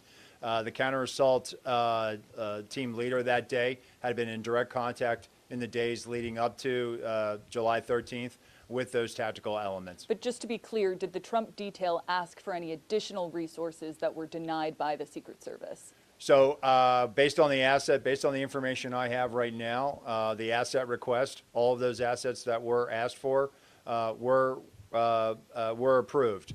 And so what we're looking at now is, were there any additional ones that came in through other channels? But what I can tell you, based on the information I have now, the assets were approved.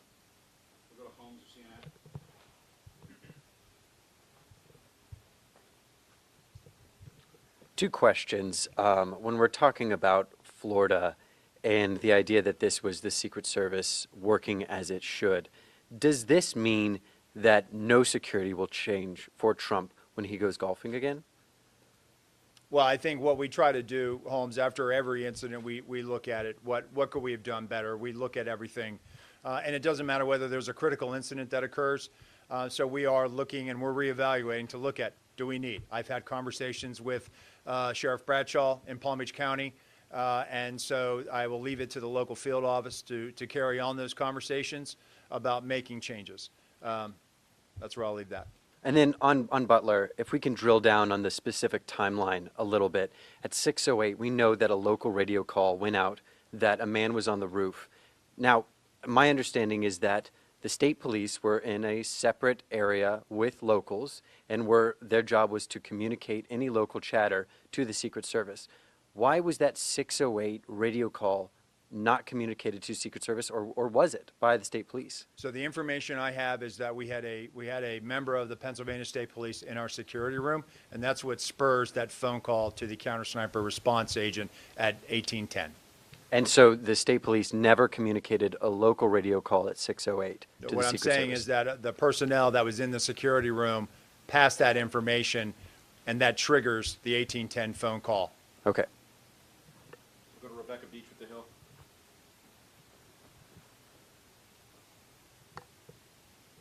Hi, I know Congress has sounded a little resistant lately in terms of what it might do for funding for the Secret Service. Given the sort of paradigm shift that you've laid out today, I'm curious what you'll be looking for from Congress and sort of what you're seeking from lawmakers to carry that out.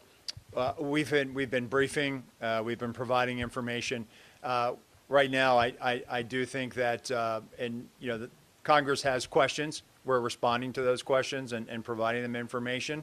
But at the end of the day, I think everybody wants a strong Secret Service, and that's what I'm working towards. That's what members are working towards. And so we'll continue to have those conversations.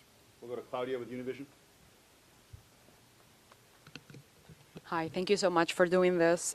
Republicans in Congress, they want the same level of security than the president for the candidates. How realistic is really that? Can you be more specific on that? I know you answered that question, but can a candidate have the same level of security of a sitting president? And also, what changes are we expecting in the security area after, you know, where most of the incidents happened? So how I approach that, Claudia, is this. The way the Secret Service is structured, the President of the United States has the highest level of protection of any world leader, period, the end. The number of assets that the Secret Service provides and the Department of Defense provides is at the highest levels. Those same highest levels with respect to the Secret Service are being provided to the former president's detail. And so when it comes to maintaining this, where we are at Well, right you now did, is Max. we You have just said finite it. resources. Listen, The way I we are don't care. structured I don't want with some him. of our I want him classified to sit assets, in a prison with some of cell for the our rest of his personnel. miserable, old, shriveled life. Uh-oh. What happened? We've now expanded that to include the former president. And so while we can do this, it is certainly, we Sound are burning fucked up. through a lot of assets and resources. And that's the argument that we've been trying to show. This isn't some pie in the sky trying to say, hey, we want this now. We are not capitalizing on a crisis. We are showing the math. We have finite resources, and we are stretching those resources to their maximum right now, which is going to require us to replace these assets. It's going to require us to also adjust, to look at this and evaluate that if we have to do this again, or do it because of some other situation that we have no other control of, we have to be able to sustain that for an indefinite period of time. And so I am hopeful, and I am certainly engaged in these discussions, and I feel like at the end we will get there because we have no other choice. What changes are you going to make outside of the secure area? That zone where everything happens? The outer perimeter. So Yeah. I think that's where we have to be very direct and clear with our state and local partners as to what we're asking of them. Why did he know that Trump was going to be there that day? Or was it just a good guess? I've got two questions. The first, Do we know yet? It's our understanding it takes That's my own. anywhere That's from my 4 to main 10 question. years for an agent Not my to only, go through but the my main. training that rises them up to a presidential detail level. You've described a manpower issue. Given that, do you think that training timeframe might change so you can expedite getting more officers to a presidential detail? Yes, what we need is more poorly trained people. That's exactly what we need. Yes, thank you. When agents Thank you for start, saying what we don't- were You thinking. cannot put them on the highest level protection, protecting a protectee. When they graduate from our training facility, they go to a field.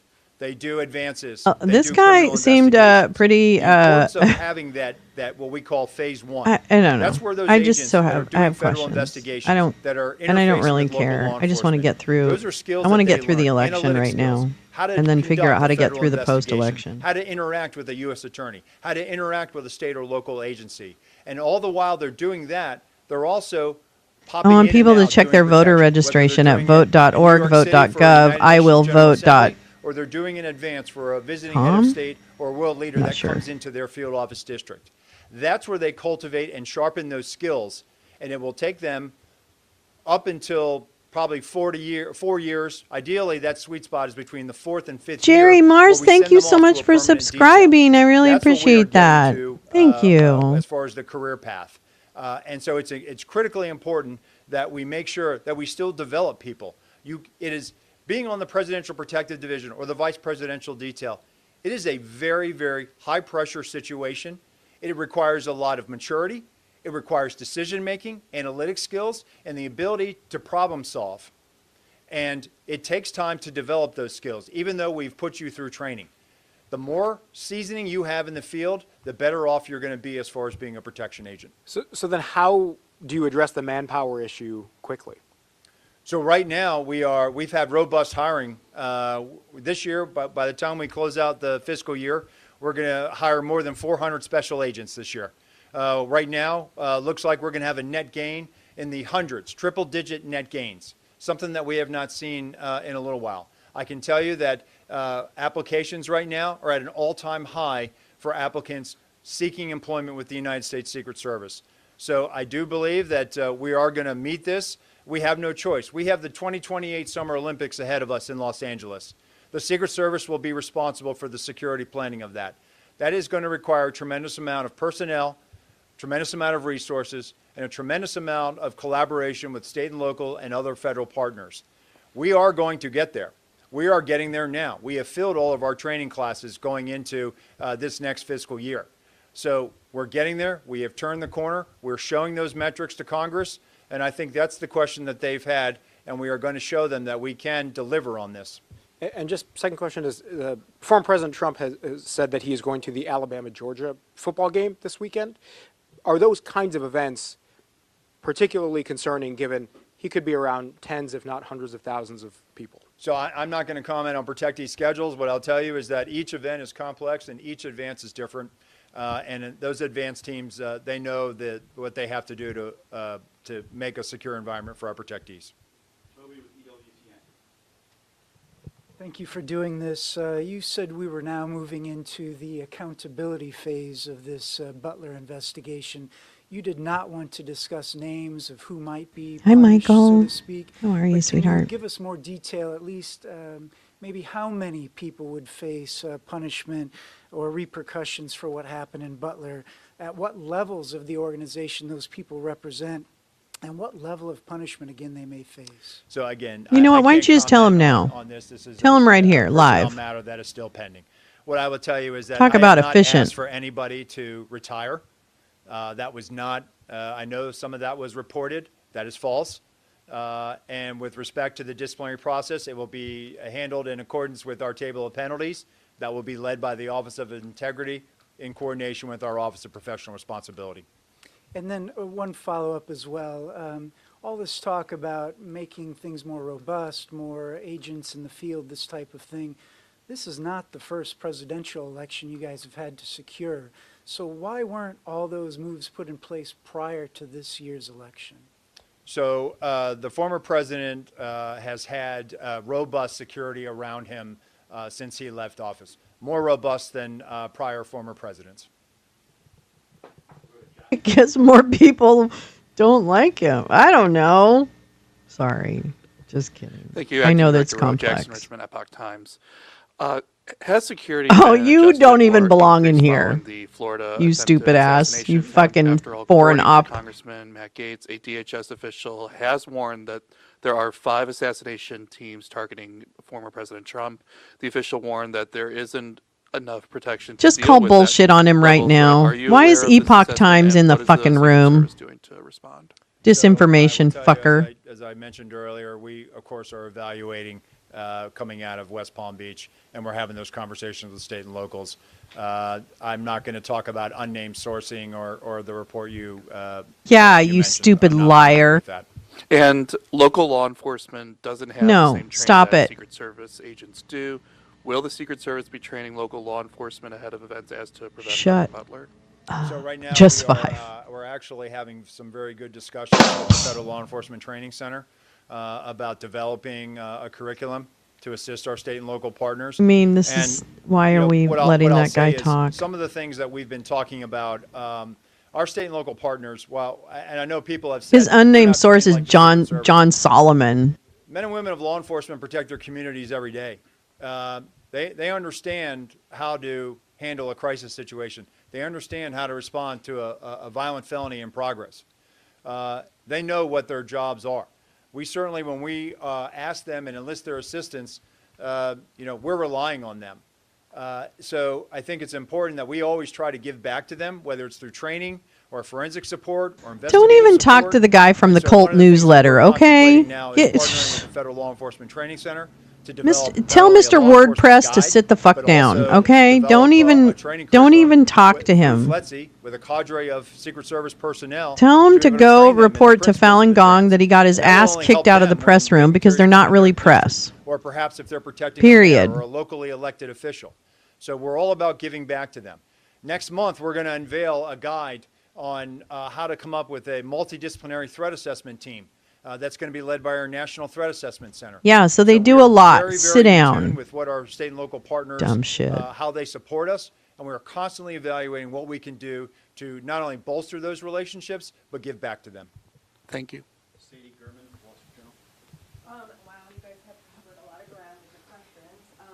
And here's another one, Wall Street Journal. No, I'm just kidding. Owned by the technocrats. I would just ask, guys, I don't know. You guys have really covered it. I'm sorry. I'm gonna give my question to someone else. You only get one. What? Okay, Associated Press. We're all about giving back. I'm going to go back to the line of sight issues and the roof issues. Can you just lay out very clearly who was responsible for security on those roofs? Was it the locals? What was the plan and how did it fail? And then also secondly, you keep talking about a paradigm shift, but what does that mean? Can you kind of Were you not protecting him before and now you are? What does that mean? That's where you're going for, right? When we construct a site, not only are we worried about who can get into a site, but also who can look into that site. So there should have been clear direction about what we needed done at the AGR building. That was discussed during the advance, but I think there was a lack of follow through based on the information I have now and what I'm seeing. There should have been better follow through in some aspects of that, about access control to that property, about access control to the collateral property of the AGR building. And so it was about not giving the state and locals clearer direction on what we needed done. With respect to the paradigm shift, this is about looking at the organization holistically. Legit. For example, These cats are the best nappers. We Communications are nap like problematic. champions. And I think where We I'm looking are at the is, napping we need champions. to have The communications that are we more are the closely aligned napping to the operations. And champions. so coming out of July Of at 13th, least this what I've house. seen and the direction I gave is we have to be very efficient with where we're putting our security rooms. Recently, I was on a visit where, again, similar to Butler, where there was a unified command post. Just as there was in Butler, there was one at this location, where not only did you have emergency services insofar as fire life safety, but you had emergency management officials. You had the highway patrol. And the Yeah, state so you police had that in network. Butler. So You how'd had that local help? law enforcement in I'm that room. confused. You had Secret Service agents in that room monitoring Yeah, but you had that frequencies when you and were in the other listening to what place. was going on those state Sir. and local networks. In addition to that, the locals were flying a drone in proximity to the site. That drone feed was being beamed into that unified command post, and our agents had total domain awareness about what was going on. Also, they had traffic cams. They were able to Is this pipe the in golf those course? traffic No, I'm cams just kidding. into that unified command post. That is the model by which our field, they have taken this to heart, and those special agents in the field are now having those conversations, and they are directing exactly what we need, and they're posting our people exactly where we need to be, so that when our protectees are in a site, we have total awareness of what's going on around us, and we have Total awareness of what's being 100%, except for communicated that guy on in the those local bushes. networks. Never mind. And if I could just follow up with one question. Down in West Palm Beach, on the evening of the attempted assassination down there, the local chief, I believe it was Bradshaw, had said that when Trump was president, there would have been a lot more security around the perimeter, but basically now the Secret Service does the best that they can. But you've said that he has got the highest levels of security now. I mean, can you compare and contrast, is it Well, the same he's not the now boy in as the he would have been bubble. getting while he was Okay, come on sitting now. president? So He's what not I'll the boy say in the is bubble. The former president has the highest levels of Secret Service protection, and I think the sheriff actually went back and clarified his statement. Apparently, so I would point you to that. I believe he did that on Monday. A lot of people don't like Thank this you, guy. Director. Wanted to ask about Sunday's incident as well. So he reached a superlative Is it in the your view, I know history you of talked about presidents. procedures working as intended. How many Is it your how view many that there are the wasn't most any assassination security lapse attempts that on a allowed president? that I'm harm just individual curious. That's kind of within a morbid, few but I'm hundred just yards curious. of the former president? How many I can tell you levels is we're are looking there? at it from an Oh, of after-action napping? report, Oh, yeah, looking at many, reviewing many. that. Come on now, you know. But what I think it goes to show is that that's why we have tripwires. That's why we have systems out there. That's why we have redundancies built into our protective model. And that's what was demonstrated on Sunday. And in terms of the report, I mean, what specifically will be different on the ground now? For instance, are you mandating that Well, there's command posts RFK. have both Secret Service and local law enforcement in them? Will law All the way enforcement up have to communicate Kamala on the same Harris. frequencies? Are there any sort of practical changes? Two, him and Ford. Oh, interesting. Yeah, so security room location, right? Being where local law enforcement is, right? The broad use You of had that technical in security Butler. assets, ballistic glass. You had that in leveraging Butler. partnerships. Well, with yeah, the I'm sure Department it's of number of Defense people, to be able to right? I move don't know. materials, move I personnel. think they said across that, the like number country of in people support of assigned. I don't know. nominee. So those are don't things know. that we've been doing post July 14th, and those are things that are going to probably be in existence in perpetuity moving forward. Oh, I remember those. I remember those. Even though I was a baby. I was like a little tiny baby. I had also had a question about Florida. I think you're right. Well, Can you oh no, say that whether was there's any Reagan. indication that this suspect might have surveilled golf courses any time before Sunday, or what led him to choose that day to be there for maybe 12 hours? So it's an active Why did the investigation, two so I would officers refer you to leave the building that they were observing the roof at Butler? Why? Why did they do that? Why was? Courses Did are anybody know they sprawling did open that? Places, anything that would be publicly visible that you could say, here is how we are beefing up protection when That's what I mean. What's the number of attempts? golf course. So again, what I've said, and I'll continue to do this, and I have That to be we very know mindful about. of our techniques, our tactics, and our procedures.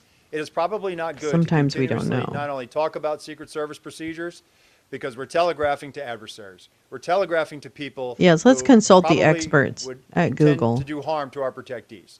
But what I will tell you is that our model, our protective model, it consists of multiple layers and redundancies. The outer, the middle, the inner, those are the layers.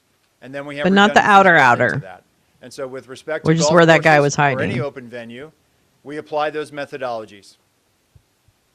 Ellen Gilmer with Bloomberg will be next. They can't cover every inch of the perimeter. I do wonder if they ever walk the perimeter, regard but to your that's okay. conversation, You know, they caught him. They did their job, by the way. Can you talk about They caught him. For resources, do you need to have a specific dollar amount included in an upcoming CR to make things work, or would the anomaly language that the administration had previously requested, is that something you can live with? I'm not going to get into specifics because we're having those conversations, and out of respect for the confidentiality of those discussions. Is he I'm not also the gonna disclose a controller for number. the Secret What I'll tell Service? you I is didn't know we that. have- That's we've amazing. Hey, made several Badger. presentations. Phone We're calls are working at the important. staff level, and we're having those I don't know. conversations, and they That's are what on I'm fire. wondering. Is there an outstanding number of attempts on the life, whether or not they're successful? Of DHS, in its Were protective Booth and mission? Is Wilkes that contingent the on only getting tries for their those additional respective resources, targets? either right now or at some point in the Wait, appropriations what? process? Well, I don't want to rule out that we'll never I have a to very enlist simple the question. assistance of Okay, others to, which request for assistance president and or renew those presidential memorandums. candidate has the And most we did that back, assassination attempts? for several presidential campaign cycles. But I think the importance here is we have to be able to at a moment's notice, surge people to where they need to go. I'm sorry. I'm sorry to be mitigate, so and that's stern. what we do. Just reading We're in the about risk Senator Peters' mitigation Doobie business. Act moved We are out not of in the committee. This risk would change elimination cannabis laws for business. federal And so we employees. have to be able What? to have the personnel, the Great. assets, Which and be Peters able is to that? spread those Tina? out No. for an Greg? indefinite period of time in the event that another situation, a geopolitical conflict, or some other tension requires us to do so. What? You've addressed the golf course incident in great detail, but I just want to ask, are you fully satisfied with the way the Secret Service managed the Florida incident on the golf course? And that's the ones we know Change about. anything? Can you answer the question? Oh yeah, Gary's an I'd say based idiot, on the but whatever. information I have right Isn't now, he? Oh wait, maybe he's I not. say that Maybe Gary's a nice that one. situation was managed. Now I can't remember. According to our training, those as soon as it was as soon Major as our agent apologies. discovered the individual, took swift action. and took steps to neutralize that threat. Immediately upon doing so, How is he there for communicated 12 over the hours? radio. Is there no heat cameras? was a Like, did they not do communication like of heat shots drones? fired. That's what I thought. Okay, sorry, I which misunderstood. immediately I mean, not only I did mixed him our, up with other personnel poopy assigned to faces. the close protection of the president, Well, the good former for him. president, hear the shots. I mean, immediately more went into legal action. weed is The always counter assault good. team went into action. The counter snipers went into action. Supervisors and shift personnel immediately evacuated the president. Took the most expedient route Yeah, I to hope where that's he good needed to news. shelter in place. He had I have a ballistic picture of him in my protection head, around but him. I think it's the wrong They guy. sheltered in place until That's they all could right. determine, was this just the first wave of an attack? Immediately, local law enforcement assets responded to the scene. Local tactical assets that were partnered with our counter assault team were also present, immediately responded. And so that I mean, I don't barrier, like cops, those but layers of I will protection, say those that I feel redundancies, sorry for the this guy a little bit the because he agent really that's just first like discovered, inherited followed this by incredible another shit set of show, and agents I that feel like also he set really up is that trying to middle at least perimeter be around the shift that was evacuated. earnest. But And so you know, in of the course, case he's still a West cop. Palm Beach, based on the Whatever. information I have now, and again, we will review I just it, feel like he was put in it a appears shitty that position. those agents, those supervisors, made swift decisions and made correct decisions.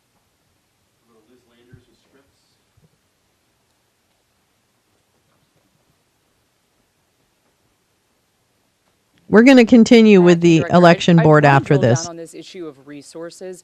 You sent a letter to Senator Murphy and to Senator Britt on September 5th, and it became public.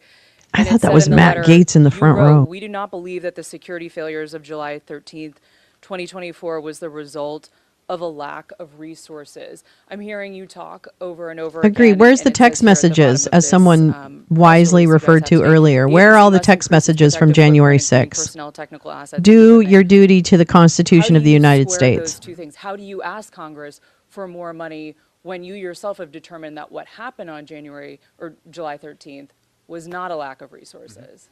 So how I square that is as follows.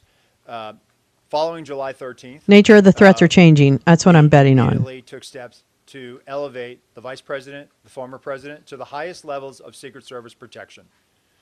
We also took steps to elevate the protection of Senator Vance and eventually Governor Walz to high levels of Secret Service protection. And what I was talking about earlier is the way we are structured. And I go back to this. The President of the United States is the most highly protected individual on the face of the world. That is how the Secret Service is built. That is what we are primarily focused on. And then once you have those assets and resources, they are also committed to the vice president.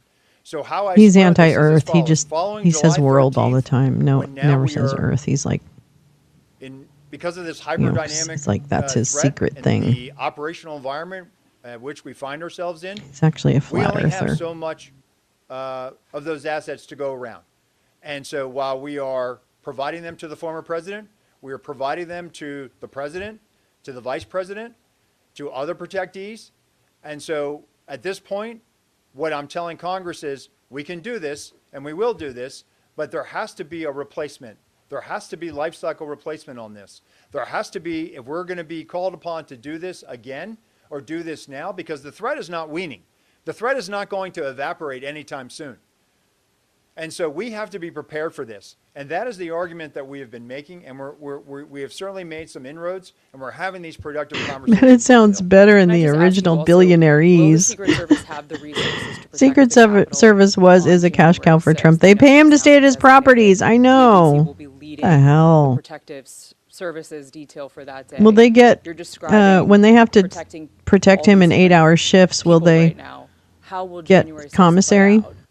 So the January 6th proceedings were designated a national special security event. Do they have to share We are their the French lead fries with security him? planner, I'm just for wondering. that. But again, we have great partnerships with all the law enforcement agencies in Washington, D.C., and most notably the U.S. Capitol Police, which are our partners. Yeah, the when we do president the is. State of the Union, or Well, when we not do the same any as a event at president. the The Capitol former that president rises is to given national a less, usually a like the State of the lesser Union or state funeral. thing. So you feel confident But they you are will have protected. Their family isn't. Their family loses it after like 6 months or something. that day?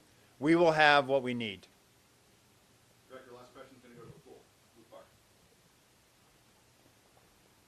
Well, you're sending mixed signals, darling. Do you think I drink your milkshake. by I drink it up. I Congress love that movie. legislating I love that guy. detail regulations. Do you think that is helpful in terms of being able to staff up or Yeah, during incarceration. That's what I when was. you need That's what I was referring to. So I have not, because they're I going to have do not done an 8-hour shifts. analysis of the legislation. I assume it's pretty direct. But look, as I stated, I'm sure Congress wants to make sure that the Secret Service is strong.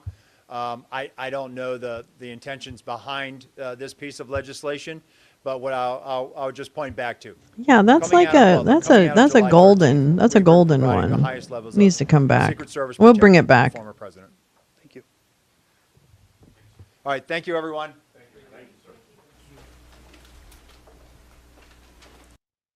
Thank you, sir. No, thank you. Okay, we're going to do this, and then we're going to do that. Whoops. Fuck. Hold on. I'm going to go ahead and go back a little bit since we're still behind the times. Oops. Not that far back. Picture of your toilet paper delivered to your door. Toilet paper. Maybe we should have Amazon delivering our ballots. On transparency, it's simple. The people want accountability, and they want those records subject to open records request, which is OCGA 50-18-70. My rule as proposed clearly stated that the Board of Registrars or absentee ballot clerk shall mail by U.S. Postal Service or other delivery service which offers tracking. And in my proposal, I did write that the records shall be maintained pursuant to OCGA 50-17-70 instead of 50-18-70. And that typo should have been caught by the crack team of $400 per hour lawyers who could have had a first-year law student do the job and would have had it corrected to read 50-18-70. That was clearly a typo. And Whoa. Joseph Kirk knows very well Dude, shut the fuck up. They conflated it Attitudinal. into something akin to they have no idea what they're talking about. And that tells you everything you need to know about Gavrio's authors, their perspective, and their intent on this matter. I will remind Gavrio that this rule also passed, this time 5-0 for movement to rulemaking. The Atlanta Journal-Constitution propaganda machine inaccurately reported that the cost to use U.S. Postal Service tracking is $4 per ballot.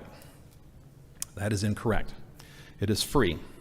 I use tracking at my business using stamps.com, and I even get a discount on Yes, first that's class right. postage. And stamps.com gives me, Furthermore, this is not a Georgia Code referral. 21-2-389 This guy's amazing. states that This is probably one of the postage petitioners. required for mailing ballots to absentee electors, as provided for in this article, shall be paid for by the county or municipality, except in cases where free mail delivery is furnished by the United States government.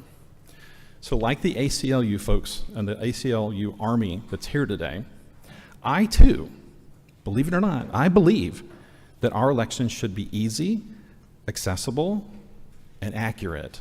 I want to add the word accurate to that. So with this particular rule, I think it should pass. I think we should have the ability to track ballots. And also, Mr.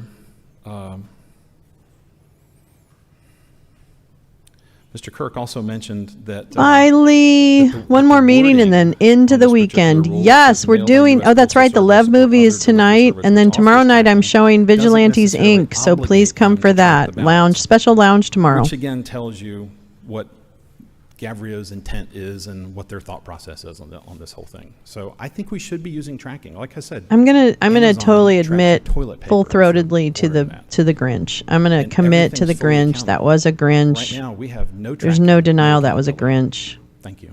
That woman was wearing a Grinch fucking shirt. Exactly the reason I don't use Amazon for my toilet paper. Well, that's then Mr. Doss. I don't know. You're dumb. How do the counties track absentee ballots? Where is Currently, I would like to with watch the Lev's absentee movie, ballots, but I don't we will know enter if it's good to into restream the voter it. registration system, which is Jarvis. We put in when the application was received, when the ballot has been issued, and when the ballot has been mailed. There are a few counties that actually use an absentee by mail service that actually processes our absentee ballots what do you mean Monday and morning? mails them for us. Most counties however, do the mailing themselves. So they Understood. will, Yeah, once they've entered it I'm into the totally voter registration concurring with that system, assessment. They will hand package the ballots. Yes, see you and tomorrow. either take them to the post office or take them to they may run postage themselves. They may take it to the county postage office that will actually enter the postage. Gonna stop doing a reverse image search or something. Returned to us, Oh my we God, also he's so then cute. He again turned his head enter upside down. into the voter registration system as far as when the ballot is received, and then we will make the verification I don't wanna wake on him the up. envelope to make sure that the oath is completed and whatnot, and we'll have that ballot as being received. I believe, starting with this election, they're also offering ballot tracks from the Secretary of State's office that offers ballot tracks to also track the ballot. And I use ballot tracks. Yes, definitely a Monday wake and bake. Abso-frickin-lutely. Was mainly discussed. With this rule, Well, that's talking probably the about the United same. States Same Postal difference Service as or a other, delivery Google program, reverse I image would search. question when you say that the post office offers free tracking, how do you go about getting that free tracking? Are you taking it to the post office and getting them to put the postage on the ballots? That's not what we do. With the military ballots, those are postage paid. They do not have to put postage on there when we mail those out. The other thing, about this rule, I mean, originally when you proposed this rule, you had taken out the language during early voting, but this particular one, it's back in there again. We start mailing ballots before early voting starts. So this particular rule of tracking is we're not treating all ballots the same. We're not tracking the military ballots. We're not tracking the ballots that go out the week before early voting. We're only, apparently, according to If I try to fuck with the camera, the cat cam, it's going to make him leave. voting. I don't want him to leave. But I'm going to fix it for next Can I time. address Absolutely. that? Okay, so it's very simple. My admin goes down to the post office and she picks up this wad of stickers that look just like this, all right? The top part you pull off and you put it onto your item that you're mailing. This needs to stop, bottom okay? strip, I don't want to hear about Joe who owns a Fast next to the Signs person's USA name. franchise The way that you're going to be able to down track at the, enter the or numbers if you post want, but it's boxes, probably etc. just No as good offense to any of those use folks, the but stickers that this are he's giving me that energy in a bad simple. way. It's free. You can go Okay? to the post office and say, Not like you're need creating a all of community your tracking location for stickers, and everybody. they will This give is them just to you. some dipshit. It's very simple process. And if you have folks that are going down to the post office and they're dropping those things off, this is a simple process. When they're putting the ballot, in the envelope, very simple process. Pull that, sticker off, put it on the ballot, pull the tracking sticker off, put it All next right, to the that's person's fair. I name deserve that they're that. working from, that they obviously have to be working from. And then when you take it to the post office, they're going to affix the postage and they're going to scan it with their little digital gun. Can't they just take all the ballots down to the post office and mail them to the state? What about that? The first wave of absentee ballots will already be out by the time this would come into force. I will be the first person to stand in line to work with you hand in hand and go to the legislature and get them to write this into law. I think it's a great idea. I would love to see this happen. It can't happen, it just timing-wise, it can't happen for this election. And again, it goes beyond That's a what very statute gracious requires. We response. can't create a higher standard for the counties than what the legislature has already done. And the legislature has not yet said that the counties need to do the tracking. So we don't have the authority to do that. I hope that the legislature will listen and will write this into code. I will advocate for that. I will support you and anybody else who wants to work with us on this. But we can't do it in time for this election, and we can't do it as an appointed body by regulation. I don't buy that, but thank you. Okay. We were all about to That's get really and sing Kumbaya, bitchy, so- dismissive. Member King, Member Johnson. Yes. But no, the Republican had to be a piece of shit. No, he toasters. That's what we call it. He toasters. And isn't first-class mail tracked automatically? It is, but you have to instruct them to track it. So how much is that going to cost? Can we talk about what the cost to the taxpayer is, please? First class mail is tracked. Can we please talk if about you that, please, and thank you? Use the process to track it. If you just slap a stamp on an envelope, maybe it gets there, maybe it doesn't. That's I don't where we need are to right feel now. from, We are in the you know, maybe it hear gets there, from maybe it Jerry's doesn't. pool service, which, And you with the know, way that I the worked in post- pool with the way service, that so the I post know office what is that working business right now and is. all the problems they have in Palmetto, I don't need think him if to I was tell me election how to director, run a fucking I think I'd election. want to know if I was mailing out 10,000 ballots, did they all get to where I mailed them to? Stop it. They have it. It's NCOA. God damn it. These fucking morons. I'm sorry, I'm going to take a little bit of a point of personal privilege here. As Mr. Doss mentioned, there is a tracking service available, but voters have to opt in. That's right. And I want to use this opportunity, and I hope that some of the media will pick this up, that this opt-in is now available on every voter who applies for an absentee ballot on the MVP site. You can scroll down and opt into receiving text and or email alerts for every step of the way that your ballot is going through the process. You can receive a text when your application has been accepted. You'll receive a text when the ballot is mailed out. Some counties that use these third-party groups, third-party organizations that mail them will track it all the way through the mail because they have that barcode. It will track it all the way back, and you will get notifications. I strongly encourage any National voter Change of who vote Address. absentee, It's a service that the USPS provides where you can get automatic lists that you can download into your system to update addresses I don't oppose this. through a registry. So it's you know, they're asking for shit that doesn't need to be. It's just adding more cost It's very simple. unnecessarily. Can't put it into effect today. Well, if you voted on it today and you said, yes, let's do it, you said, is it today or 48 hours? Because Dr. Johnson was 48 giving... hours to post it and 20 days for it to go into effect. Yeah, now what? I don't understand bitch? the discrepancy between the previous rules that were passed, you know, in years past. Now and what? Went into effect immediately. Now what? Has something changed that makes it so that... It was an emergency. I don't know how that occurred. That was COVID. I mean, there are emergency rules that can come into effect immediately. This isn't an Fucking emergency dicks. rule. I haven't been followed as an emergency rule. I don't see how we can do this election, although I said I don't oppose it. I just oppose it on the timing issue, frankly. You know, it's...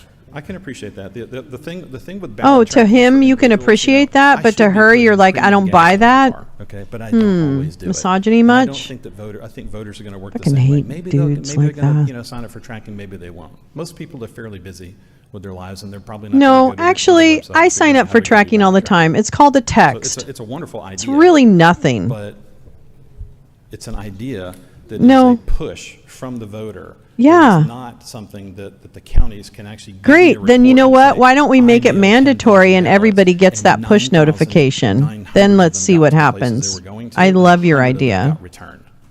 We need that kind of accountability and accuracy. Member King?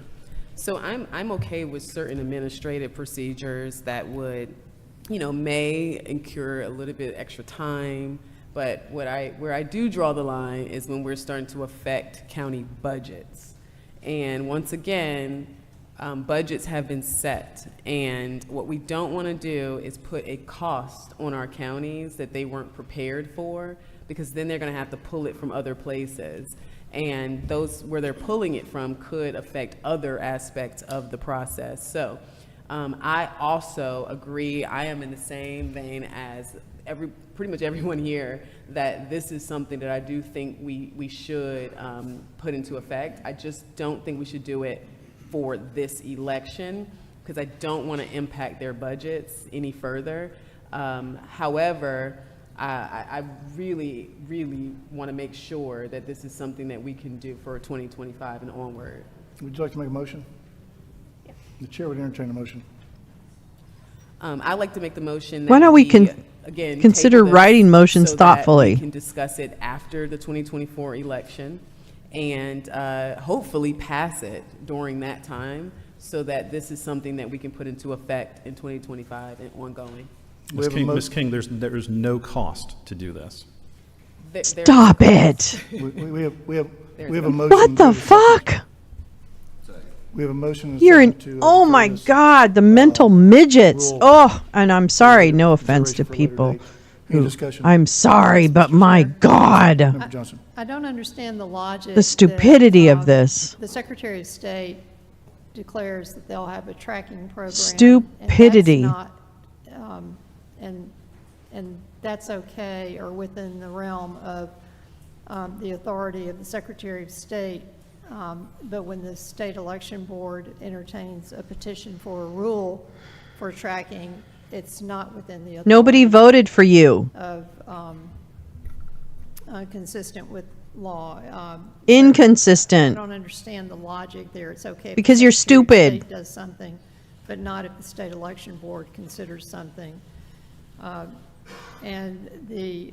Well, the issue sorry, with you the don't get it. emergency You're rules dumb. is, Nobody wants to a whole tell slew you. of emergency rules that were passed that drastically affected how elections were conducted, to the extent of providing absentee ballot drop boxes throughout the state. to, Garland not Favorito has requiring entered the chat. voter, signature verification, to processing and opening absentee ballots while elections were ongoing. Girlfriend. Going on actively. Are you going to mention the tables? And, Come on, mention the ballots under tables. created a gap Come on, in sweetie. the You can do it. system I that know would you can dig allow deep. for, Make Jeff you're happy. voting Come on. to occur.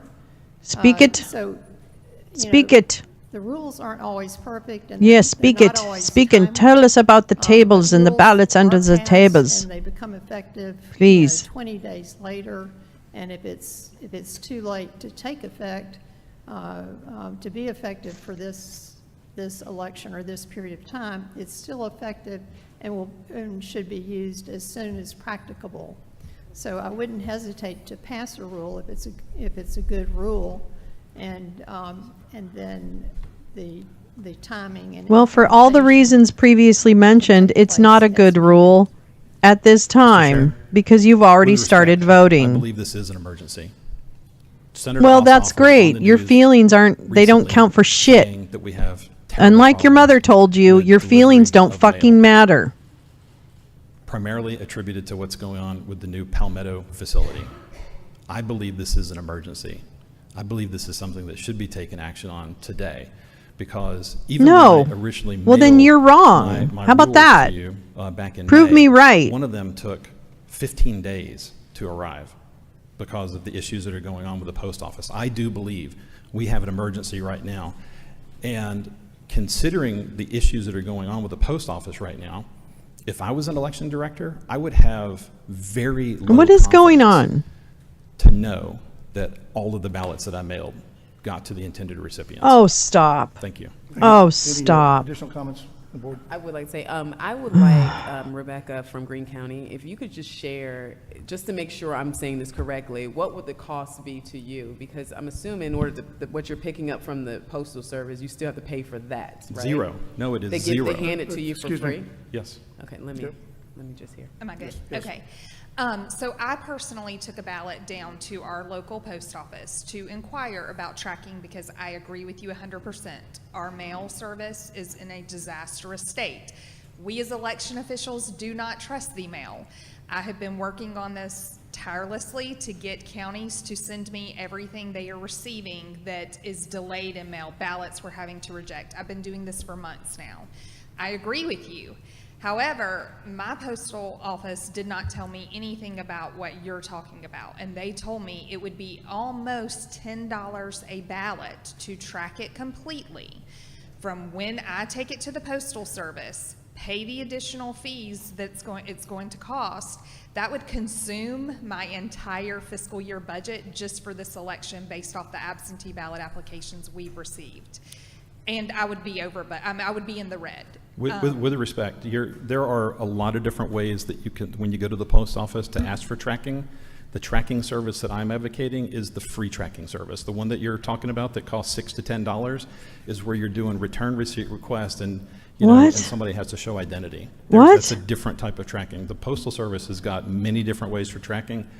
What I'm The advocating free is one? the most basic, most simple. And what free is that? solution. What is that? And to your point, though, I Oh no, agree. this We somebody has agree to on fucking several be the points voice of this, reason in but I this. still Jesus don't trust the Christ. Postal Service to get them their All right. ballot. even- We're- Well, right now, you've got no way to track it. I just want to Member be King? clear. Yeah, so I'm finding it hard to believe that there's anything that's 100% free. So I'm trying to find where the cost lies, right? Are you using a service, stamps.com? Give or a name. What service are you using? So I use stamps.com. Stamps.com gives me a 5-cent discount on first-class postage, and I can get tracking for free. It's just an option that's But in the you system. pay So- stamps.com. Costs me You $11 a fucking month. dick. Okay, so it's Oh $11 my a month fucking, subscription, you know, but did you know still that have to pay for counties that can't first use class, stamps.com? Oh like my that God. that discounted Oh my value, so you pay for God. that, This is and then like, you get your free I tracking, saw on correct? TV where So you there could is a get cost 2 that's still associated with this kumquats for the price of one. Why can't we get kumquats Even everywhere in the those country like $11 that? Adding any I saw line it item on to a TV. budget that has not already been Any county that wants it, I'll pay for if I it. can- Fuck you. If I could I'll just get you finish what stamps. I'm saying. Fuck you. Stop this nonsense. I agree with you. I think that we need to fully understand the cost of this before we I move forward. just with want to any- make any rule. sure I know, even if it's $1, because I know for my business, every single dollar is allocated. So that $1 sends you into the red if you don't have it budgeted. So I just want to make sure Free. we are. This is sophomoric. We have a This is motion sophomoric. on It's the table not in a free, second you fucking idiot. defer It's this, offered as a service because you pay $11 a month. Oh my Can you make a God. motion For a to later make date? it become an emergency rule? No. Is that possible? We have to vote on the original Sit motion. down. I can't. Sit down. Emergency rulemaking, SB 202 made it significantly more difficult to undertake emergency rulemaking. I'm sorry, and Sam. It requires imminent peril. It requires notice to the governor, the lieutenant governor, the speaker of the House, chairpersons of standing committees, legislative council, and the chief executive officer of each political party. It is an extremely high standard to meet an emergency under the statute because the legislature. These will not women have the such emergency rulemaking patience. that was undertaken in I can't even tell you. This does not meet that standard. We have a motion before this board in a second. Any further discussion? Could you repeat the motion? The motion is to defer Exactly, discussion and Max. voting on SCB Idiocracy. Rule 183-1-14-.11.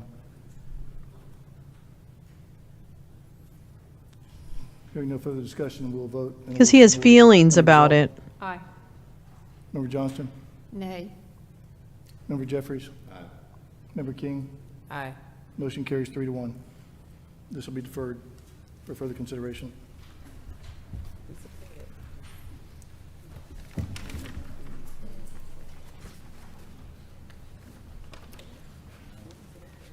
Well, we get to skip over number 5 and number 6. Get the fuck out of here, Already, idiot. presented to us. The next item on the agenda is discussion and voting on proposed rule amendment to SCB Rule 183-1-12.12, tabulating results subject to rule reconciliation reports presentation from Gail Lee and Janelle King. It's I don't know why it's on here. I know, I didn't work with Gail. You had proposed an amendment to it, so that's why I found it. Okay. All right. She had technically withdrawn it, and so that's what we need to do.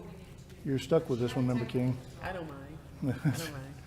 It's tab number 7 in the board book. Yes, Gail, please, Ms. Lee.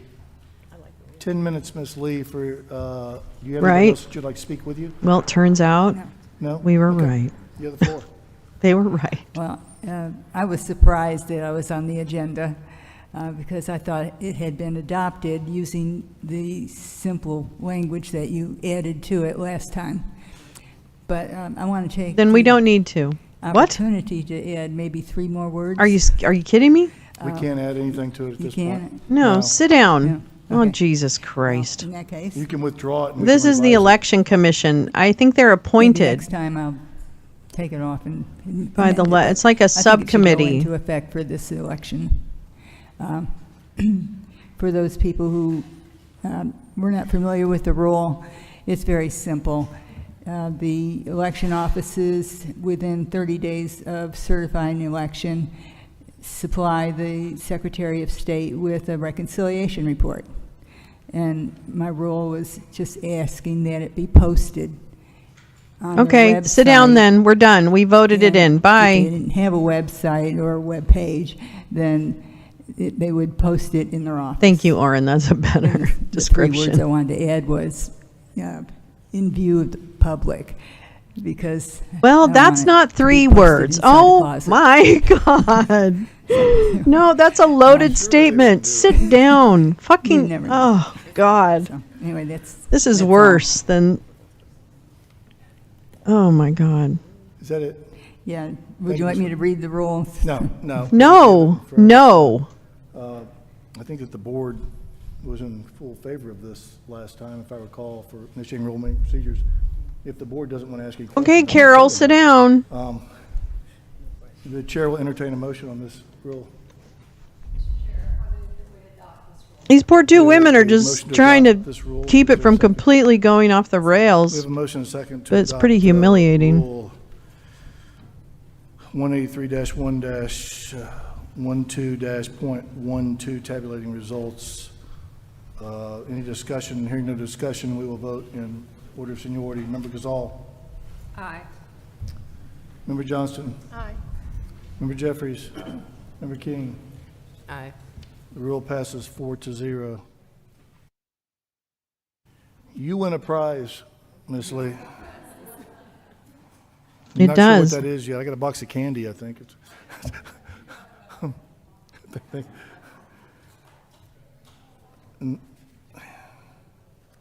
No, it's This pretty way, we're done on this paneling. I one. don't know what kind of wood that is. The next item on the agenda is discussion and voting on proposed rule SCB 183-1- Hi, Neil. We're still here. 19, preparation of electors list and use of electronic poll books. Subject to the rule, voter list presentation by Lucia Frazier. It's tab number 8 in your book.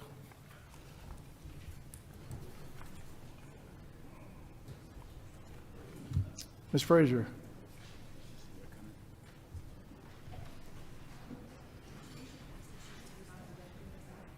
Can you, how long is that going to take? Well, how long will it take? That would make sense, wouldn't it? Yeah, you're right. It probably is Georgia pine. Yay, you're back.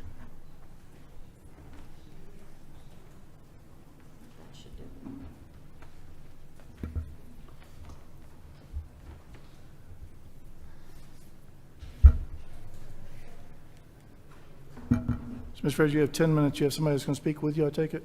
Yes. Okay. And it sounded like if I didn't, or if I used like 5 minutes, I can have 5 minutes at the end too. Is that after your discussion? Well, no, you have 10 minutes to make your presentation, and the board will ask whatever questions of you that they Okay. deem necessary, so. Okay. Well, I if heard there you are say questions. to someone you have 1 minute left after your discussions, and so I just wanted to make sure I'd like the opportunity at the end as well. Whatever. Maybe. Please. Okay.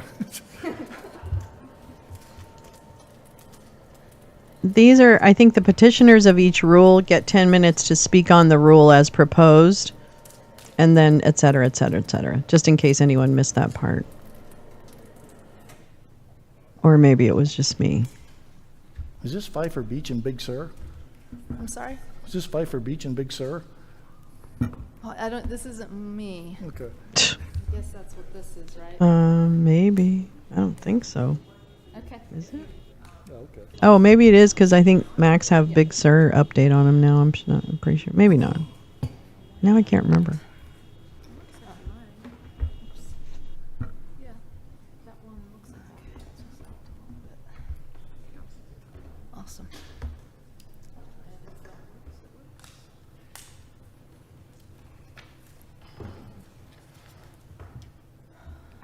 Okay.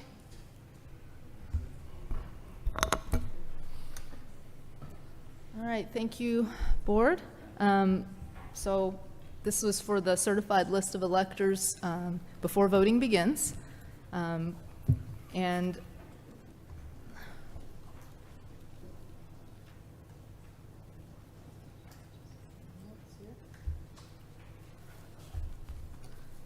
So boy. just to briefly summarize kind of how we got here, this is something that the legislature it's already in our code to produce a certified elector list before voting. It has been something that has been easy to obtain in almost every election, except I think 2020, we have not still been able to obtain that. And according to sunshine laws, like I said before, all this election data is supposed to be open to the public. So just getting a certified elector list, like I said, is already something we do. And so this rule is just to help all the counties and the SOS to do that. And the counties have the ability to post this as well. I wonder what the purpose is of this. And that's all I have, actually, because there's, and then I think Mark would like to say a few words on that. Would you like? We're going to give you more than 1 minute at the end then, since you were so short. Hi, I'm Mark Davis. Been working with voter data since 1986, and I've been qualified and admitted to serve as an expert witness on voter data analytics and residency issues in a number of different cases over the last 22 years or so. And normally when I do one of those cases, I start with a certified copy of the qualified list of electors. And normally it's not too difficult to obtain, but there usually is a delay.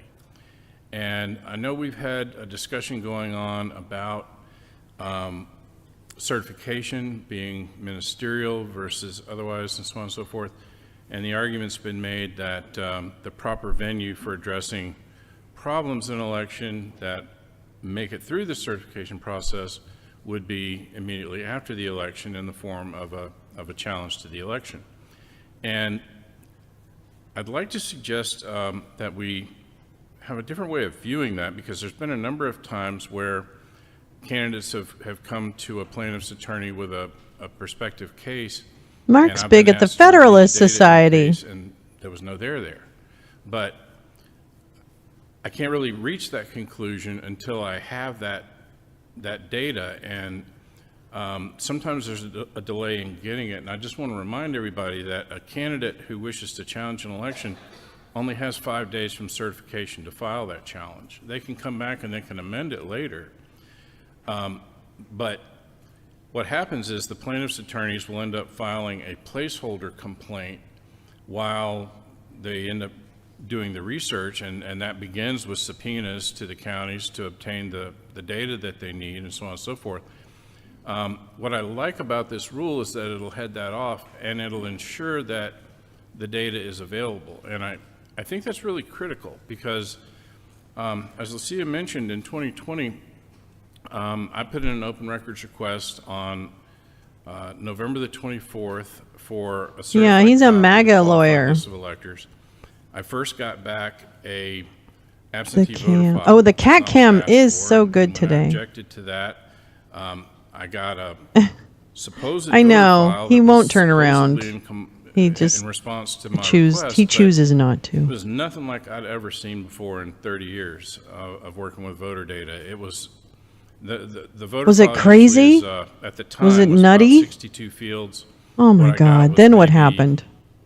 12 or 18. Holy A shit. lot of them were blank. Fields I didn't Oh, even recognize. read the election section in It was- Project it was basically 2025. just Is a that hot this guy? mess. And I went round and round and round with the Secretary of State's office trying to get that replaced. I never succeeded. And I've spent the last 4 years trying to find anybody on the face of this planet who received a certified copy of the qualified list of electors for that election. I've been unable to find anybody. I'm to the point where I'm about ready to offer a reward for it. So I think it would be a I great like move that quote.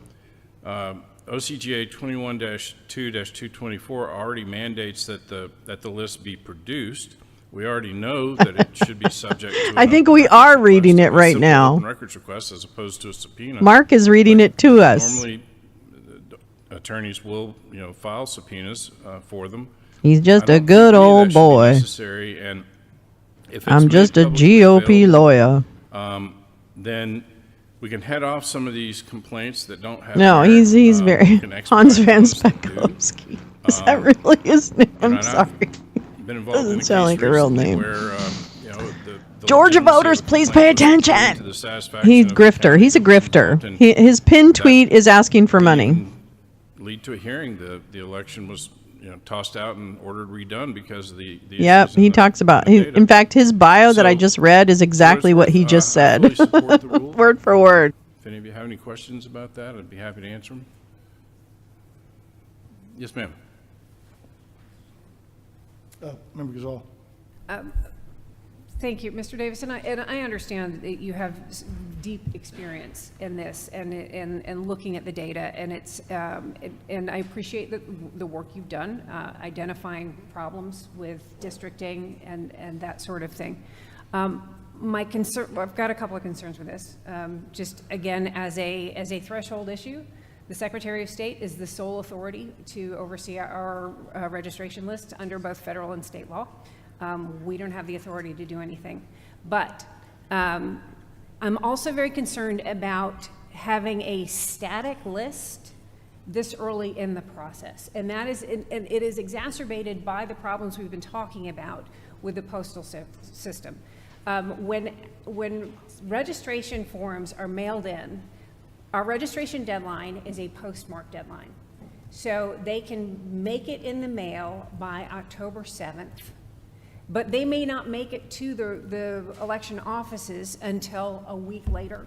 And then they have to be processed. And depending on what form of identification these voters have used, whether it's a driver's license number or the last four of their social security number, it could take another 5 days to clear all of the verification processes. So if this list is published before early voting starts, which with our timing would literally have to be published the day the rule comes into force.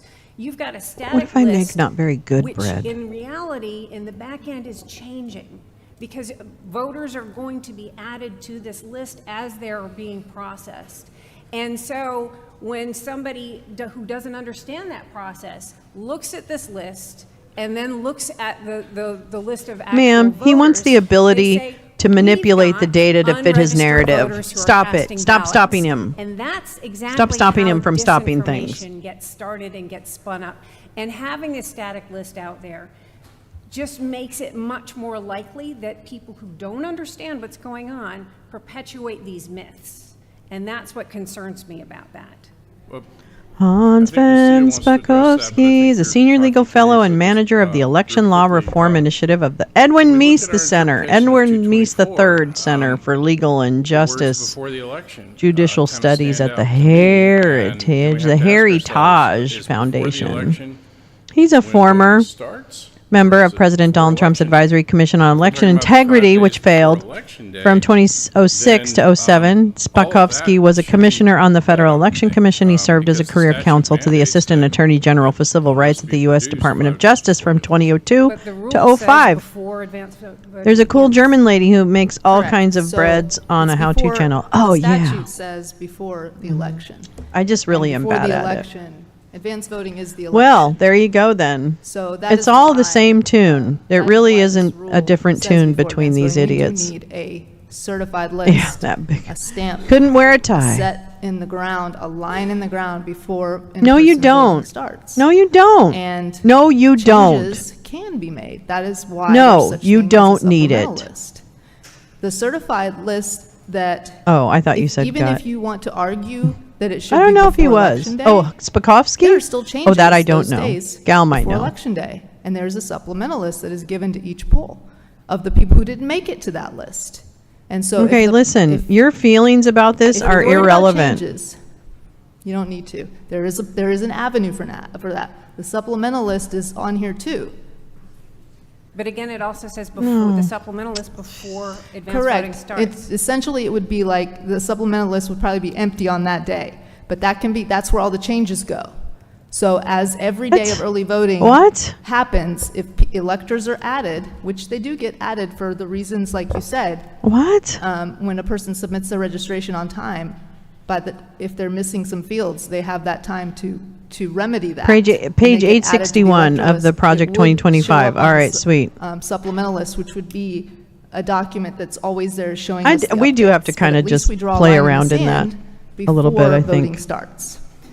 Well, my final objection to this is the retention period Do of the 10 ju- years, do it which justice. is 8 years beyond what statute allows. So- We cannot, in rulemaking, create higher, stricter standards for what the counties must adhere to than what the legislature has set. That is unlawful behavior on our part. Well, the 10 years is current because the Secretary of State already has files for up to 10 years right now on there. For the absentee voter file, it goes back 10 years. So that is why that date, that much time was picked. And it's a reasonable amount of time. Even the North Carolina, they posted for According to 20 years, who? but I used our own Secretary of State According to who? to see how much they keep data, and they at least keep it for 10 years. Oh my They God. can do that by choice. We cannot force them to do that by rule. There you go. She's going to say it one more fucking time until you understand The it. statute's clear on the time limit on that.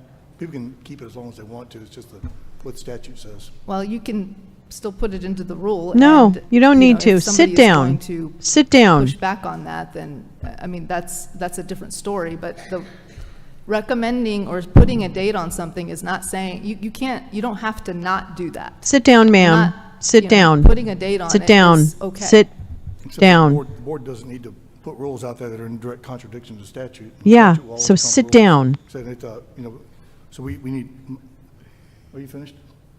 Yeah, my issue with this is, in addition to that, is that, once again, freely accessible link, and the code is pretty clear, 21.2.225, subsection C, that the Secretary of State gets to set a price for this. I mean, it says, notwithstanding any other provision to law to the contrary, the Secretary of State shall establish a cost to be charged for such data. They have the right to do that under statute. And this board cannot dictate to the Secretary of State that they have to provide this for free. Yeah, because it's not free, okay? People still get paid for the hours or whatever it takes to program or disseminate or any of that. My God, this is idiocracy. These people don't know how to work. I wouldn't hire any of these I morons. can't address, I'm just saying that this board can't force the Secretary of State to provide that list for free because the statute says that they can charge for it. And creating a rule that forces them to do that is in direct contradiction to statute. So Well, what if we let them charge what they want, but have to make it available? I mean, all I'm getting at is. What is that? What are you talking about? Where we just can't get it. But yeah, I don't disagree with you, and I'm just saying that we can't, the way this rule is written, it says that they have to provide it freely. And that's in direct contradiction to the statute, so, which is an I issue for me. disagree that it's in total contradiction to the statute. You can say freely Okay, great. available, Sit down. and Both of You're you. not committing a crime by saying freely available. Okay, if they want to, they can follow suit, just like it was said earlier. What? You're making a rule, and the Secretary of State is supposed to provide it freely available, just like sunshine laws have said, and I've already proven that with What? all those statutes, and they should follow suit and follow the law. So what? That would be an issue for them. Yeah, so The sue board, by saying them. This rule would be in direct contradiction with. You're enforcing the law by saying it's. No, freely they are not enforcing the law. Okay? They're supporting the law. Yes, sir. Member King? I'm so sick of Question, dumb just people. so I'm sorry. clear, I know the code says that a link should be provided, but are you asking for a printed list to be posted? I just want to make sure I understand what the rule is asking for. Accessible link is a link that would link to the list. So, okay, so you're not asking for them to print off the list and No. put it up there. Another question is, what type of information would it have? Would it just be a name, first and last name, or what all is the data that would be available? Or It is the voter, like as it is on today, minus the columns that the law prohibits, which those are like date of, year of birth is allowed, but date of birth is not. Driver's license is not allowed. Social Security is not allowed. So currently today, Is when you ask address? for a voter roll, Is they reduce address? the fields by what the law requires. We would need the same thing, that it would be given the same way as you get it today, but this is a certified list. And would my address be posted? Yes. So it'll be a name. As it is today. So it's name, address, and year of birth. If someone requests now, it, currently, just looking to our election officials, currently, you do provide the link for. are they going to the link help is with accessible, domestic violence correct, to the SOS survivors office. who have to be protected? And Is there then any once they go to civil that rights link, they will protection have to for those purchase people? This list. Really? And How what about you're that? Did asking that is we bitch think that remove one the through? option of having to purchase They're the and petitioners for this freely rule. They to make it put this rule forward. And at the county level, that is in your purview. The counties may post a link to their elector list, and they can certify it as well. Now, if you were to post that link to just, and if one of you, either Deidre or Rebecca, one of you can definitely jump in. I want you to answer this question to kind of piggyback off of what you were just saying. They're If the county was to activists, post actually. a One guy's a link MAGA lawyer, this list, and I don't know who she is. She's would you probably have a to person cover that the tries cost to of get the like Secretary of sunshine State, laws and all that or shit. Would you? She's probably like, I gotta know everybody's everything. So I honestly She's a don't busybody. know how that would work, because as it stands right now, if somebody There's a wants difference an elected between an list, advocate whether for it be transparency countywide or and a statewide, busybody, and she falls into county the office busybody refers category. them to the Secretary of State's website, and they purchase the list directly from the state. If a county office is doing this on their own, they have to collect the funds from the individual, and then we have to send the funds to the state.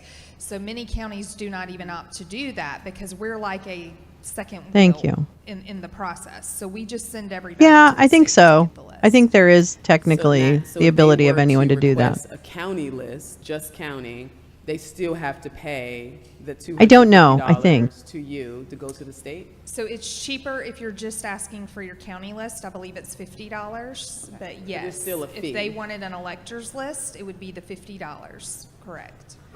So posting it without having anyone, posting it for free would be circumventing the cost, basically. Correct. Basically, is that basically what you're saying? And that's in their purview. They own the voter list. The Secretary of State is not requiring them to charge for it. You're allowed to have your elector list publicly without charging for it. The Secretary of State does not demand that the counties charge. Well, It's your list. Really? It is our understanding. You own. that Well, we she's the one who charge for runs a that list. That's always fucking been the precinct. guidance provided to our office I'm so from the sorry. I'm SOS getting office. mad. So to my knowledge, counties are not giving this list out for free when Yeah. it's requested of the office. Hello. Is there a statute that says, that supports that? Looking.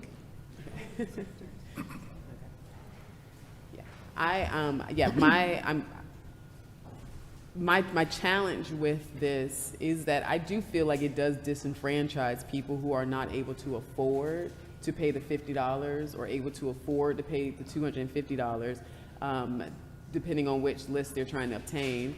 That is a concern for me, because if it is supposed to be freely accessible and it's supposed to be open to the public, then I don't think it should be open to the public who can afford it. That's a challenge for me. However, I would like to know, I think we are in a bit of a gray area when it comes to It's trying true. to, I'd be interested in looking at that overrule woman's other work. already set in place as it relates to having to purchase this list. So, yeah, I would love to give you time to, I want to make sure there's a law, there's a statute, there's something in place that says you have to charge. And if it's not, then I'm willing to further discuss this. But you There is can't. no law that I'm aware of that Oh says my you have God. to charge. Okay, And I'm in out. fact, I it's the can't. opposite. With the sunshine laws, they should be freely available. Just because the Secretary of State is choosing to charge. Why do you is- want them? Why do you want them? That's irrelevant to What are you going here, to do with and it? It's irrelevant to a county. What about the because domestic county violence owns their victims? own What information.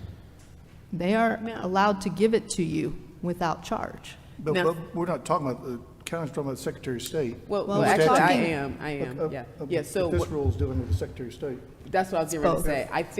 I think the challenge is that you have them both lumped in together, right? Correct. So it's like with this rule, we couldn't ask the county to do something without asking the Secretary of State. I don't know if we can demand that the Secretary of State changes their fees, but yes, Rebecca, you have your quote. So we did find the code section. So it's 21.2.225C, and it says it shall be the duty of the Secretary of State to furnish copies of such data as may be collected and maintained on electors whose names appear on the list of electors maintained by the Secretary of State pursuant to this article, and then it goes into the limitations and so forth. So Right, But that same section talks about them having the right to set the price for it. right. Yep. But is that on a state level or is that county? Well, it's our understanding that the state owns this data that we would be producing. It is the state's database. This is the thing. It does take taxpayer man hours. It does. Nothing is free. We don't pay a fee for the system that we use. I don't know. Because we're using the statewide system. But it is the state's database. So so the data is yours, but the system is theirs. Correct. It worked, Neil.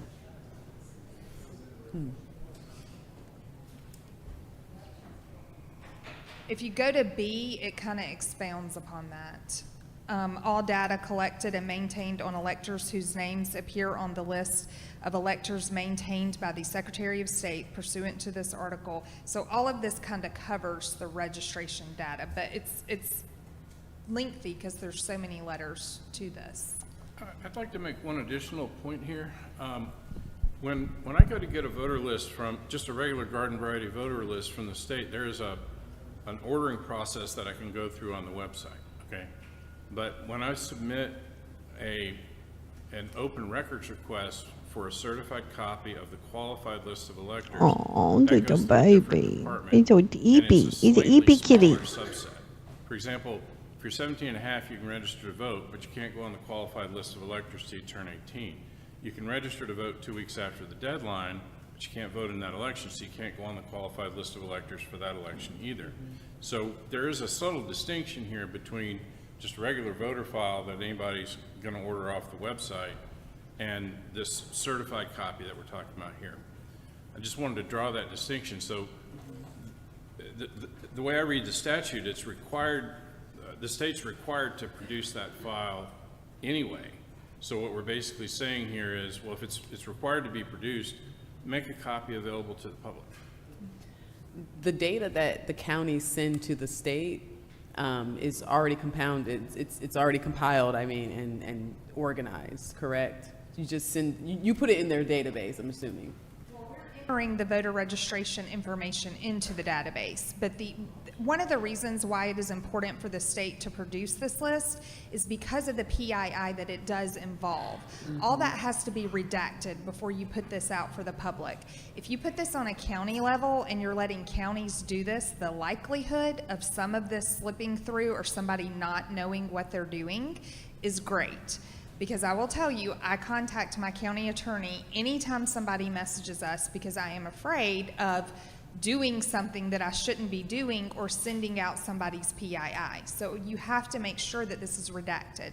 That is the security level built in with the state file because they have an individual that pulls this file, redacts the information, and then posts it publicly for them. Or if they wanted a printed file, they would get a printed file. So it sounds to me that if this rule was written where it was asking that counties provide a redacted list that specifies what that redacted list can show freely. They know that, yeah. It may be easier to support because when you're adding the Secretary of State into it, they do have the right to charge. So we couldn't tell them that they can't charge. I think there's a lot of speculation going on right now. I think when you say the Secretary of State has the right to charge, that's true, they have the right to charge, but you're claiming that they own that data. No, I just said, what I'm saying is the way the rule is written, it's written to the county and the Secretary of State, right? Correct. If you I hope not, Neil. to two rules. One, So now Melania put out a video claiming a law enforcement conspiracy. I know. She's really a useful idiot, isn't she? Now, but for the counties, you may have some footing because If you counties didn't pay may be attention to able my to nudes provide and me saying how information proud as long I as am they of them, let me understand tell you that it about my needs to be conspiracy on the adequately assassination redacted. But the attempt. fact that it's all together I don't care, is do where you? there's some complications. I know you I do. guess I know with you want to the- win.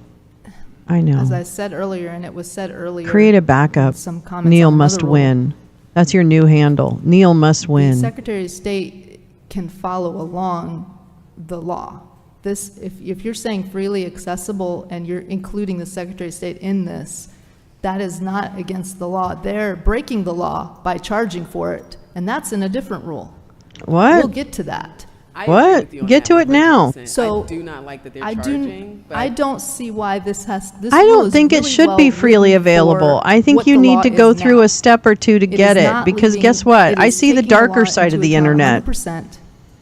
And I don't The think people we who use should that information be to changing the- terrorize ourselves others. to follow the law because somebody And doesn't have the thankfully, they're not capability smart to enough to produce get it on their they own need to right find the now, or at capability to least produce most it of them because aren't. That's what the law is.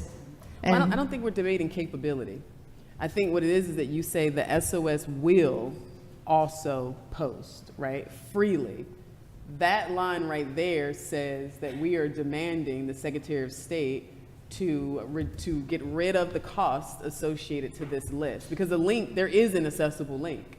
However, once you click on it, you got to pay for it, right? So what I'm saying is the rule is demanding that the Secretary of State remove their costs, which, according to the statute, they have the right to charge for it. So I don't know if we can tell them that they can no longer charge for this list. However, if this rule spoke to counties, with working with counties, there may be some room there. Because I must say, I do have an issue with the possibility that this is disenfranchising voters, the public. I should not have to wait until I can find the $250 or even the $50 in order to receive information that I'm supposed to have freely accessible. I mean, I totally understand I agree this. with you 1,000%, and I feel like a lot of I'm surprised that the ACLU hasn't already Yeah, register jumped as a on that, viewer, because this is a narrows down clear investigation targets, disenfranchisement shout, to yes, should voters. things happen, yes. So we know who has, that you know, being said, I don't know. The only challenge I have is that you're also telling the Secretary of State's office that they can no longer charge for this when they do have a statute that says they can. I agree with you on the charge. I again just want to return to the distinction between a regular voter list and this certified list of electors, because as we know, the NVRA has a lockout period, a 90-day lockout period. So from what I understand, and the counties can correct me if I'm wrong, there's a lot of changes to that data that gets saved up. And so if I come back after an election and I ask for a certified copy of the qualified list of electors, that's one set of data. But if I get given a regular voter file, what's going to happen, and you counties correct me if I'm wrong, but a lot of you are going to save up a lot of your changes, and right after the election, you're going to be making them like crazy. And so then what I'm asking for and what I'm getting are two different things. And I think we need to have a vehicle here where that certified copy of the Because qualified what's list your of intention, sir? You want to make sure that nobody votes that shouldn't have. Is that what your thing is? You want to you want to claim fraud. This is what's going to happen. This is what he wants. This is what he wants. Oh, really? Notice of public meeting for 2030 Census Advisory Committee in today's Federal Register. Thanks, Lee. This is something I think needs to go before the legislators to see if we can remove cost completely. Deferring this would not do any good because we'd have to.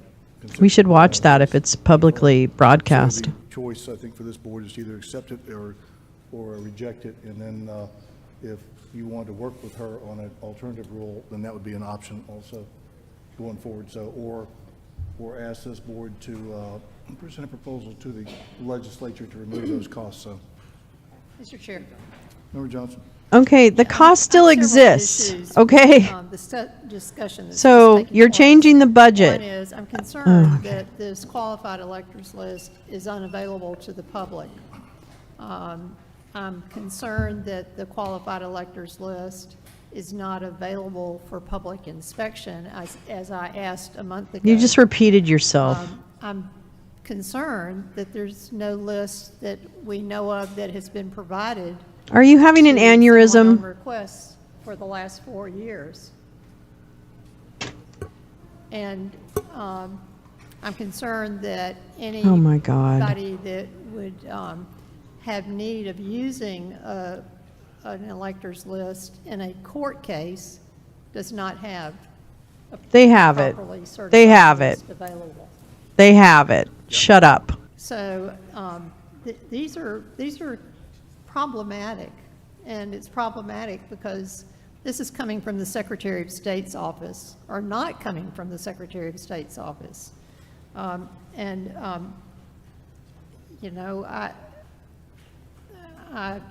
You know, I would like for them to be available to share the information they have or what they provide. But last month, when I asked Mr. Evans how I could come to the Secretary of State's office and review the electors list as written in 21-2-225, I was kind of politely told they didn't know how they could do that. But there's a law for that. Do you want to sit at a computer? I mean, come on now. I'm not buying anything this bitch is saying. I'm sorry. For their research or for maybe a contested election. She's probably younger than me. God damn. I would be willing to volunteer to help with this, and I'm also willing to help with the mail tracking issue. I actually built a mail tracking. This is Mark Davis GOP. That's his fucking handle on Twitter. Mark Davis GOP. Swear to fucking God. Both are true. Fuck him. He can't help with shit. Volunteer to help on both of these issues. Fuck you. No, I don't want your help. You're a partisan hack. The issue is, if you don't know Oh. who is qualified to vote, then how can you hold an election? Oh my God. There it is. There it is. There it fucking is. There it is. There it fucking is. And then when voters come in to vote, how do you know they're actually on some unknown qualified list? I think I'm gonna. This is not the way. Oh my God. To conduct elections. Oh my God. And, you this partisan definitely fucking is bitch hack. An Fucker. issue that needs to be worked through. I would consider. I don't So know if it would be angry. possible removing the requirement from the Secretary of State to provide the accessible list link and just ask the counties to provide a freely accessible link. That would be a substantial change to the rule. Yeah, so fuck you, Johnson. The Attorney General in past meetings already advised that we can't make substantial changes. We could make some changes when we initiate rule petitions, but this is a. I'm going to need Democrats to stop being so fucking nice, okay? Or people that have a normal brain. Anybody with a normal, logical sense of reality, I would like them to stop being so fucking nice. Can we, could we make a motion that I work with them to see how we can make this rule work? Well, we would need to deny this rule, and then you work with them going forward for a revised rule. Is what we need, which is what we've done in the past. This rule stands on its own. It's already been submitted and published and viewed by the public, and so we need to vote an up or down on this rule, up or down or deferral on it. And but I understand what you're trying to do. The proper thing would be to deny this, and then you work with Ms. Frazier on a new rule that could be heard. They would incorporate the changes that you want. Would the chair entertain the opinion that removing text doesn't substantially change Shut the up. rule? It just reduces Shut the- up. No. Shut up. Well, I think that we probably could have done that when we initiate rulemaking procedures on that part, but this is a final vote on a standing rule, and this rule has been published to the public already for comment. I understand, but And if so it's making a change removing, today. Oh my making a change God, today, I you think is stupid idiot. I don't think we're allowed to do that. I don't think it's appropriate. Our paralegal agrees with that. Making changes today to any rule we're voting on. What are we I think is doing appropriate at here? this meeting.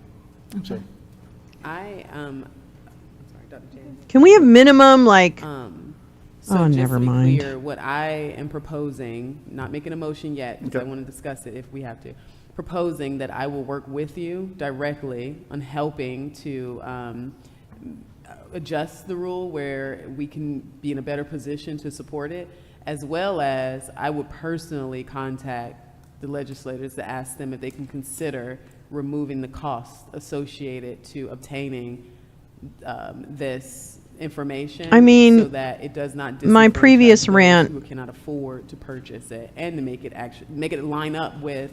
I realize that the Can I make one women more on this suggestion? I don't know if panel this will are help, amazing, and but they are if you actually just were to acting remove as the you word should. freely, Oh my is that God. It's too significant of a change to just take the rule as is. Yeah, because that actually in my implies a opinion, lot, I you don't think we can make any stupid, changes to stupid rules being woman. voted on. We make changes during You the stupid, petition period. We make changes stupid during, woman. beforehand, but when a rule comes before us, we need to vote on the rule as submitted. I'm going to find We out made who some she is. changes I need to know to what various her little rules, when we were considering them for philosophical bent rulemaking is here. procedures. But at this point, we need to vote up or down or deferral on this existing rule, so. And I Yeah, think for if the we move third freely, time.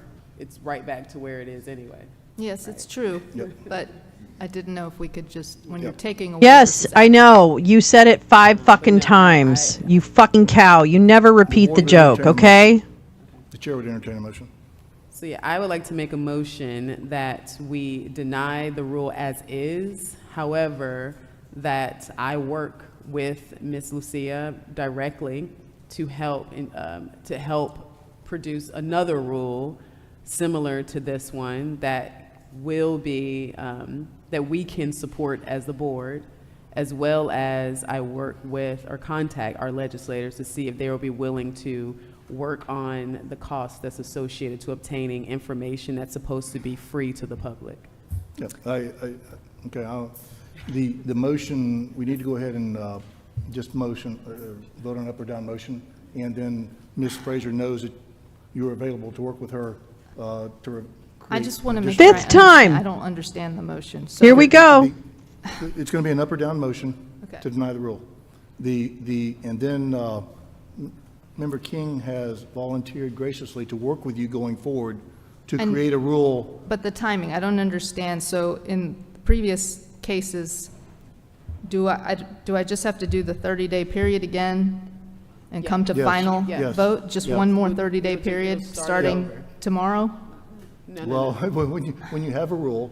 No. Set a date to hear the rule, initiate rulemaking procedures, and then it'll be heard after that, so. Okay. It won't happen before the election, no. It will not happen before the election. Not for the 2024 election. Right. Yeah, I mean, the point is, like I said, the rule as is puts us in a very difficult position. Yes. Do we have a motion then to deny the rule presented? Yeah, I make a motion. Number to deny 6. the rule that is presented. Do we have a second? We have a motion and a second to deny this rule as presented. Any further discussion? Hearing no further discussion, we'll have a voice vote. We'll vote in order of seniority. Member Gazal. Aye. Member Johnston. Aye. Member Jeffries. Member King. Aye. Motion carries 4-0. This rule is denied. Sit down, Lucia. I'll see you later, Lucia. I'm going to find out all about you. Y'all are in a rare treat today. You're going to get to hear Member Jeffries speak because he does have a voice, and the next rule to be considered by this board is discussion and voting on proposed rule amendment to SEB Rule 183-1-12-.21, county participation in totals reporting. Subject of the rule is daily reporting presentation by Member Rick Jeffries, and it is tab number 9 in the board's book. Oh, you want to speak? I don't have to. Please. You have the floor, and we're going to hold you to 10 minutes. Yes, don't worry. This rule is pretty simple. A lot of counties already do this, At the end of each day, once the votes start coming in, early voting, if you have a website, you will post how many people voted that day, how many absentee ballots came in that day. And if you don't have a website, you just got to post it and put it in the election center for people to see. And that's all it does. Mr. Jay? Do you have anybody else that you would like to speak on your behalf? Is there anybody out there that wants to oppose Member Jeffries? Anybody? No. Okay, can we move on? Because this is taxpayer money that you're spending guffawing about this shit. Before us, any comments or Yeah, it questions is from good the news. board? It is good news. Member Johnston? They're My They're gonna comment try is this again, is but- consistent with the statute as it is, it just, the posting allows it to be readily available to people that would be interested in the tracking the numbers. I think that's what he Thank said. you. Any other comments from the board? Member Gazal? Reviewing the Gavrio comments, I think that it would behoove us in a future meeting to make sure that the reporting requirements are consistent across primaries and elections. But as they have no real objection to this, and I think the data is important, I think that it will be a step that we should take in a future. Gosh, imagine working in a bipartisan fashion to adopt rules. Imagine. Requirements for primaries and general elections. Yeah, I'm just shocked that Member Jeffries didn't put that in his original rule, but. I thought it was in there. Any further comments from the board? Any questions? The chair will entertain a motion. Mr. Chair, I move that we adopt this rule. We have a motion from Member Johnson to adopt the rule as presented. Is there a second? Second. We have a motion and second from Member King to adopt the rule as presented. Any discussion? Hearing no discussion, we will vote in rank order, voice vote.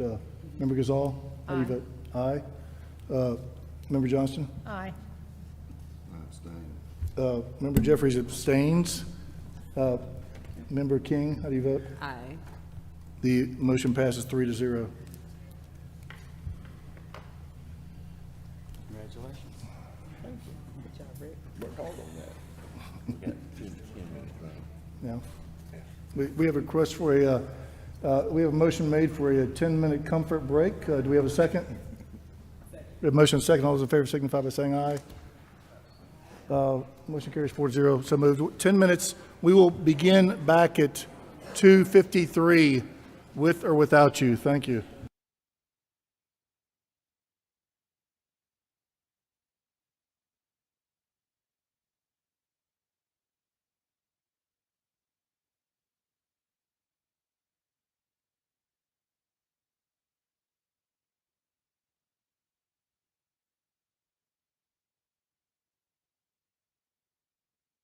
Oh, hold on. What? They took a break? How long is their break for? Anybody remember? I know. Oh, sorry. Yeah, this is, okay. So, this election commission is, as far as I can tell, I think they're appointed by members of the legislature. I could be wrong about that. But they're appointed to be on this election commission who are making rules for the different whatever, right, processes. And controversially, this particular state board of election commission, whatever, has been reviewing this number of rules that they're currently voting on for the last few months that are very slanted in many cases towards creating more confusion, more work on the precinct workers, more work on all of that, right?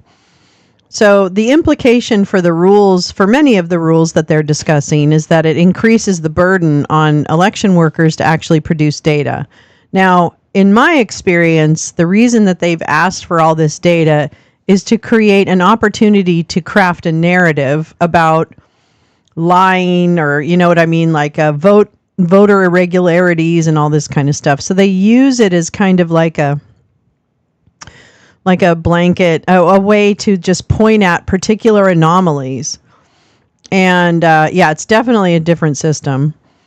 And it's kind of like, I mean, I appreciate that the two women who are clearly Democrats, I would hazard a guess, who are thoughtfully objecting or agreeing. You know, I think they're doing what they can to acknowledge, oh, little Sammy Bammy. He's upside down. Upside down, kitty. I think that they go upside down. Everybody thinks you're cute. So I think they're being thoughtful. I just think that this is such a ridiculous, waste of time and taxpayer money. And clearly the people who are advocating for some of the crazier rules, as well as that woman Johnson on the board, are partisan, and some of them are operatives. Harry Howery is an operative. He is doing this for a living. He is trying to sow distrust in elections for a living. He testified in Jeff Clark's disbarment hearing, at which Jeff Clark got suspended for 2 years. And granted, that could have been more, but it was kind of a lame case. And then, of course, the Supreme Court came in and said that Jeff Clark, as a member of an agency, could do no wrong and everything was immune. So there's that complication. So this is a good look, a very close-up look, and understandably tedious, look at a state's administration of their elections. And clearly the nonprofits who spoke and the election workers and leaders that spoke are really now also having to spend extra money to defend their positions, right? Because those people appearing at those meetings get paid a lot of money to be at that meeting because they make good salaries, right? There's a lot of lawyers, there's some nonprofit leaders who may, you know what I mean? So it's a real waste of time. Now, I am all for having a substantive discussion about election improvements, but this felt very much like an ambush by the right-wing extremists in Georgia to sow confusion within the rules themselves and start to introduce new steps to the process that would then further confuse and provide an opportunity for them to question. Not that they want to cheat, it's that they want to question the results. You know what I mean? The activists on the right want to question the results. They're not smart enough to cheat, first of all. And the systems are particularly secure from cheating. So if they can't cheat, then what they would need to do is to point out where there may be cheating. And that's been their whole push on 2020. Well, there was the possibility. No fraud. Do you notice that? We've never had any cases on actual fraud. Except for the bullshit cases in Texas where innocent people who didn't realize that they weren't allowed to vote voted and then were in prison. I don't know if that woman is still in jail, but I certainly hope, and I'm sick. Oh, what data? Yes, it's voters' personal data. Yes. So there is, certain elements of voter rolls are allowed to be published. I believe it varies by state how they do it, but you can request, like they said, birth year, name, address, because many times, for example, candidates may canvass in an area and want to know who the voter is that they're going to go visit, right? So, yeah, the data that they're requesting is the actual vote. It's not who they voted for. So it's not the vote tallies. That's not disclosed. The data they're disclosing should be only the name, address, and birth year. And what I've seen people like Doug Frank, right? Mike Lindell. What those people do is take those lists and go, this person's dead. This person doesn't live here.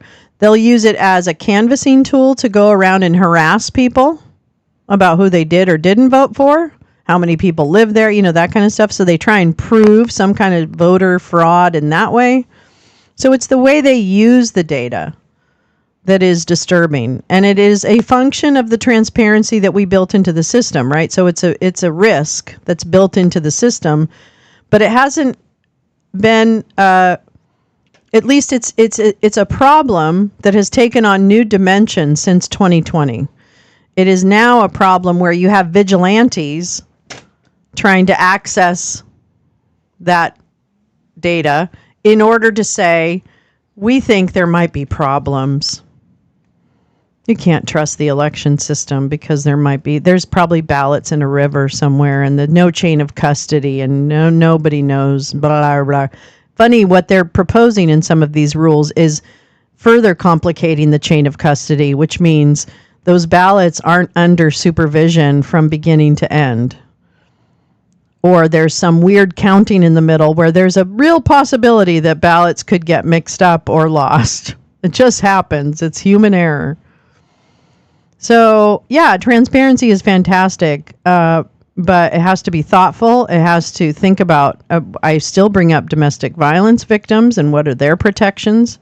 There might be existing protections for that. I'm not confident. I believe I heard about that once, but I think it came up in the Tina Peters thing. So there's that consideration, I think, to make. So yeah, I'm all for transparency. I'm also all for being really thoughtful about how you achieve that transparency and what you're going to do with that data. And if it comes down to harassing and canvassing people under the name of canvassing, that's wrong. If it comes down to, I'm going to challenge all these voters and their eligibility to vote, that's another a reason they want to use it. So their goal is to move the shells. It's a shell game, right? Move the shells. Like, oh, it might be irregularities. Oh, we have a bunch of dead people voting. Oh, we have a bunch of illegal immigrants voting. You know what I mean? It's all the scare tactics. And this data, just for them, they think they can manipulate that data to make it tell any story they want. And guess what? John Eastman found out you can't. Rudy Giuliani found out you can't. Jeff Clark found out you can't. Jenna Ellis is probably going to find out you can't. Sidney Powell will probably find out you can't. Boris Epstein, Kenneth Chesebro. Name your lawyer. So, I think that's the end goal is muck up the works. Flood the zone with shit. Yes, they rely on the belief of skullduggery, but not the actual evidence of it. Because I will eat my hat. There is no evidence. There is no evidence. And I'm going to go visit Doug Frank next week, and I'm going to ask him some very specific questions about why he was disinvited from testifying on behalf of John Eastman. And I would love to ask why John Eastman has been disbarred based on the lack of data to support his positions. And what does Doug Frank think about that? I don't know. I have a few questions in mind. Wait, I visited my mother-in-law in the hospice care and stopped and had lunch with Carpool Mom. Oh, well, that's nice. I hope your mother-in-law is as comfortable as she can be, knowing what you guys have all been through. You're a good son-in-law, Jim. Yeah, so I think that this is important to watch because I believe that it's a please, yeah. Oh, you keep asking questions. I'm so sorry. Neil, I don't know what's happening. Is it something, it might be a word. It might be YouTube. I don't know why. Oh, wow, that's really cool. Your politically naive cousin to watch From Russia with Lev tonight might blow her mind. I really want to, I want to watch that. I wonder, I guess we can't watch it together. I might try. I don't know. I might try. I think I can. But I understand if everybody wants to watch it without my commentary. Yeah, what questions? What questions, Neil? He tried. They didn't get through. Come on. I'm calling on the radio line. Yeah. Yeah. Yeah. Type the word that is being blocked. I might have that. It's on MSNBC, right? Hold on, let me find it. Hold on, everybody. Da da da da da. Oops. Da da da da da da da da da do. Da da da da da da da do. Ba ba ba ba ba ba ba. Da da da da da da da da da do. Da da da da da da da da. I can't believe I missed a chance to catch up with them when they were in Los Angeles last week. What a dummy. Da da da da da da da da da da. Where's the? I see all the trailers, but I don't see the like upcoming. Oh wait, let me go to MSNBC. Duh, dummy. Dummy. Do do do do do do do do do. Oh, we're coming back. Do do do do do do do do. Come on, coming up. Call back more. to order this meeting of the Okay. Georgia Election Board. The next item on the agenda is discussion and voting on proposed rule amendment to SEB Rule 183-1-13-.05. Poll watchers for tabulating centers subject to the rule. Poll watchers and tabulating center presentation by Julie Adams. Ms. Adams, you have 10 minutes. If Who's anybody's Julie speaking Adams? with you. Very good. Well, you're going to have to work real hard on that one, so. Mike.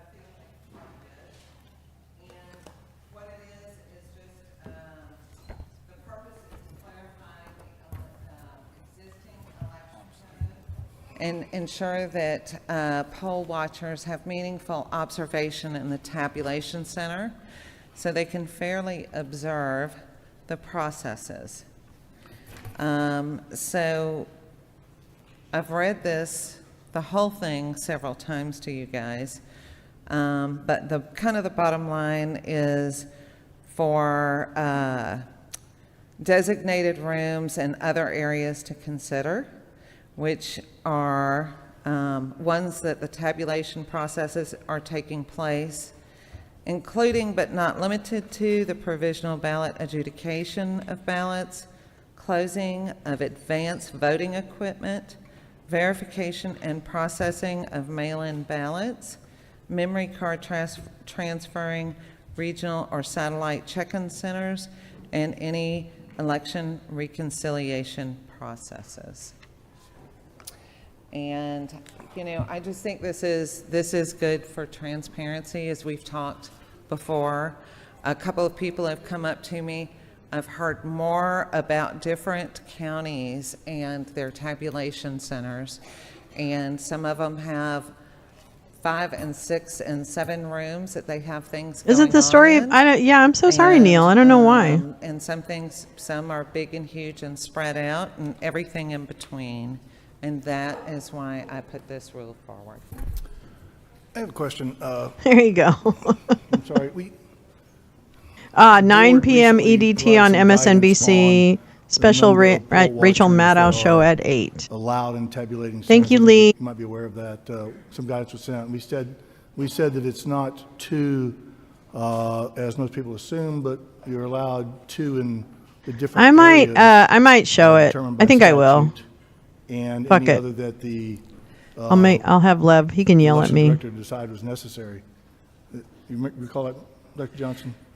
We sent some guidance back in the spring. All right. I'll be back for for it. Yeah, that's Were right. allowed in the large tabulating centers.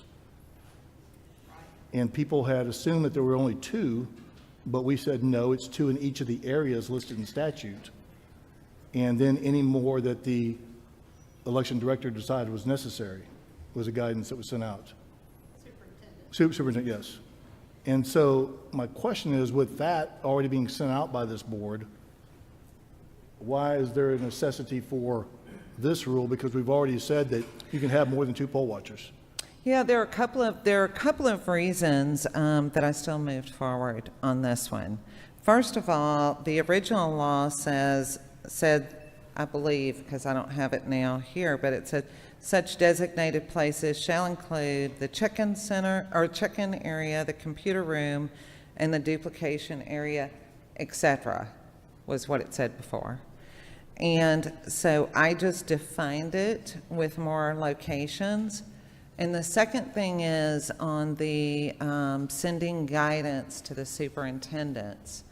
If you'll remember, what happened with that, we discussed it after one of the meetings. And I did figure out how to bring guests on. I send a person a link. We tested it, Bobo and I tested it last night. So I now can bring on guests. It's just that you have to follow a link. It's not that bad, actually. She even wrote up instructions for all of people. the guidance letters out to So the soon to election come, guests. supervisors. And I've asked 15 people from different counties, and 2 of them have actually gotten those board members have gotten that from the superintendents. And 13 of the counties have never received it. The superintendents haven't. So that was the reason. I think we had a conversation and had Alex involved before that I kept going with this. Yeah, the board was sympathetic, if I recall. We passed this 3-1 to initiate. She's like a rock star. Visiting Gwinnett County's tabulation center and realizing how big it was, and I realized that 2 poll watchers were certainly not sufficient to see everything happening there in some of these larger counties. We were agreed that more was needed, and that's the reason we sent out that guidance. I guess my question, though, is... Bye, Neil. Hopefully we'll see you, even if we see you tonight, maybe. I know it's Friday night, but see you whenever we see you.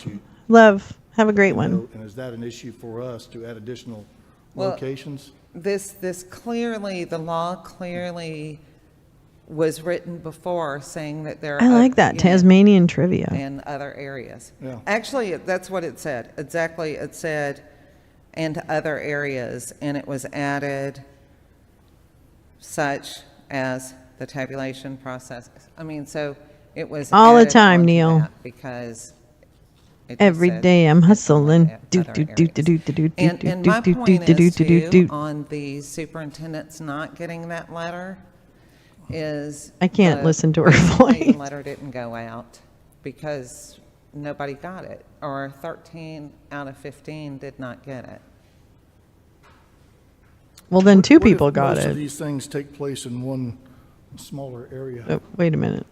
So, you know, if you go back to the May meeting, and the original proposal that I put in, you have tabulation centers like Fulton County's new beautiful facility. It's 600,000 square feet. It's a lot of room, and literally Compared to what? 601,000 square feet? In the What? the Or warehouse that they do 599,000? tabulation, most of the tabulation. I was standing about in the middle of the Oh, is this warehouse, about and it's standing and all very this flat, shit but it's a and what the rectangular fuck? shape. And I was standing in the middle, and nothing was going on in there.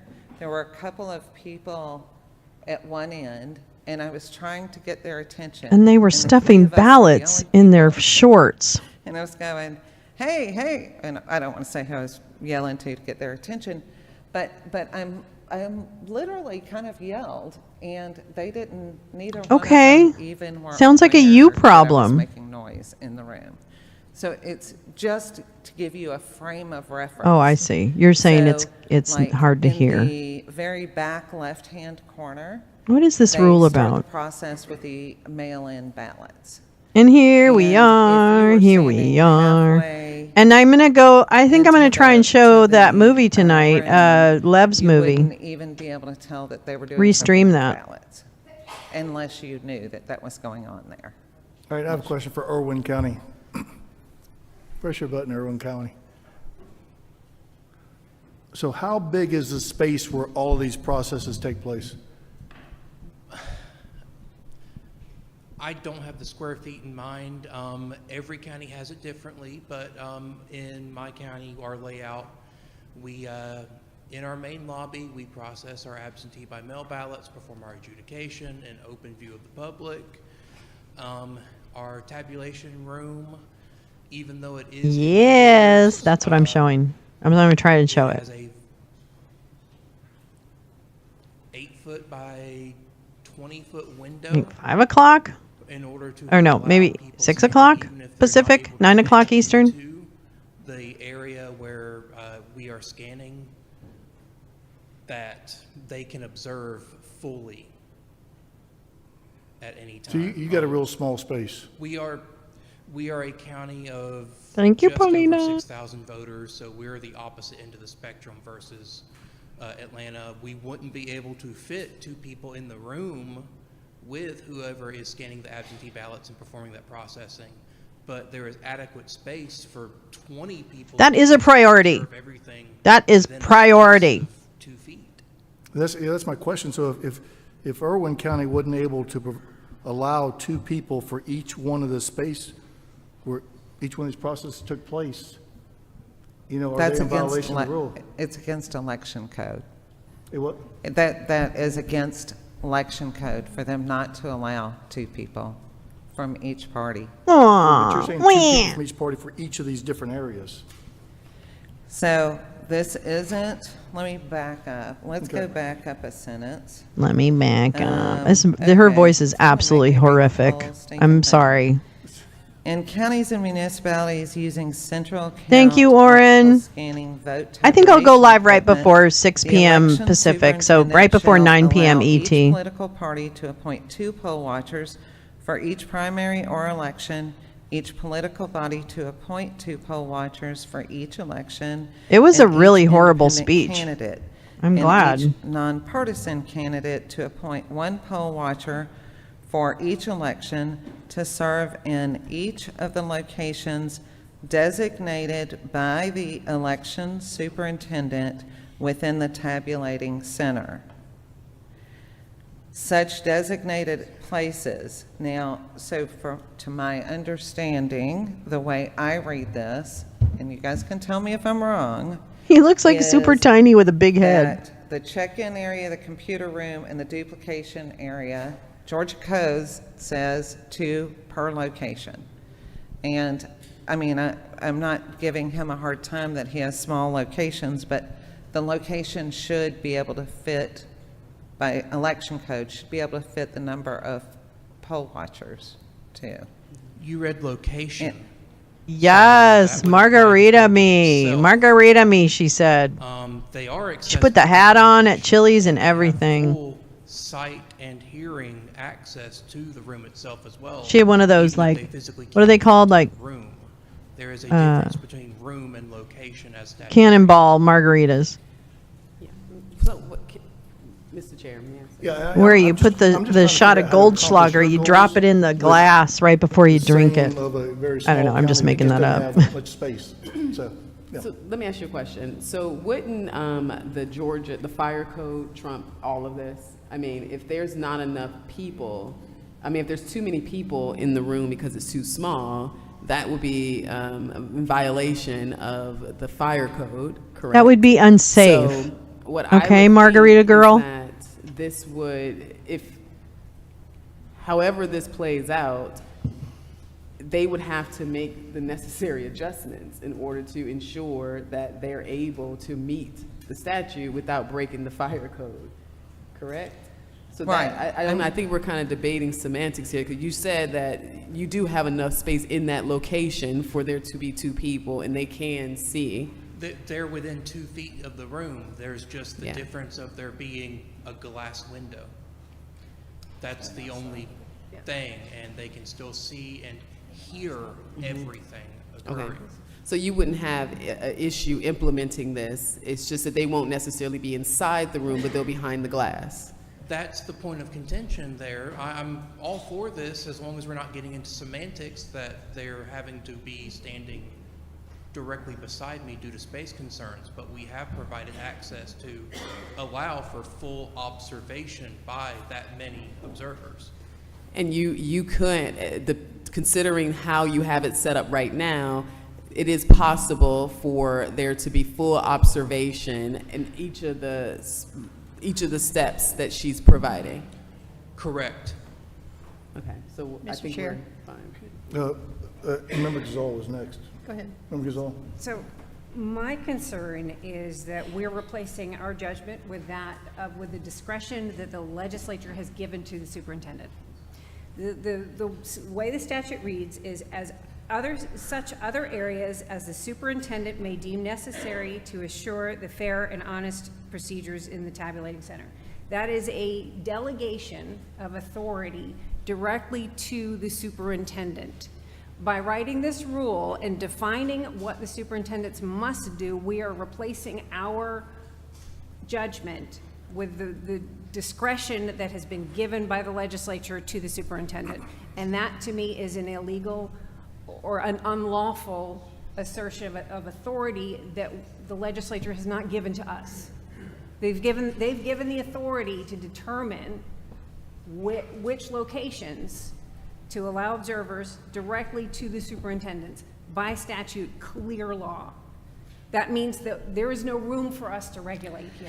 Well, I mean, I agree with what you're saying, but it said, and such other areas as the before. superintendent. Now you got some Gus. This is a We are big not guns here. superintendents. You are 21 not pounds of board. love. It is up to your board to determine for your county what's appropriate. my just like baby. it's up to the 22. superintendents in Irwin County and Greene County and Bartow County. Most of which you to see on determine screen right what's now. appropriate and necessary I hope he in those doesn't lick his counties. butt. He may. He can't actually reach his butt. And this gives them guidance Sad. to do that. There we go. This doesn't say This is they have to. mandates. Yes. This is a mandate. No, it doesn't. Yes. Mr. Chair. We got a butt licker. Member Johnson. Actually, just a tail. Sorry. False alarm. I think we're all overthinking this, and what we need to do is No, I don't focus think on so. the intent or the goal of poll watchers. in And the intent tabulating is center, met. So which is goodbye. really to assure fair, honest procedures in the tabulating center. That is the goal. It is just a matter of providing meaningful observation as to the conduct of tabulation and the counting of the votes. So that involves visual and auditory meaningful observation. If it's a one-room schoolhouse, that two people can see every process that's going on by turning a 360 circle, so be it. That's all you need. If it's a 600,000 square foot warehouse that takes 10 or 12 poll watchers, so be it. If it's an election office that has 10 separate rooms, such that you need many poll watchers to be available in 10 separate rooms to provide meaningful observation while tabulating is occurring, that's the way it should be. So the goal here, it's not the goal of how many square feet or how many human beings. The goal is to provide assurance of fair and honest procedures, and the tabulating center is basically just poll watching. So I really think we're overthinking this, and I think this is consistent with what the intent is from the tabulating and poll watcher statutes that we have. I just think that the guidance that we. What? No, I realize I'm it just may kidding. not have gotten out widespread, but I think the guidance that we gave earlier in the year. It literally It's was. complicated, because Yeah. we have a complicated system. I think they Yeah. do some places. If we just had a few scanners and Yeah. a bunch of ballots, it wouldn't take. Yeah, much. let's do it. But we Let's have do a it. You know very what? What are we talking complicated, about? Voting What are system. we talking about? Some $7,500 scanners? What are we talking about? 145 counties? What are we talking about? To watch. Plus, we have different methods of voting. So we have a whole absentee ballot processing, tabulating area. We have duplication areas. We have vote review areas. We have election management server areas. So it's complicated.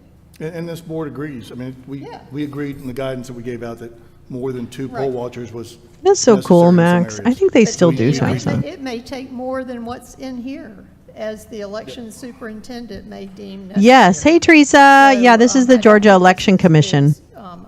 restrictive or onerous. They're voting on the I dumb do not rules, or the think rules, Berlin whatever, County not dumb, needs you to know what I have, mean.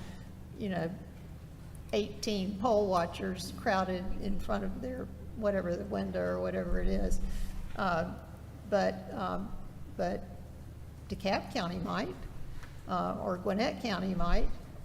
So, I think we're overthinking what the goal of poll watchers for tabulating center means. Any further comments from the board? And one other thing, since we're using Gavrio as such a guiding force for us today, their ruling on this was neutral. They didn't even care enough about it to oppose it, so they just had nothing. It was neutral. So, some of my friends are for it, and some of my friends are against it. I'm with my friends. Any other comments by the board? The chair will entertain a motion. Mr. Chair, I move that we adopt this Rule 183-1-13-.05, poll watchers. Rules. Teresa, we're going to watch the movie on MSNBC tonight, so come back for that too. SCB 183-1-13-.05. Is there a second? Second. We have a motion and a second. I don't Any further know. Discussion. Hearing no further discussion. I feel like there's some really small communities Seniority first. have multiple grades in one room. I wanted to actually support what Member Johnston said, that poll watchers are critically important. Poll watchers and tabulation centers are critically important.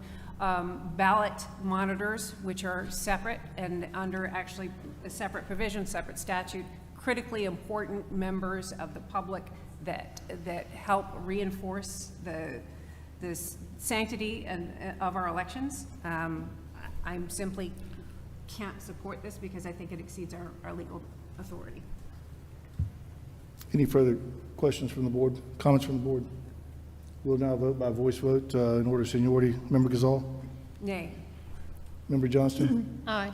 Member Jeffries? Aye. Member King? Aye. Motion carries 3-1. Thank you. You're in third place now for the shortest. Okay. No, you're in third place. The next item on the agenda is discussion and voting on proposed rule amendment to SEB Rule 183-1-14-.02. Advanced voting, subject to the rule reconciliation presentation from Mr. Garland Favorito. It is tab number 11 in the board book.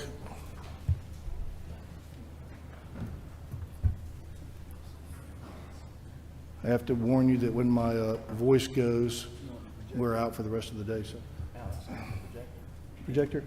Can you just make it now before we hear from this little fucking operative? A county of under 50K. Did we tell Garland Favorito that he's a fake and a fraud and we don't want to hear anything he has to say? Which one's the retention? Is that the? Hold on, just a minute. Oh, you gotta be at the podium. Here he comes. Here comes the fossil. do the I might storage have him. returns Do I rule have first? him? Let me see if I have him. Yes, sir, if that would be okay. Yep, there he is. There he is. Tamara's going to help me on the reconciliation rule. Oh, She's shit, parking man. the car right now. She's parking the car. Is she really? From the board, Really? we will Where is Garland? move Wait, that here, up I'll to just next add on the him. agenda. Garland's So going to we be a will, fucking mess, by the way, so just so you Discussion know. voting proposed rule amendment to SEB Rule 183-1-12-.13. Storage of returns. Subject of rule is a storage of returns presentation from Mr. Favorito. Thank you. And that is tab number 13.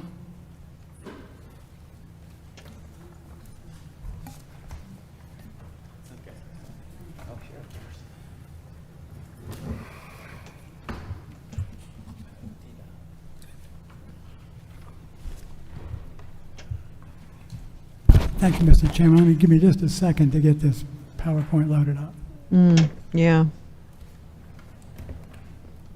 Where is he?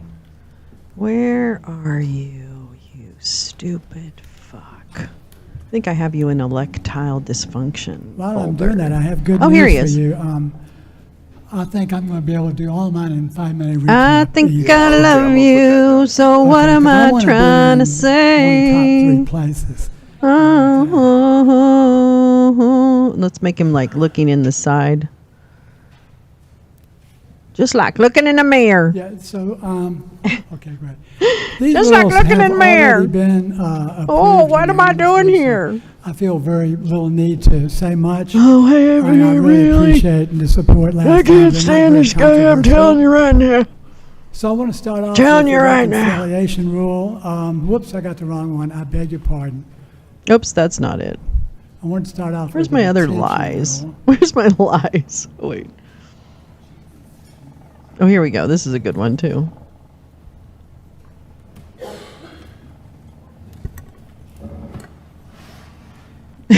That's a I'm not good sure if one. this will display And I correctly. think It's maybe a little this, different oh yeah, this than what you this have might as be your the guide. one. So This I'm might just be going the to one. run through this real quick in Oh, about dang 5 it. minutes. If y'all recall that the problem that we explained Oh, was damn that it. the memory Okay, card wait, retention I need rule to do this. doesn't Hold on. retain the ballot images, cast vote records, and audit logs that are on the memory cards long enough to comply with federal and state law. And the simple suggestion was to modify the rule to comply with the clear plain text of federal and state law. I want to thank Member Gazal because for recognizing that this was All right, a I'll uncover potential his legal work. issue at our God last damn it. meeting. And the simple thing that we have proposed is just simply to change the text of 183-112, where it says the election superintendent may use the memory There. cards for It's programming subtle. ballot scanner units I like it. for the It's next subtle. primary election or runoff, which could be 60 days or less. We are just recommending that the election superintendent shall retain the memory cards for a period of 24 months in accordance with Georgia law.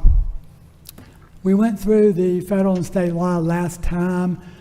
State law says all Sorry, I'm primary just not election gonna, I'm documents not shall even be gonna, I can't. preserved You therein can't let for a him do period of at least this 24 with months. unabated. And federal law says that every officer of election shall retain and preserve for a period of 22 months. Stop all spitting in records the and papers microphone. which God, come can you into his possession imagine relating to the any microphone act condition at this requisite to point? voting. Any act requisite to voting, I think, is the key there. We talked a little bit about what was on the ballot images, on the memory cards. Yeah, That's all they the did. key election Yes, data Teresa, in they its did. They original counted format 3 when it was times. scanned. It's got the in-person ballot images, raw cast vote records, and the audit logs, and these records are created automatically when the ballots are scanned to tabulate votes. So the way we left it last time was simply the issue of cost and who is going to pay for it. And I understand that's something that y'all have got to decide. And we talked about, there were some suggestions in which that we reviewed. I think one came from Gabrielle that we may only need to back up one, given that there are redundant cards in the scanner, we may only need one of them and not 2 to comply with the law. And we think that's fine. We're up here. And there was some question about bulk. We can't get bulk pricing, so we can't tell you how much these are cost. So I think maybe Executive Director Cohn may have done some Really, research on Favorito, that. that's But your this is a only one-time fucking cost. job. Once you get enough cards in the Oh, my system to God. rotate in a 2-year cycle, there's no further Oh my God. expense. No, get out. And Get just out. in regards to cost, I would just leave you with Get two out. questions or 2 points. It's interesting to Sue know why him. weren't the costs to comply with the law Sue him. included in the $100 million Secretary of State budget for the system? And Come on, regardless of Dominion. who pays for the Sue cards, him. we really believe that the rule has to be changed to comply with federal and state law. And that's all I have. It's pretty clear cut. Go away. Poltergeist Are there any comments from the board on villain. this? Member King? Yeah, I would love it if, Mike, if you can share, I know you've been working with the team as it relates to getting additional memory cards. Can you share an update on where we are on that? Thank you, Member King. Where we are right now, we were trying to work with the Secretary of State on buying these cards, but they were pretty adamant about buying them through Dominion at $46 to $48 a piece, which I went to one of our local precincts during You the go to a election, saw the Staples? card. It was not a Did you go to a special card Staples? that Dominion has. It's All right. went off the market. this, that. But the they Secretary of control State's them, logo right? slapped on Is it. that what So you're saying, it wasn't sir? anything special. They So control I the said we formatting need to of go it, to et market cetera? and Is get that it out and find accurate? the cheapest price so we can buy more of them to do what you're trying to do. And quite frankly, I Fine, was looking that's to try to buy fine. 3 of Then them get a better with the negotiator monies that too. we How have about left over that? from the This seems like a ballot budget auditing tool problem that to you heard me. about. Yeah, 3 for each precinct. And so I think it was 40-something thousand memory cards. Well, so basically it got wrapped around the axle because they keep wanting to hold the line that we need to go through Dominion, and I refuse to do so. So Why? it's pretty Why much do you come down to refuse? I this. understand the cost We're not gonna issue, buy 'em right but is there now another until reason the that session Dominion starts, and has we're a gonna look to chain put of that in custody of supplemental those budget cards? as a redirect from the Tell me money more. left over, and do it that way. And we'll go through a bidding process, which to your point, Oh yes, my we will God, get this is cheaper such a pricing. simplistic argument. buy Oh, it in well, they're bulk, really expensive when we and go we'll through the save vendor, so taxpayer we shouldn't go through the money, and vendor. so we'll be a good steward of money. No. And that's really where my Maybe you're heart going is through the on all vendor of for a it, good is reason. I we don't should always be know. looking after your money. And if not, then fucking Thank you. do If I it, could just negotiate address one better. point. I'd like Mr. Parikh to come up for a second since he is an expert on this. But the memory cards Or are sue not them for specific to gouging. Dominion. They're generic cards, just like I have Nobody generic gives a USB shit, stick. Garland. It goes in the machine. It's interchangeable. So the concept that you've got to use a Dominion card is superficial. But I'd like Mr. Parikh, since he is familiar with 7 different voting systems, would you come up just for 1 minute and Oh, address no. that Clay for Parikh? the board? Fuck Because no. We're going to be hearing this again. We heard this guy. He's a real idiot. He testified about the 19-inch paper and the 20-inch ballots and the 20-inch paper and the 19-inch ballots. Dominion systems. Clay Parikh's a fucking idiot. And I'm going to state These this guys are a about bunch all of election criminals. that do this. He's They a can put criminal. security controls in on the USB drives to only select certain storage devices. I know I did this on the Stop it. classified network for the Department of Defense. Shut and up. It can be restricted. But You can't they have fucking no clean controls to do toilets at the this. I DOD, you personally piece of tested shit. These USB devices, I put files on them, harmless files, but they still didn't detect them. They're so, the government, Shut Georgia's government it is wasting down. money by these overpriced USB devices. Okay, great. I And think we've if I could have one established more that. comment on this, as a forensics person. You are not. And you heard Mr. Hari No, talk about stop. having controls in. Does no one in this room know who these people are? Digital chain of Do literally the people whose have job it electronic is to voting run machines, elections that or to 24 monitor month election retention rules, period is do something they that literally should not know who these fucking jokers are? make your election That's process embarrassing. completely audible. That's fucking So you embarrassing. do need to maintain these things for that period. Fucking embarrassing. I just find it shocking. This that the fucking legislature doesn't embarrassing. waste money. Yeah. Mike, can you reiterate that we're Sometimes not, people don't. the goal is to not purchase them at $46? Absolutely. I think for the public's confidence as well, when you have Dominion feeding its own system. Oh my I God. think that Oh my breeds, God. no confidence.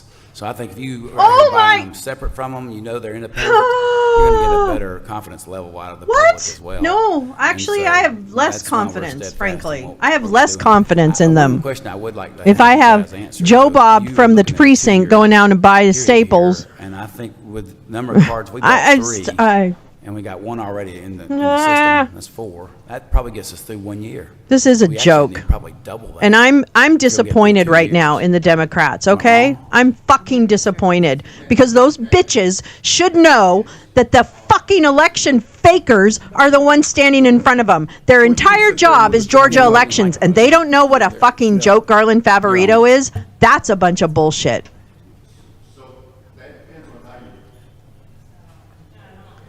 Fine, get cheaper ones, but figure out Technology, why I'm all for you're that getting them from Dominion. He's your technological expert. I can't. This country, it just wants to fuck themselves when it comes to elections. There have been attorneys that say I don't know anything Tired. about I'm printers, tired even of though I've caring represented about the this United so States government much. several times on printers in classified environments. But anyway, so to your point, here's the thing. There's several ways that you could store these. The main thing is you could actually take the data, create a forensic image and a hash, and store these on what's called a network storage system that would eventually move them off. Then you could recycle your USB cards, but you would want to do a low-level wipe, not just a quick write. so you ensure that the cards are clean, and you want to record this process. And that's something that's important, because if I may sidestep, I've heard counties talk about how they can't do it because it's not capable, it failed. Did they have somebody from the outside audit their process?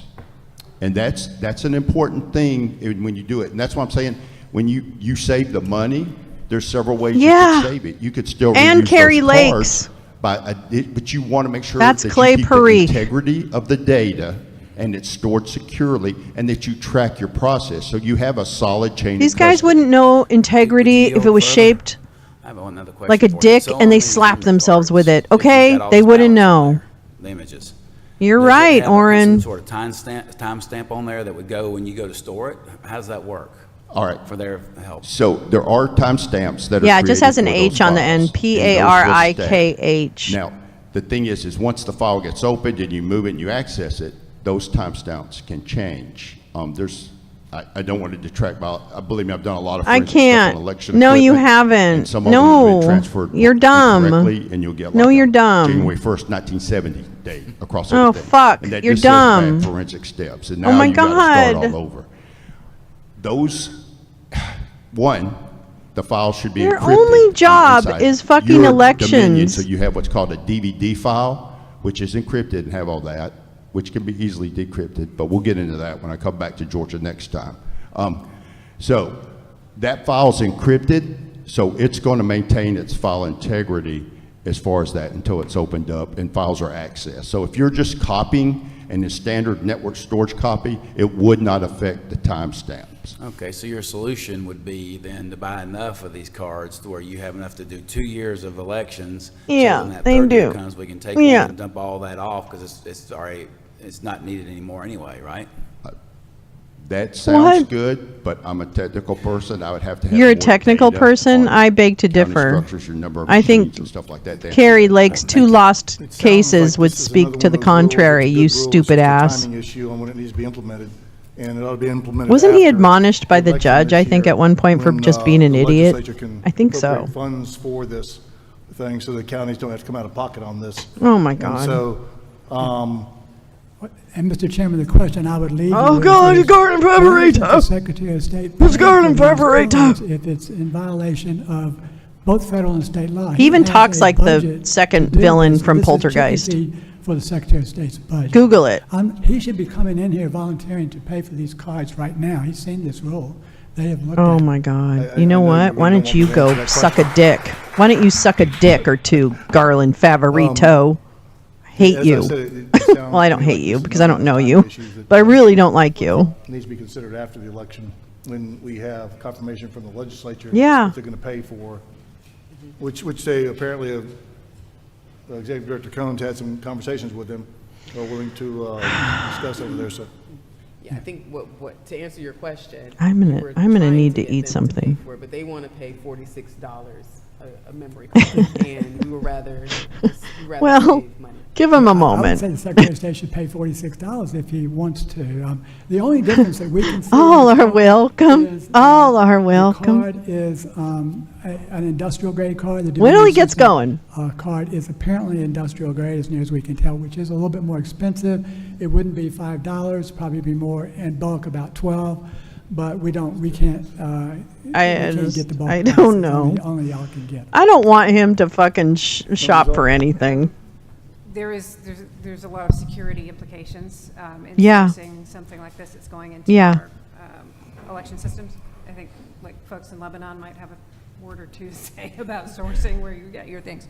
But that's neither here nor there. I think at this point I agreed to this because I think it is not a bad idea. I would like to see it restructured a little bit, but I agreed on the basis that I thought at the time we would be able to pay for it, and it's now clear that we cannot. So I think, I don't know whether we should table this or decline it at the moment, because there's one other change I would like to see in it, which is. Well, you decline it, and I then you think come that up with a if new we want one. To maintain those cards, it's better to maintain them with the remainder of the all election documents that are being retained for the same period.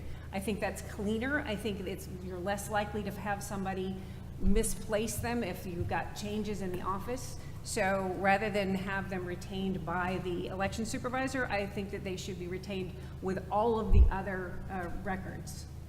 I think we would be very amenable to that. Excellent. Just to clear up something, I just want to make sure it's clear. Mike, can you speak to if we were to purchase outside of Dominion, the security and all that? I just want to make sure. Can we actually wonder why they're purchased through Dominion? Is there a reason? We're not going for a bargain basement at the flea market, okay? We're going to go there's repo companies out there that are sourced here in America, and we'd be looking to buy from them. And by the way, these really? Memory cards are produced in America? Where? Where are they produced? I'm curious. And then nobody can argue. Can we tell them? By the way, Can if you have tell those us that? specs on that, the speed and the gigs. I know it's 16 gig, but I don't remember. No, the we speed. don't need If you to. have We that, don't need to have Garland's pass that to me. I'd love to have it input. as well, so No, we we make don't sure we need got his it. input. We don't. He's not the one. Because you're stating, it's like with any of the major companies.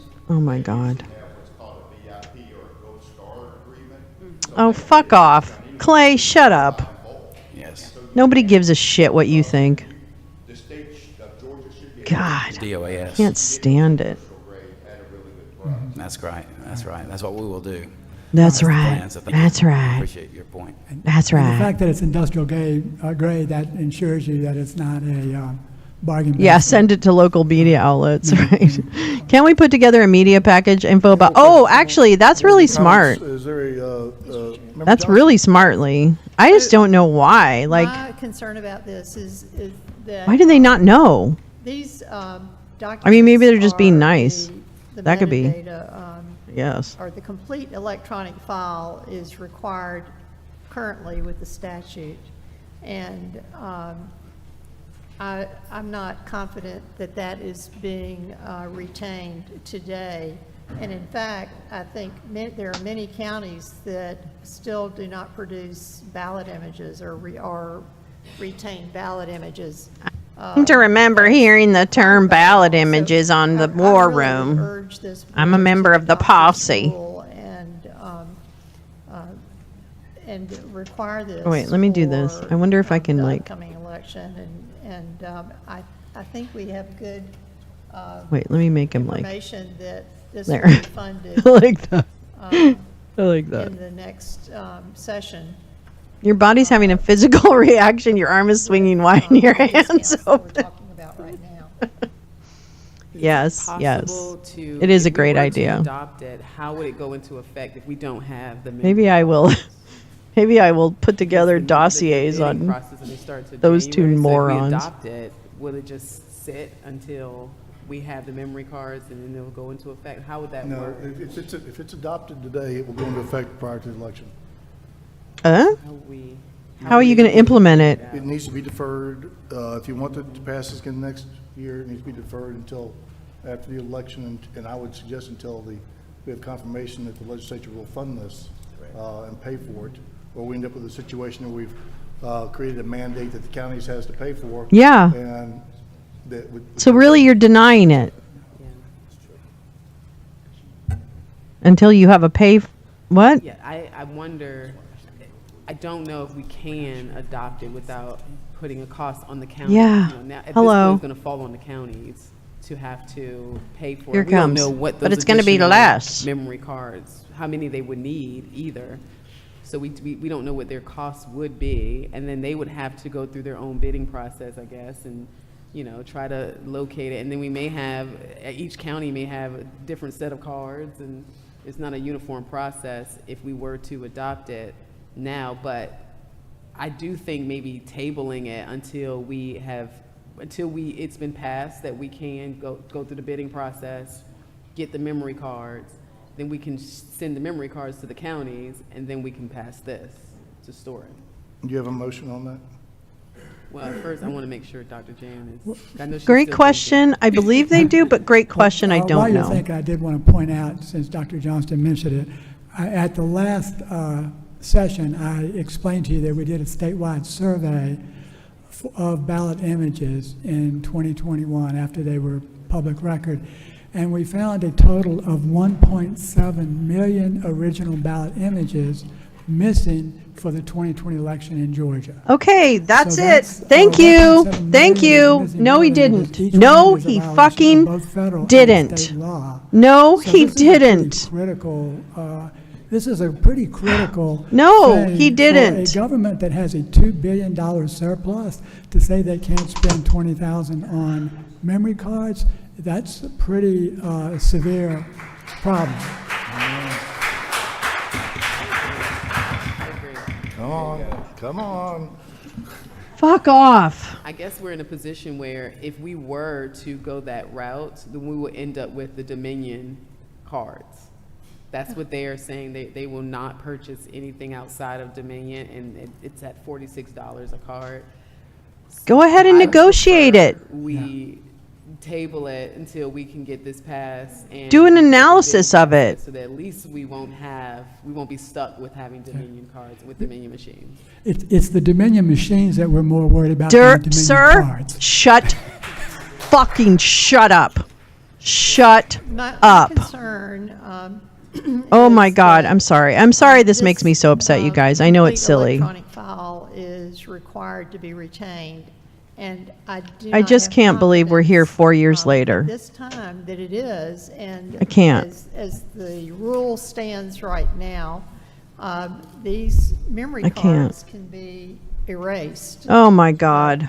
not long after an election. Oh my God. And if they have not retained the complete set of data that are on these memory cards, there's nothing you can do about it. And we Yeah. all know of. They're making problems. They're pointing to problems that don't exist. 380,761 They're pointing to ballot problems that do not election day exist. that created a big problem. Across what? How many counties do we have? Like 3,000 counties in the United States or Be something like that? assured That the Secretary of State would Something make like that? sure Maybe that 300? I don't even know. 159 No, I think it's counties are 3,000. retaining the data Okay. off of these memory cards. We don't all of the have a data, not problem. just the ballot images, but the They're trying to tabulation and break the log something files. that doesn't need to be fixed. Totally support your recommendation. They're trying to break it.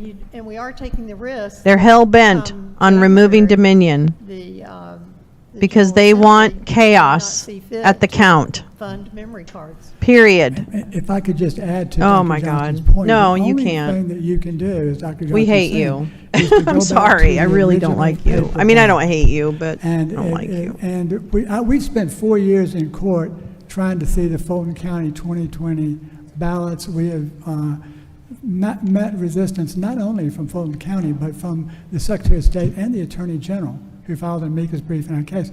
So the ballots, even though we've tried to make them open record, the Secretary of State fought that, and we will not be able to have that available until January 1 of 2025. So that raises the question, what do you do to comply with the law for the November 2024 election and any runoff that might occur? I think that's a really serious question that the voters of the state of Georgia would like an answer to. Mr. Chairman. Member Gazal. Have you examined the ballot image library that is on the Secretary of State's website right now that is supposed to contain all of the ballot images from every election we've had so far in 2024? We have surveyed and collected all of the ballot images, and what he has on his website are the recount ballot images. This is 2024, from every election of 2024. No, we have not surveyed 2024, and one of the problems we had, and that's important, I'm glad you asked the question. We produced a study on March 7th, 2022, after we got the original ballot images. We found out through the metadata, a very complex study, that Fulton County had electronically altered those ballot images before they certified the 2020 election results. So this is a problem. You can't really rely on ballot images. This is why you really have to go back to the actual paper. That's the only independent audit trail of the votes cast in the state of Georgia. I think we're getting far afield from from this rule, and I want to get back to the rule. Are there any further questions pertaining to this rule from the board? If And not, drop the my chair will little thing. Now I entertain a can't motion find on it. this rule.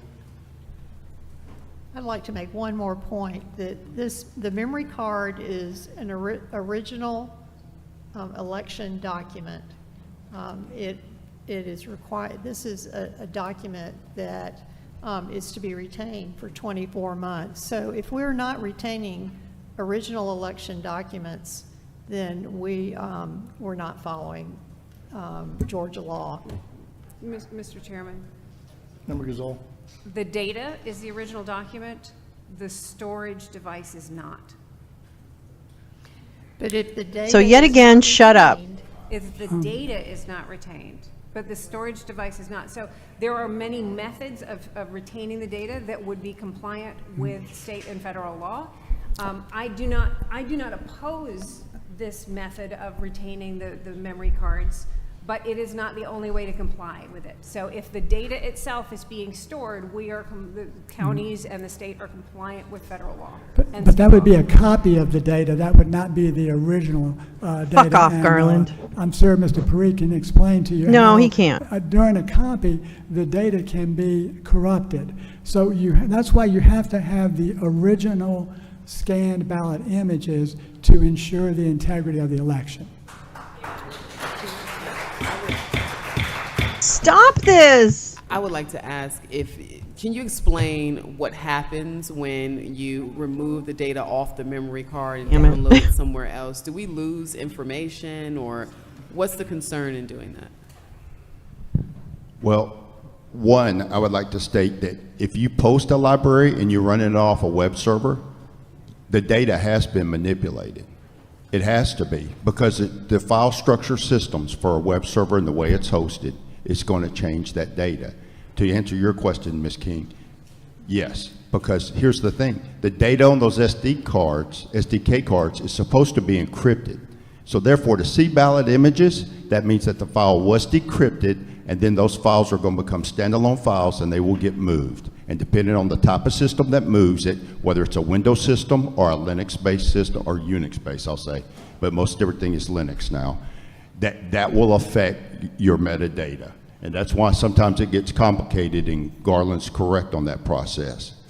And the data as it resides on that image, like I said, believe me, I've gotten SDK card images, and the very first thing I have to do is check the hash of the image, and then I mount the image and look at it forensically.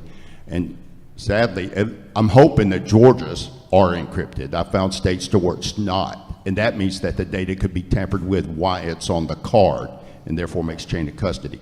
But if it's encrypted properly the way the vendors say they do it, and they're following their process, then it will get on the EMS and get decrypted, and then it will get moved around from now there. I'm cooking with gas. the Hi, Peace Love. Welcome back. Okay. So just to be clear for everyone, so what we're debating basically is whether or not... Which woman? If we were to pass this, that would require counties to purchase additional memory cards for this upcoming election. We don't know how many they would have to get. That depends on the county. We don't know which card they would be purchasing. There may be several different cards throughout. Thank you. Voice of reason. Oh my God. But the rule would be enacted. Or do we table it until we can get the legislators to go through the bidding process, so we have a uniformed card that everyone will utilize, and it will also fit, it would be cost effective versus just spending $46. And then we can then pass or support this rule to have it stored on those memory cards, because now each county will have enough memory cards. That's kind of the... I can answer part of your question, Member King. So each county would only need 1 or 2 memory cards to get through this election cycle to the legislative session, and at a cost of about $20 a card per scanner. Oh, Johnston on the that's not on the panel. Heck of a lot of money for a county to have to pay to ensure the compliance with federal and state law.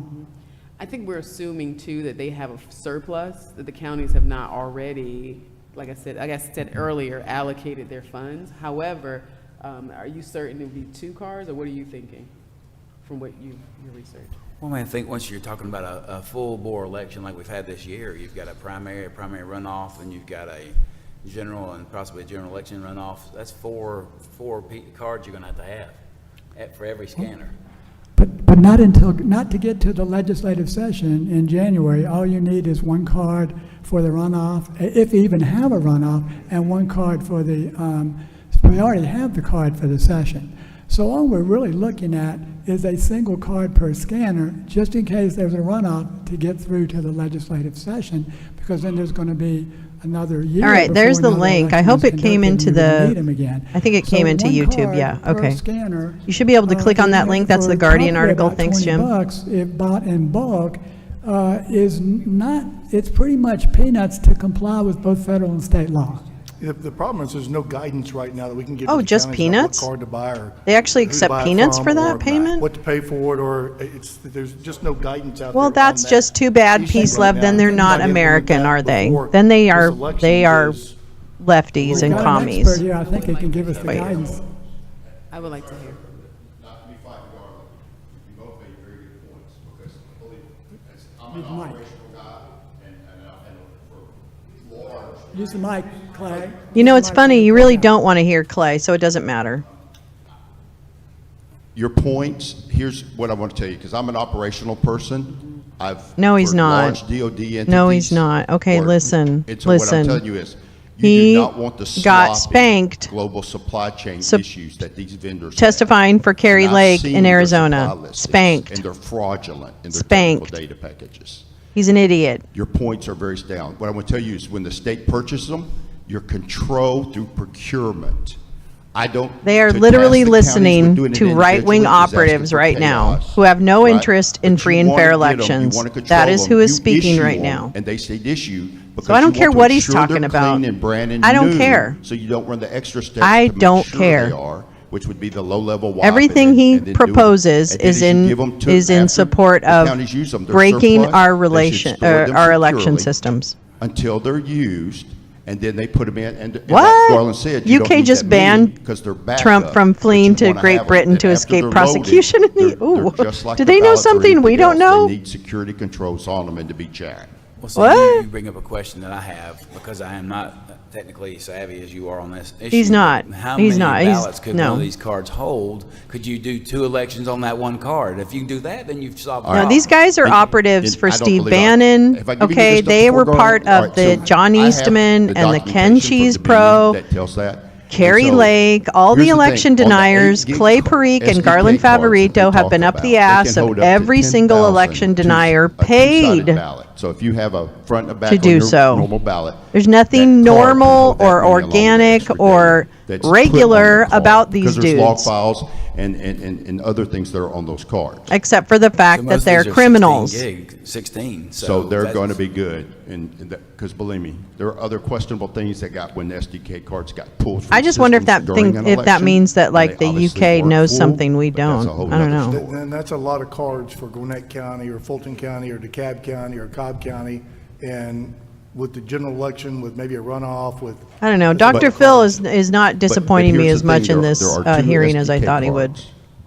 One is like the administrative card, which has the encrypted configuration files that give the brains to the ICP2s, the tabulators, the system. The other one is a lot of the data, it holds the image files for the ballots. You're going to have the CVR and all the log data. All those things get backed up on the 2 cards. And so the main thing is you want that one primary Which one? Which card guy? to always, that has the CVR and the Not ballot. this guy. images This guy to isn't that always be important. retained. He's just a Ms. nerd. Favorito, the state election board's technical expert. You mean has Guo? just stated that we need to go through the proper No. procurement procedures before we can do this. Mr. Chair. Member Johnson.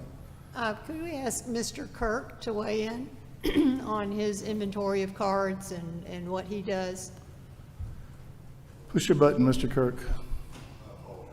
Okay.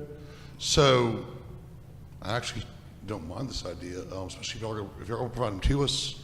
You mean I like the Giuliani? intention. One thing to flag, currently our standard practice is up to 10,000 ballots in a scanner, and that's just the guidance. And I think that works with the size of our containers and the size Oh, of, Manafort. the Yeah. secure boxes Wait a and bags minute. we use. Bannon and Manafort, One yeah. thing I'd like to flag and tell me to build it. I don't know what- I can, is the I idea don't of this exactly special know what elections. Bannon and Manafort's connection is, During although I'm sure legislative it's deep. session, There could be things ordered by the governor, special we have to have, and some other things are scheduled next year. Tony, would you mind?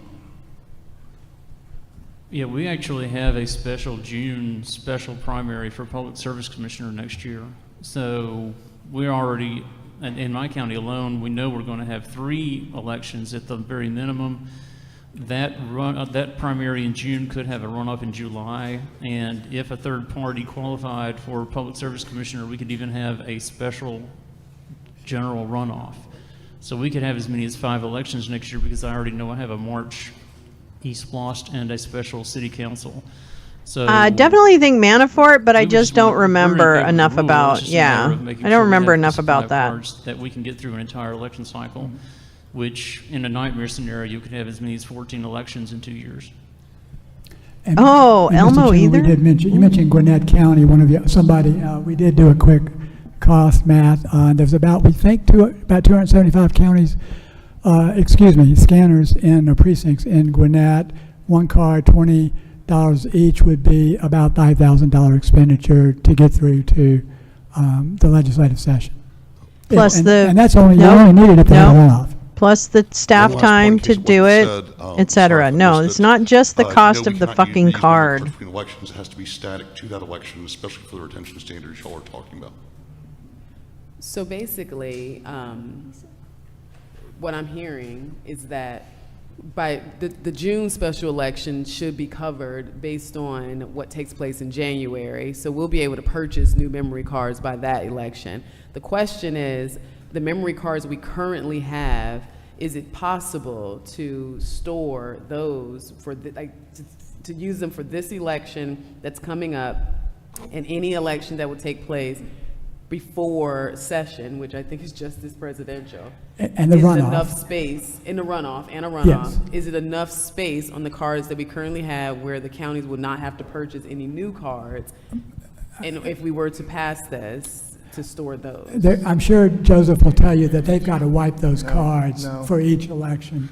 We do need to keep They have to have a this clean to the card for each election. Yeah. Hold on, guys. So we do need to keep the cards specific to the election, especially, as I said, with the retention standards we're talking about. I think you'd agree that we want to keep them with the election.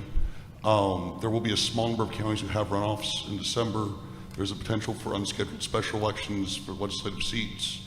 It's not a really high number, but it's greater than 0, and it's really hard to predict what the needs for that would be.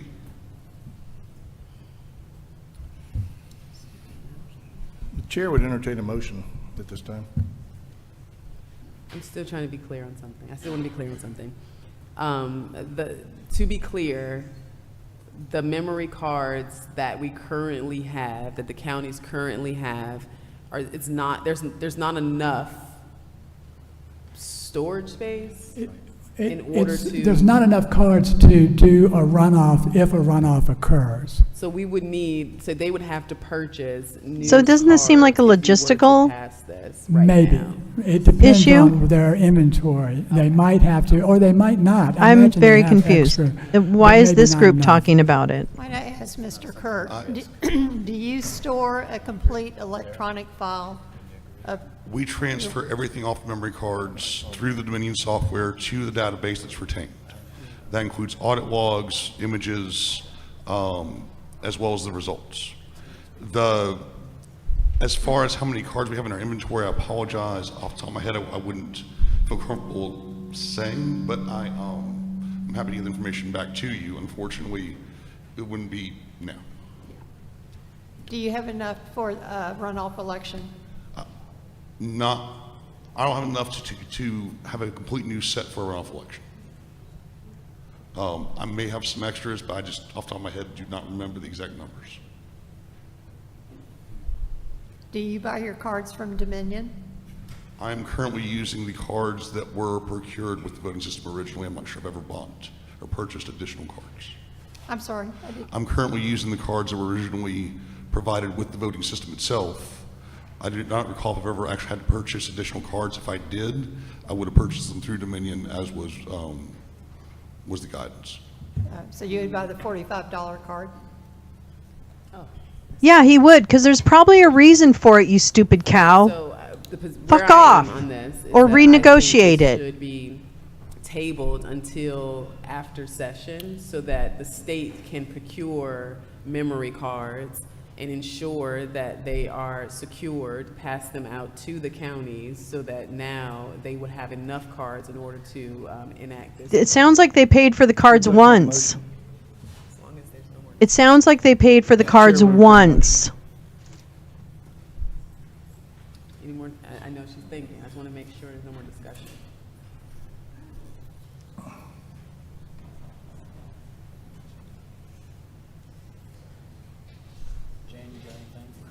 No, let's go. Let's go. Come on. Any more questions? No more questions, okay.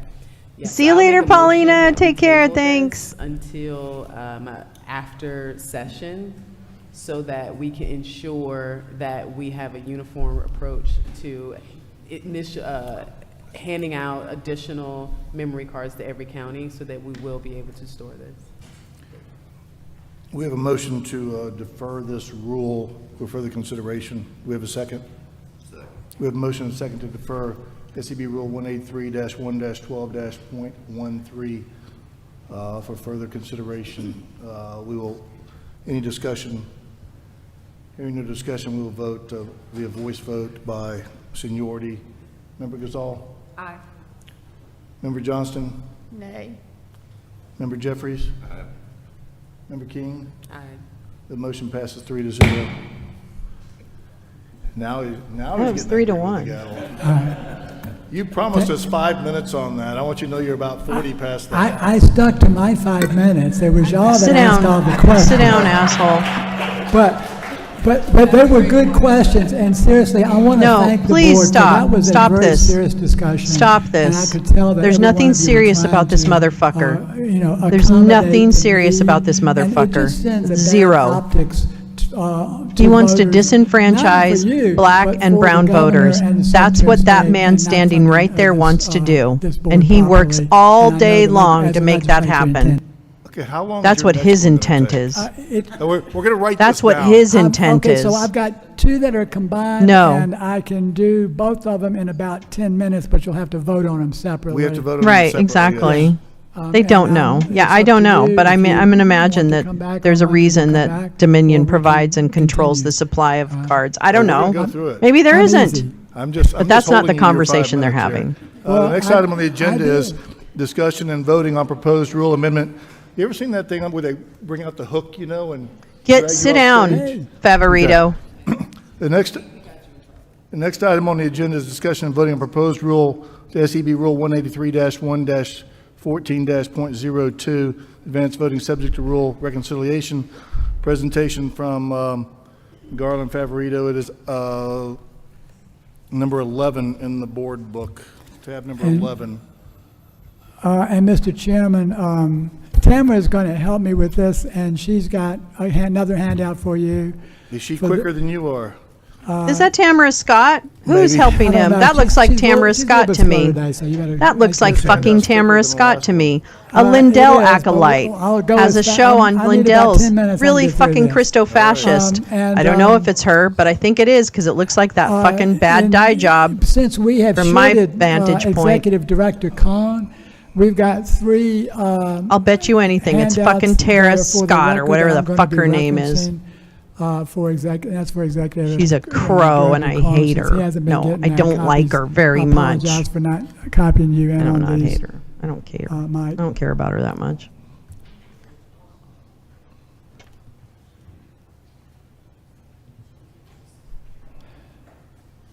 So I'm ready. Must be whenever her. you want. Manafort used to be proceed. Manafort of the Mr. Chairman. Manafort or the family that Ask was the the board go-between because between we, Whitey Bulger, Winter Hill the Gang, board and the considered this Genovese for crime rulemaking family in New procedures York in the City. Oh, past. interesting. 4-0 to initiate rulemaking procedures on this. It seems to be a fairly simplistic rule. Is the board going to have any questions on this one in particular? Member Gazal, do you have any issues or questions with this one? I would ask that the petitioner address the concerns that Gavrio had articulated with this. because their concerns were that it appeared that this gave a very short amount of time for the counties to reconcile any sort of discrepancies, when right now under current practice they have close to a week, and this would give it would create a much abbreviated timescale. So if you could address their concerns. Okay, before we start, Member King, do you have any questions? Member Johnson, do you have any questions ahead of right now? I know that Member Jeffries doesn't. All right, if you will address Member Gazal's, I'm not trying to speed this up or anything. Well, I need to give you, I can address the questions absolutely, but they're kind of addressed in the presentation. So we don't have time for that. 10 minutes to recap where we were, and I'll do that as fast as possible. Just answer the question. 10 minutes? Yeah, but you said 5. Okay, so I've got two rules here, so I'm trying to address both of the rules in as fast as I can. I know you don't want me to talk much though. No, seriously. So I'm going to go ahead and flip to the problem. The reason that we have this rule, and this is why it's important that time QR codes is not. It's really we need to implement it timely, is because the evidence indicates that the Georgia Dominion Democracy 5.5 system has an intermittent QR code defect that causes in-person ballots accepted by the scanners to not be tabulated. There's no current procedure to detect this. Because there's no problem. Simple reconciliation that I think everybody pretty much agreed with for the most part. Reconcile the total ballots accepted by each in-person scanner with the tabulation tape total ballots cast. That will detect a failure in the tabulation to tabulate the ballot. This was discovered. As you recall, a QR code signature mismatch was first found in Dominion on the same system, Democracy 5.5 in Williamson County, Tennessee. They confirmed that the ballots were not tabulated, and not just the Williamson County, but the Tennessee Secretary of State, the Election Assistance Commission, and Dominion Voting Systems all confirmed that that was a legitimate error that caused the ballots not to be tabulated. As a result, the Tennessee Secretary of State. How in the world did they catch it then? How in the world did they catch it then? Recommended that in Williamson County. The thing is he runs a nonprofit called Voter GA. It's probably just public comment. Lee, I mean, I know he sponsored some of these some of these rules. So he's the petitioner on some of these rules, and that's why he's speaking. But his whole life is devoted to disenfranchising voters in Georgia. That's what he lives for. We wanted to inform you that it is our recommendation that Dominion voting machines not be used in Williamson County. Dominion has not provided suitable service to the Williamson County Election Commission. Recommendation. That's not a law. That's not nothing. In fact, Tennessee, they probably have a dumb SOS. I'm sorry. Next on your mind, and Mr. Chairman, you asked No, me it's this last not. time. It's not on my A little mind. bit more evidence to It's show not you on that my it was mind. There is needed. no evidence. Senate Bill, State Election Board Yeah, 2022-348 I know. He's a common showed that the idiot. same QR code signature mismatch error was found in 65 of 67 counties Stop that they it. surveyed. Stop it. But now the question is, did that mean that the votes You know were what he not does tabulated? too? He Georgia weaves audits truth showed into his that the ballots were not disinformation. So there'll be tabulated one in little sample kernel of truth or counties something, but it surveyed. won't tell the There were whole 3 story. examples. 1,642 You know, ballots were or not how it was tabulated in the caught, or how it 2020 was election results. fixed. You know, none of that. 1,805 were not tabulated in DeKalb There you go. 2022 District 2 Commission. He's trying to prove that. Democratic primary, and Let's then see, what does that add 225 up were to? not Well, right now tabulated in it's Coffee only County. 2020 general 1,800. elections. I have given you the And I'm sure they were all documents to show this Trump. for the record. I'm just going to quickly mention all 3 of those. Here is an affidavit that also can be confirmed which means nothing. by the Secretary of State. Which means nothing. And this Affidavits have been US proven District over and Court, over again with these sworn under guys to be penalty of perjury, fake says that according to the audit or summary stupid. published by the Secretary of State, attached here to as Exhibit 1, during the audit, Gwinnett County discovered 1,642 more ballots than what were counted.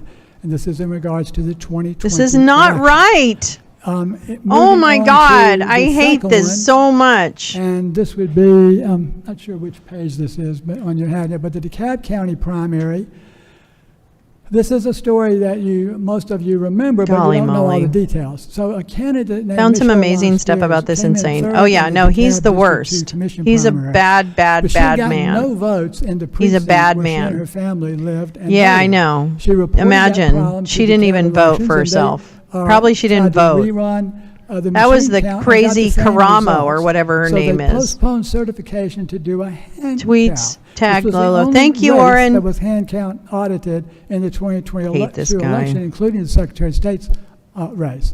So what is the results of this are shown in the document that I'm leaving. Yeah, you. Vince But let me Foster's just conspiracy. illustrate Yeah, it no, he's for bad. I mean, he's a bad guy. This guy is bad, and he's been bad for a long time. Page 8 that you've got Sorry. the illustration. He is So a traitor. This shows that Michelle to this Spears country. was shorted 3,000 of her 4,000 He lies to votes, people. 75% of her votes. 1,400 Stop were given this. to Oh, stop it, please. an opponent, and 1,800 were not counted at all. So that is, now, this can be attributed to a ballot alignment problem. And that is what the DeKalb report does. However, it does not, the report never accounted for the See, this is my 1,805 problem. votes that were never tabulated. Yeah, he's a serial So we transmitted know that disease. Yeah. 1,805 votes were never tabulated. In fact, We I'm know not even gonna 1,642 listen were to not him. I'm tabulated. sorry. That I was can't. This one was in 22. Let me tell you. Gwinnett County is 2020. What is surprising to me is that Garland Favorito and the stories that he and others have told, Clay Parikh, the whole, it is not clear to me why they don't have a more public profile that gives people a quick view of their credibility or lack thereof. That is what I don't understand. They should be wearing, like an albatross, their own scarlet letter in terms of the lies that they've told and perpetuated. And this guy's one of the worst. And what they don't say is they really just don't want black and brown voters enfranchised. They want them disenfranchised. That's what Clay tried to do in Arizona, to get ballots thrown out. That's what Garland claims, that ballots should be thrown out. So yeah, I don't think he's innocent. I don't think he is without any, I think he needs to go to jail for disenfranchising and defrauding voters in Georgia. Just like Doug Frank, just like Mike Lindell, just like Seth Keshel, just like Joe Oltman, just like Tina Peters. The recap form to add one column where you reconcile the poll books and the scanner ballot counts. You also reconcile the tabulated tape ballot counts. So instead of a three-way reconciliation, you have a four-way reconciliation. And that's really the only change, a simple modification to the form and a simple additional recount reconciliation. At the time, they're already doing the reconciliations. And I think that's probably why it passed unanimously. It's a pretty simple ask.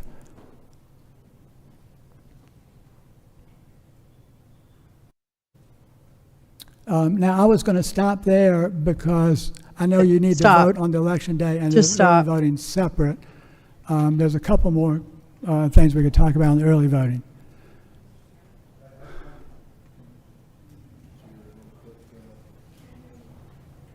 No, I got it. Okay. Yeah. Result. I would actually. I like to make it so they're ask watching one a of our movie. election supervisors if the recap forms are already printed. Let's pick somebody who hadn't been able to speak yet. Do we have any more election supervisors here? Come on, come on. Two over there. Yeah. All right, Mr. Kirk, you're back up again. So, yes and no. They're printed, we have them in our offices, but some of us print them on demand as well. So, I think one point here is, make sure I understand, you want us to compare the number on the screen to the number that it prints. time. Yes.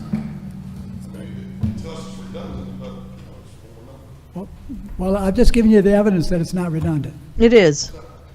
The tabulator scanner, if I understand the question or the point, the tabulator scanner total ballots cast is not redundant with the scanner ballots cast for the 3 examples that I've just shown the board.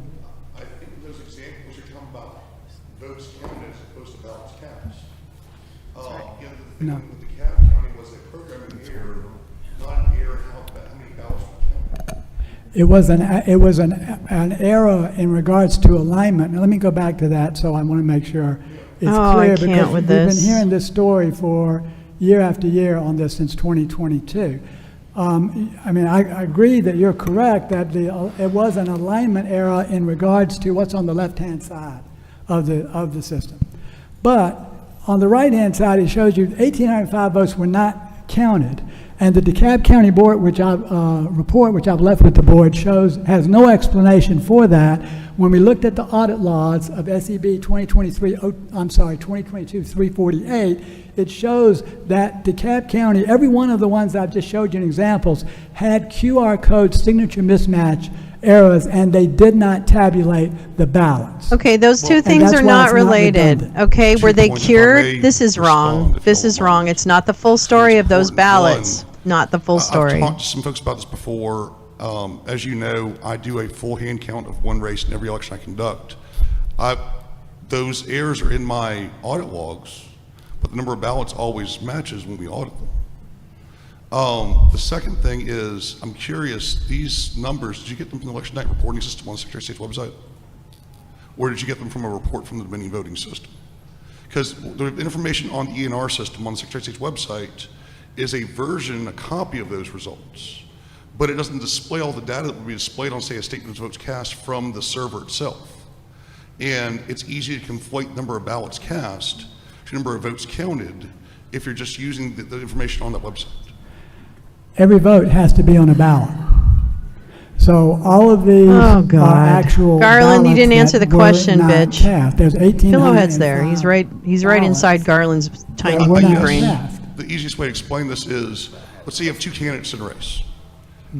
Candidate A gets 10 votes, candidate B gets 5 votes, and then there's 5 more ballots cast with no votes on them. I think if you look online right now, you'll see 15 votes cast, because it's 15 votes for a person, no blank ballots accounted for, where in DeKalb County, those ballots were considered, I believe, blank by the system and wouldn't have shown up online. Let me give you an illustration. I think that will. Let me tell another lie that doesn't connect it but goes back to my data, and then I'll avoid your question. Thank you. I'm sorry, from what site? No, there's a lot of them. They're all the election workers from Georgia counties. This is the official documentation that the Coffee County Election Board gave to the House Government Affairs Committee on Garland's getting December challenged. 10th of 2020, if I'm not mistaken. And the board member testified immediately before me. So we've been researching this for years. Okay. And what happened there? What's the matter then? Why are you wrong? 40 ballots were not tabulated. The hand count found that there were 40 ballots were not tabulated. Now, to your point, this gives the illusion of an undervote. Oh, But so it's this not is an a undervote. feeling. And that's why there's no Okay, conflation I of get it. ballots and Okay. votes. This was 40 ballots that were not cast. You can see the hand count found that the machine rejected 40 ballots, and the hand they were count cured? found that every one of those ballots had a presidential vote on it. Well, then they're. Oh, wait, So I'm the still machine confused. Rejected the So you're ability saying, to oh, tabulate he's saying that 40 means that the ballots, machines and don't that's work. just one That's what simple Favorito's example. telling I you, just the machines pulled don't 3 work. for the board. He's We could have full of pulled fucking probably shit. dozens, Okay, but he's a I don't fucking wanna- liar. Since I only have He's a 5 fucking minutes, traitor, and he that's- needs to be run out of this country. That's what it is. I'm tired of it. Let me, Fucking think operatives, and we treat them like don't they're look too normal far from human it. beings. so, Member Gazal, do you have any more comments? I like hat and vest guy. My only other question is. And I love literally, these 2 I'm women, just too. asking I about got the a little forms mad at them themselves. earlier, Are but they in triplicate, or are they just like a single piece of paper? Do you use carbonless copies for that sort of thing? I'm trying to figure out if it would be. It depends on the county. We're Okay. still using those triplicate forms. Okay. Because it's just what we've always done. But a lot of counties have their own forms that they, basically what counties have been doing is, when they're doing their logic and accuracy testing, they have an entire workbook. So that when they type one seal number on a screen, it populates all of the fields, the necessary fields in there. Plus, he looks like an old-timey detective. Recap sheet I like rather than that. using the states. It makes it a lot easier to get everything done. And it depends on the county. But we're still using the triplicates. A lot of the smaller counties Sarah still are. Tinsdall, okay. Some of the larger counties have their own form. So in order to recreate a form at this point in the process would create a burden? We would leave it up to SOS. I mean, they would have to Okay. give us the form. The counties Who's that don't Sarah? already have their own, and the counties that have their own would probably do their own, adjustment to their spreadsheet. But yes, a new form would need to be made.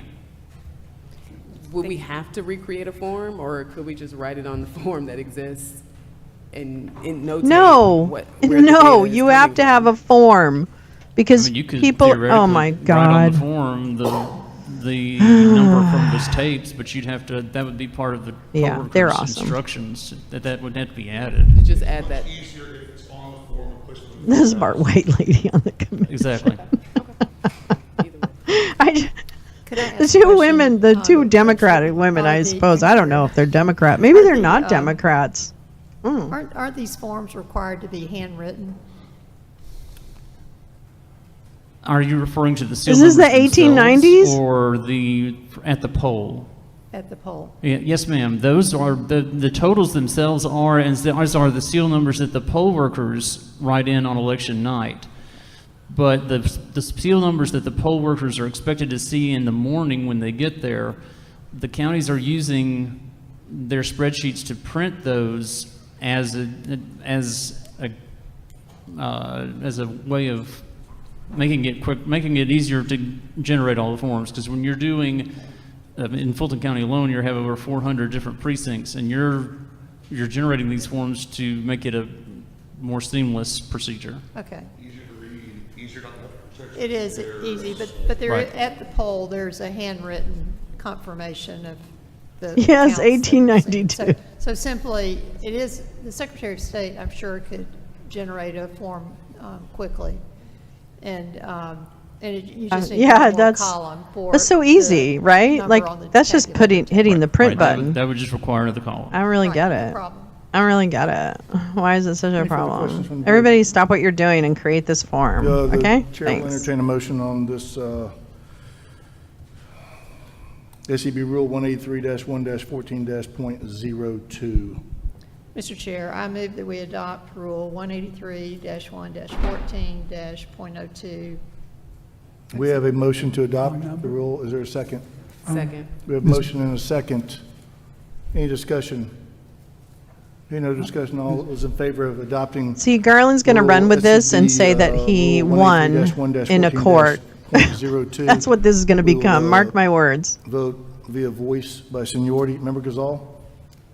Nay, simply because I think the administrative burden this late in the game is not worth the benefit. Member Johnston? Aye. Member Jeffries? Aye. Member King? Aye. Motion carries 3-1. King, what the hell? Nobody cares about the actual fucking Fox. Mr. Chairman, I think I was presenting the election day, and I think that y'all have approved the advanced voting, which is fine. That's fine with me. We can just. Wait. But You don't want to confuse your chairman. Wait a minute. Wait a minute. but we could talk about them, or we can just pass this one and go on. I can't. I really can't. I really can't. They're treating him like a completely normal Did you say you want to person. pass on the next rule? No. I said I think that y'all passed the advanced voting reconciliation versus the election day, which I think we were actually talking.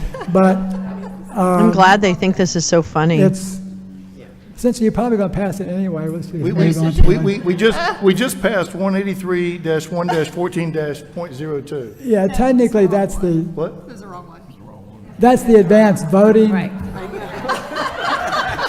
We can, Correction to the record, Mr. Chair. well, we can talk about it, and then you may not have to revote it. We went and did 183.112.13, which is number 13. Then we went back to number 11, which was 183.114.02, and now we should be on 12, which is 183.112.12. Yeah, actually, the recap form in question was on the election day form. Yeah. So I don't know how you want to proceed. You could probably just adopt 183, 112, 12, and then we can go home. Well, hang on a second here.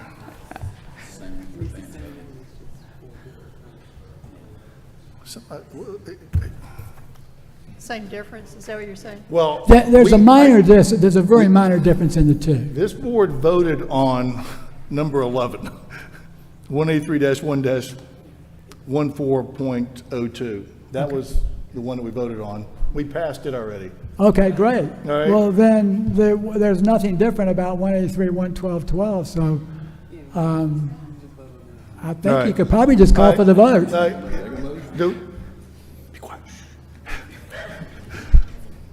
The board will entertain a motion on SEB Rule 183-1-12-.12, which I'm glad. is I'm glad they think this tab is so 12 fucking hilarious. I think it's great. in your Really good. board Good binder, job, everybody. Unless you have some questions for Mr. Favorito.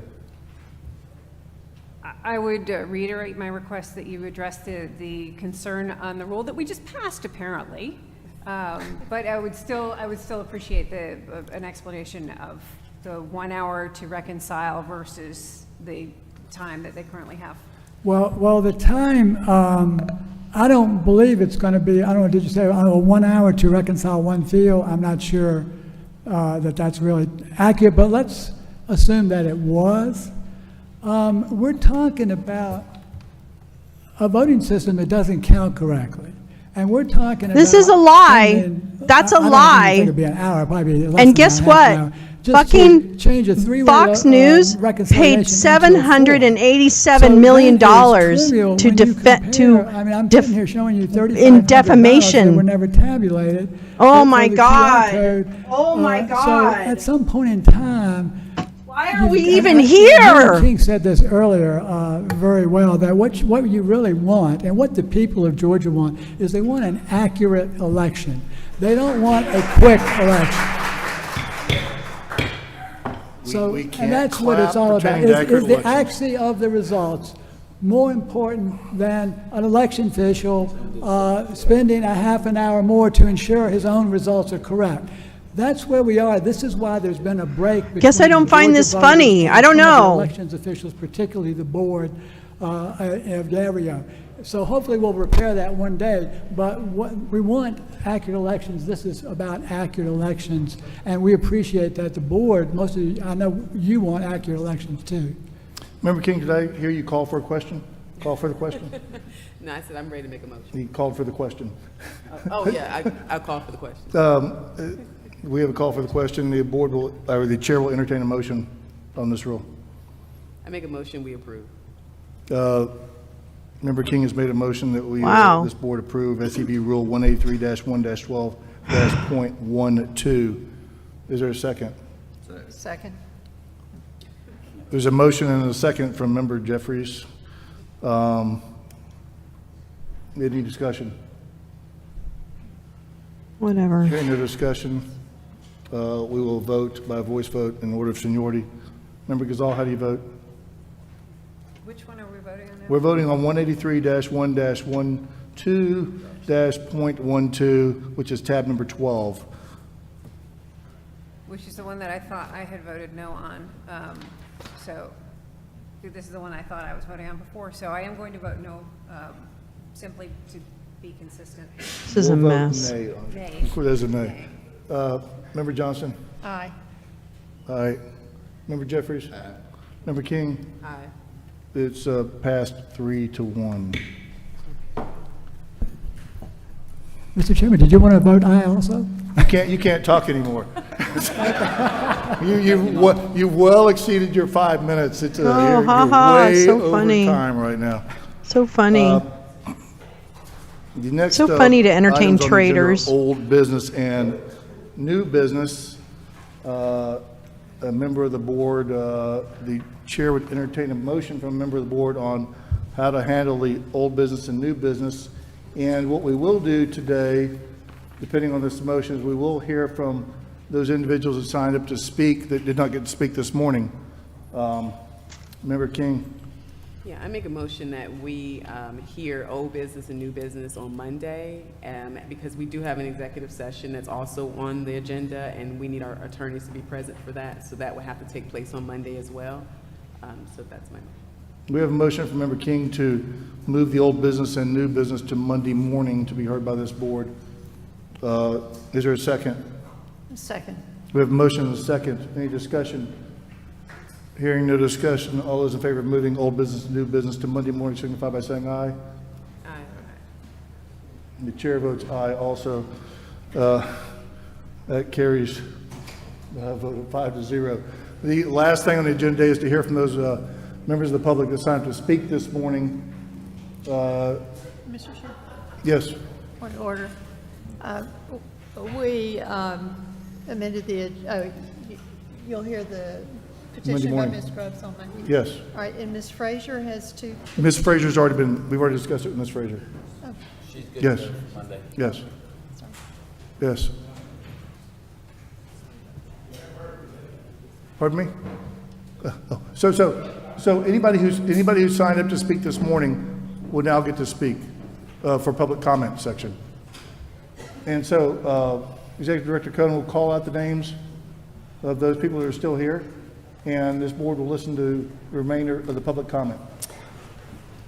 Okay, everybody, if you would, please listen for your name if you're still here, so you can go ahead and just get up, raise your hand, and come get in line, please. Carter Augustine.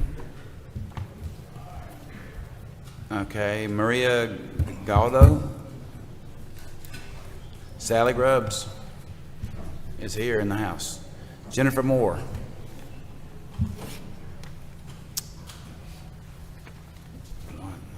Mr. Bush. Not George. Earl Ferguson. Tracy Moore. Marjorie Timmer. Shannon Ferguson. Cynthia Battle. Paul Hershey. Vic Tripp. Cynthia Willingham. George Babona. Bob Cummings. Wanda Cooper. Betsy Shackelford. Brad Binkley. Not seeing anybody here. Brandy Banks. Dorothy Kirkley. There's some people Excuse me. standing up. Joey McKinnon. Michael Kincaid. Well, why do they need to stay? Because you already voted on everything. All right. If you guys would, when you get up there, just go ahead and state your name for the record. That way we know who you are, because I've called out a lot of names. Sally, would you like to lead us off? Sure. You've got the floor. Thank you so much. My name is Sally Grubbs, and I'm the Cobb County Republican Party Chairwoman. And so I am on the agenda for new business on Monday, correct? Yes. Before I say what I have to say, I just want to be sure. The one thing that I wanted to address in public comment today was the Atlanta Press Club event that I went to last week. I really wanted to hear what former Governor Roy Barnes and Nathan Deal and Senator Saxby Chambliss and Mayor Shirley Franklin had to say about this Project Democracy initiative that they are doing. And I was really, really sad to hear some of the things that were said. I was kind of sad about the whole event. But I talked to a lot of press. Democracy makes her I had sad. a lot of questions from press, particularly with the rules. And number one, I think it's very unfair that there's this narrative that unfortunately Gavrio seems to be going along with, and some of the election directors, about this board is so radical because there's MAGA Republicans, and I can are you tell just you, mad because people looking are at calling each and them every one names? of the Did that people make sitting you on this board, I would sad? never say, "Oh, they're MAGA." Did you make know, it? it's just, Are you I mean, sad? Ms. King knows exactly what I mean. It's What the not fuck? that.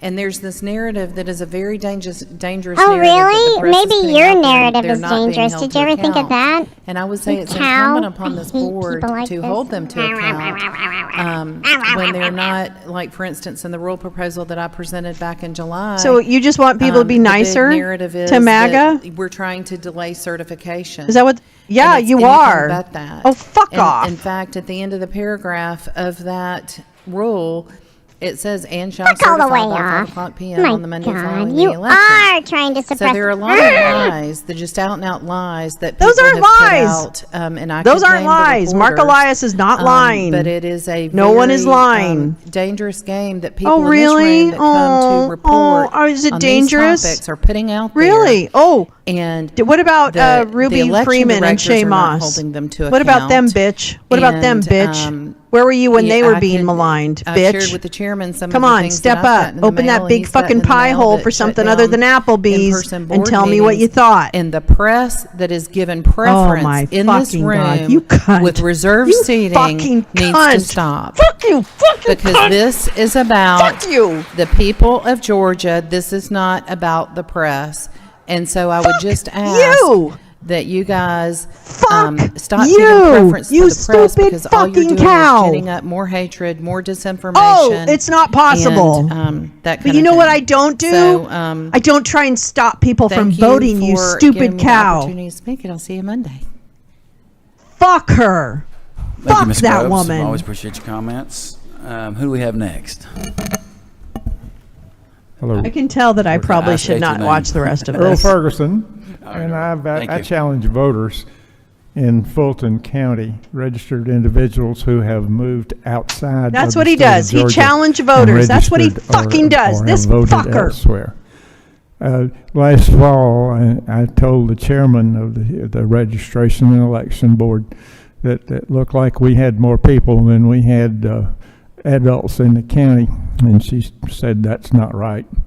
So I challenged in December. So did you challenged count? about Did you 1,800 count? people that had moved to North Carolina, registered to vote there, and all of my challenges were denied.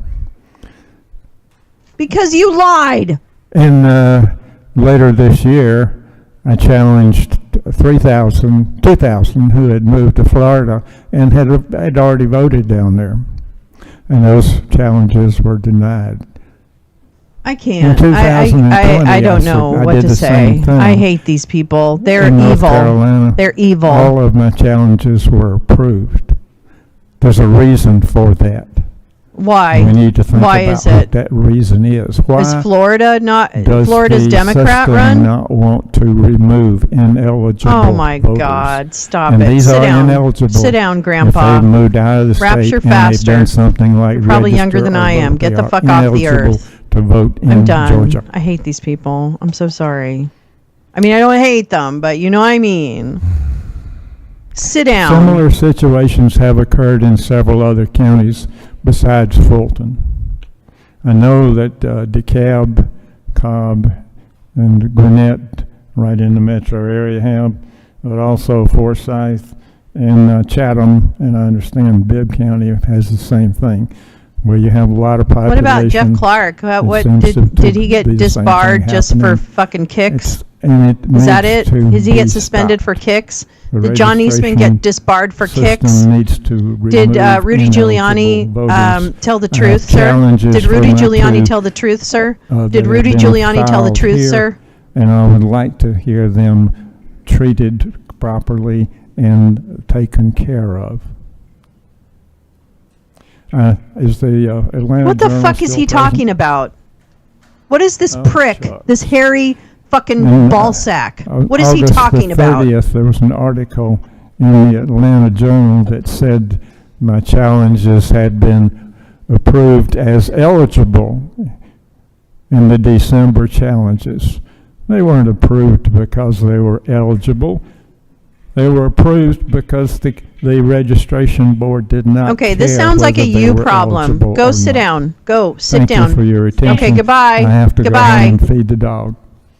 I hope your dog runs away. I really do. Your dog is now trying to find a new owner because you're such a fucking disgusting human being trying to disenfranchising people from fucking hate these Good people. afternoon. My name is Joey McKinnon. I'm Director of Georgia Values Action, and I appreciate the opportunity to get some thoughts in here just under the buzzer. We represent working families who vote in Georgia. Our goal is to help working families get ahead, not just get Had the by U.S. Appeals through Court good pulled kitchen up. table I'm policy. sorry. But to do that, we want democracy to work for working families, which includes ensuring busy and stretched-thin families do not have unnecessary hurdles to voting, and that their vote count, so that they can elect the representatives that best suit their economic needs. Several rules that have been proposed today are not in keeping with that latter priority for the following reasons. And you've heard a lot of these sentiments today, so I'll try to keep them brief, but like too many proposals before the board this year, it increases the workload of poll workers, which could make elections more difficult and more potential for error. That's why our senior election administrators are opposed to these measures. I heard them say as much on the radio yesterday. Unnecessary delays could result, and these proposals complicate what could be straightforward procedures, such as chain of custody procedures already in place and already sufficient. They create more frequent handling and unsealing of ballots, which could reduce security, not enhance it. Implementing new rules this close to the national election erodes voter confidence, not the other way around. Georgia's elections are safe and secure. That dead horse has been beaten legislative session after session. Personally, I don't think these actions are a careful consideration of a well-founded concern. I think it's a way to cast a cloud of suspicion over our election system and a way to create a false narrative. Our election in Georgia has already started. Ballots are going out, and we should not be rewriting the rules with 25 days to go to advance voting. I encourage you on Monday to cease further changing our processes in the middle of an election, and I thank you for your time. Sir, could you state your name again for the record? I had said it was Joey McKinnon, Georgia Values Action. Thank you so much. Just want to make sure we got it.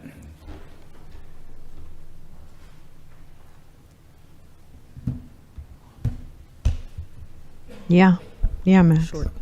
Good afternoon. My name is Tracy Moore. Tracy Moore. Thank you for listening to public comments today. As I mentioned, my name is Tracy Moore, and I'm simply a concerned citizen of DeKalb County. I'm also trained as a mechanical engineer, and I volunteer with the American Bar Association Democracy Task Force. This is my first time speaking here, and I've gotten such an education in the last few months about election board, but it's complex. That's one thing I've learned.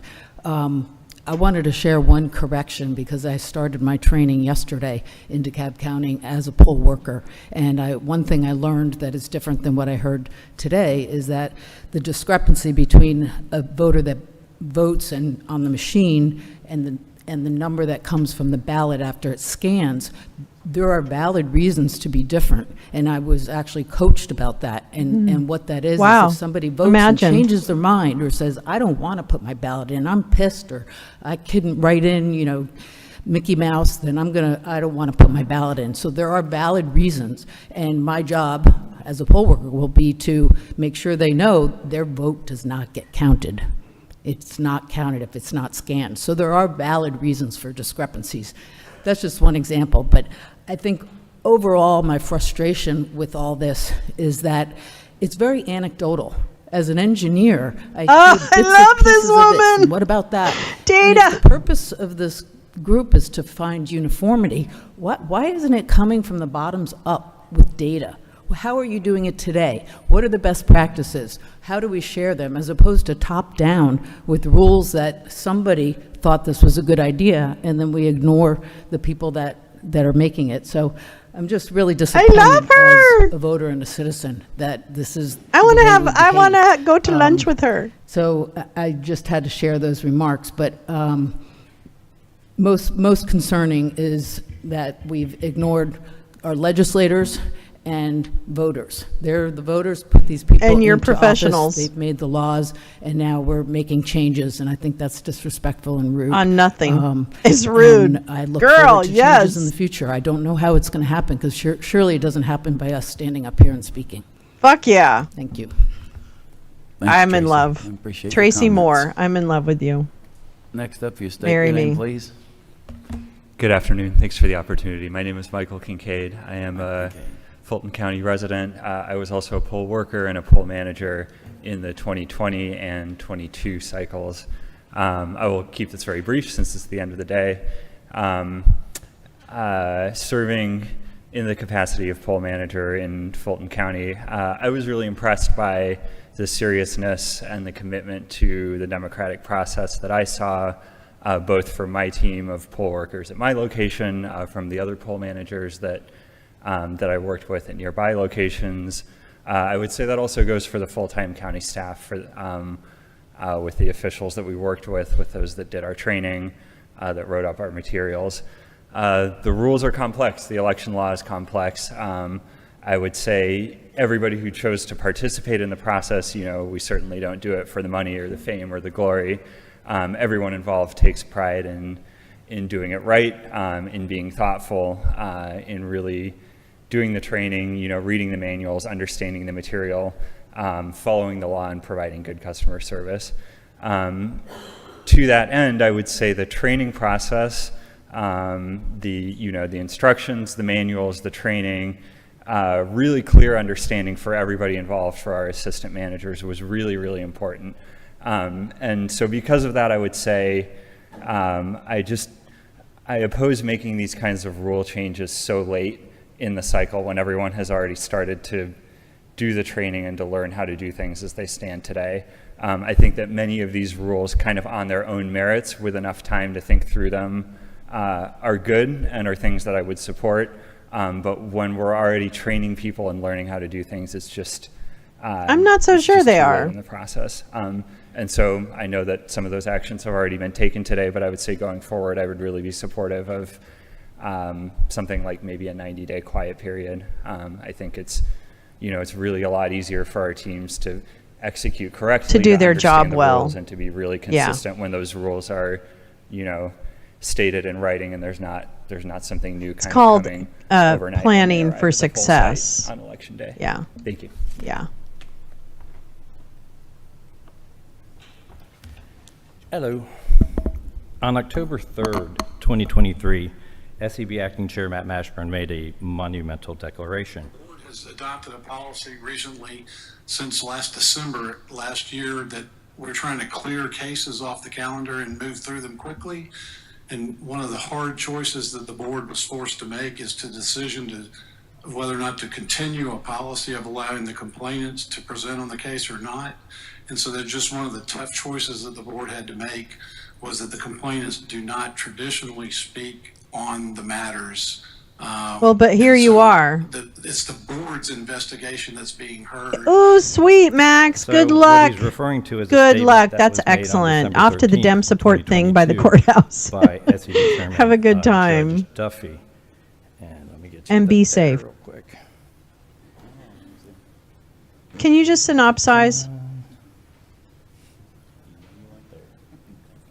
As I've explained to others, in cases where a determination is made that it be dismissed because there's not sufficient allegation to move forward, we do not allow complainants to speak because the complainant is the one who initiates the action, is supposed to have given us everything that we needed to know to make a determination on how to process it. And in fact, we have been pretty generous with people that want to add information to their complaints after they file it for us to consider. And so as far as we're concerned, the complainant in this case has had sufficient opportunity to present whatever they have for us to make a decision. So there's two major problems with what Matt Mashburn What are you is talking inflicting about? upon Georgia voters and the SEB. One, there's absolutely no documentation of the SEB voting on that major change. Okay? Two, Duffy stated that only complainants in cases that were being dismissed don't get to speak. Matt Mashburn unilaterally expanded that to all complainants for all SEB Give them cases, hell, but not okay? so much hell I that know they this get mad firsthand at you. because they did it to me. I had a recent case. It was SEB case 2022-217. I was the complainant. I didn't get to speak. It was not dismissed. Cobb County got Yet issued here a you letter are. of instruction. Yet here you are. I didn't get to present damning, information. What, evidence? And, this Oh, because you didn't have any unconstitutional evidence? rule cannot stand. Is that? Now let's get out of here. Thank you, What? George. We What the appreciate hell your was that? comments I and don't your even know what that work he here every meant. time. Well, that concludes George, all no our one knows what speakers, you're talking about. unless the Okay. GSP wants to speak. All right. No. Oops. Okay. So that's it. Wow. I'm actually really glad we stayed for the last few speakers because I'm happy to hear the people. You know, you really heard from the heroes on the front line, the people who are having to do this work in addition to their regular full-time jobs in most cases.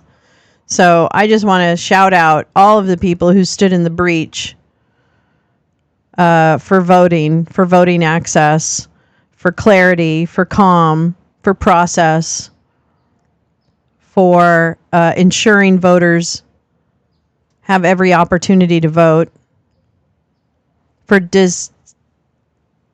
denying the bullshit election crap that people like Favorito and his ilk throw. So I'm glad. Thank you to all of them. I'm just mad. I'm mad that after this many years of people like Favorito, who have been very loud and on very many programs, right? He's all over Rumble. That bitch is all over Rumble. So if we would stop, or if we would start saying, hey, you know who this guy is? Do you want to know what he's pushing? Because otherwise they throw out all this data and make it act like, well, I'm an engineer. I know how computers, or whatever it is, right? Whatever the bullshit line is they're going to give you. So yeah, this makes me really angry because these guys have worked day and night to disenfranchise voters, to work on behalf of Trump and his party, to throw questions at elections so that the darkness can fill the void. I'm not kidding. That's what they want. They don't want free and fair elections. Bullshit. They want elections that are chaotic, and then they want elections to go away. Because at the end of the day, Favorito and all his fuckwads are basically stupid libertarians. That's what you're dealing with. They don't want to pay taxes. They don't want anyone to have anything. They want to keep mine. That's what they want. And they do not want black people voting. They do not want brown people voting. They just don't. And they're going to fucking go down trying to stop people from being represented. They don't want Georgia to be blue. This guy wants Georgia to remain ruby red. So I'm so sorry they make me so angry. I shouldn't get so angry. I should do better. But I'm just like, this to me is such a slap in the face to people who died for the right to vote, for people in Georgia who have been screaming for an election that represents their needs, you know? So I don't know. I do apologize, though, because I don't like to get that emotional about this. But this one, this stuff does kind of make me emotional. Why is Trump bad-mouthing?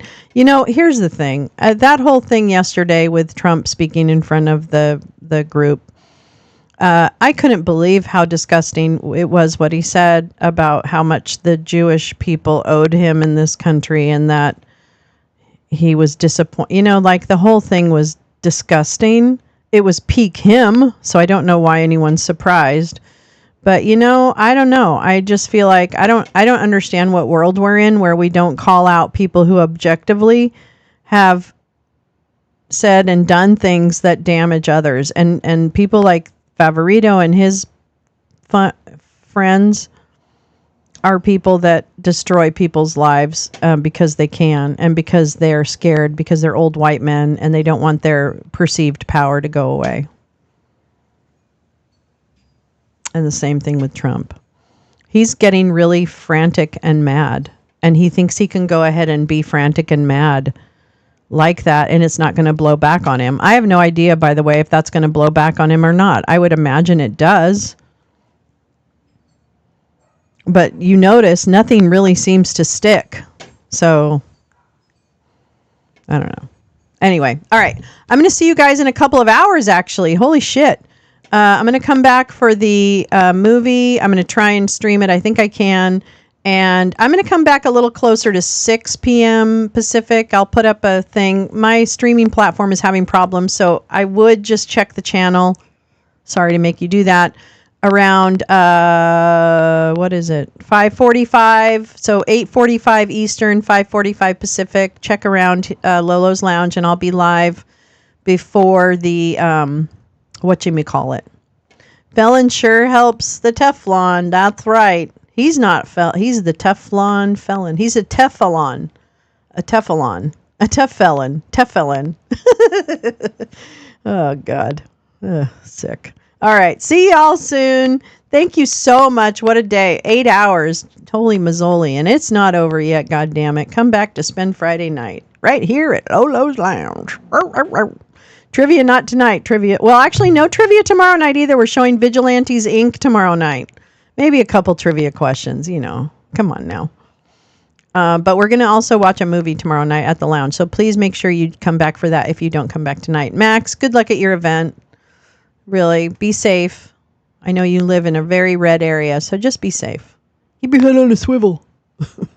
All right. Thanks, everyone. I really appreciate it. Great stream. Love you all. Frustrating as fuck, but here we go.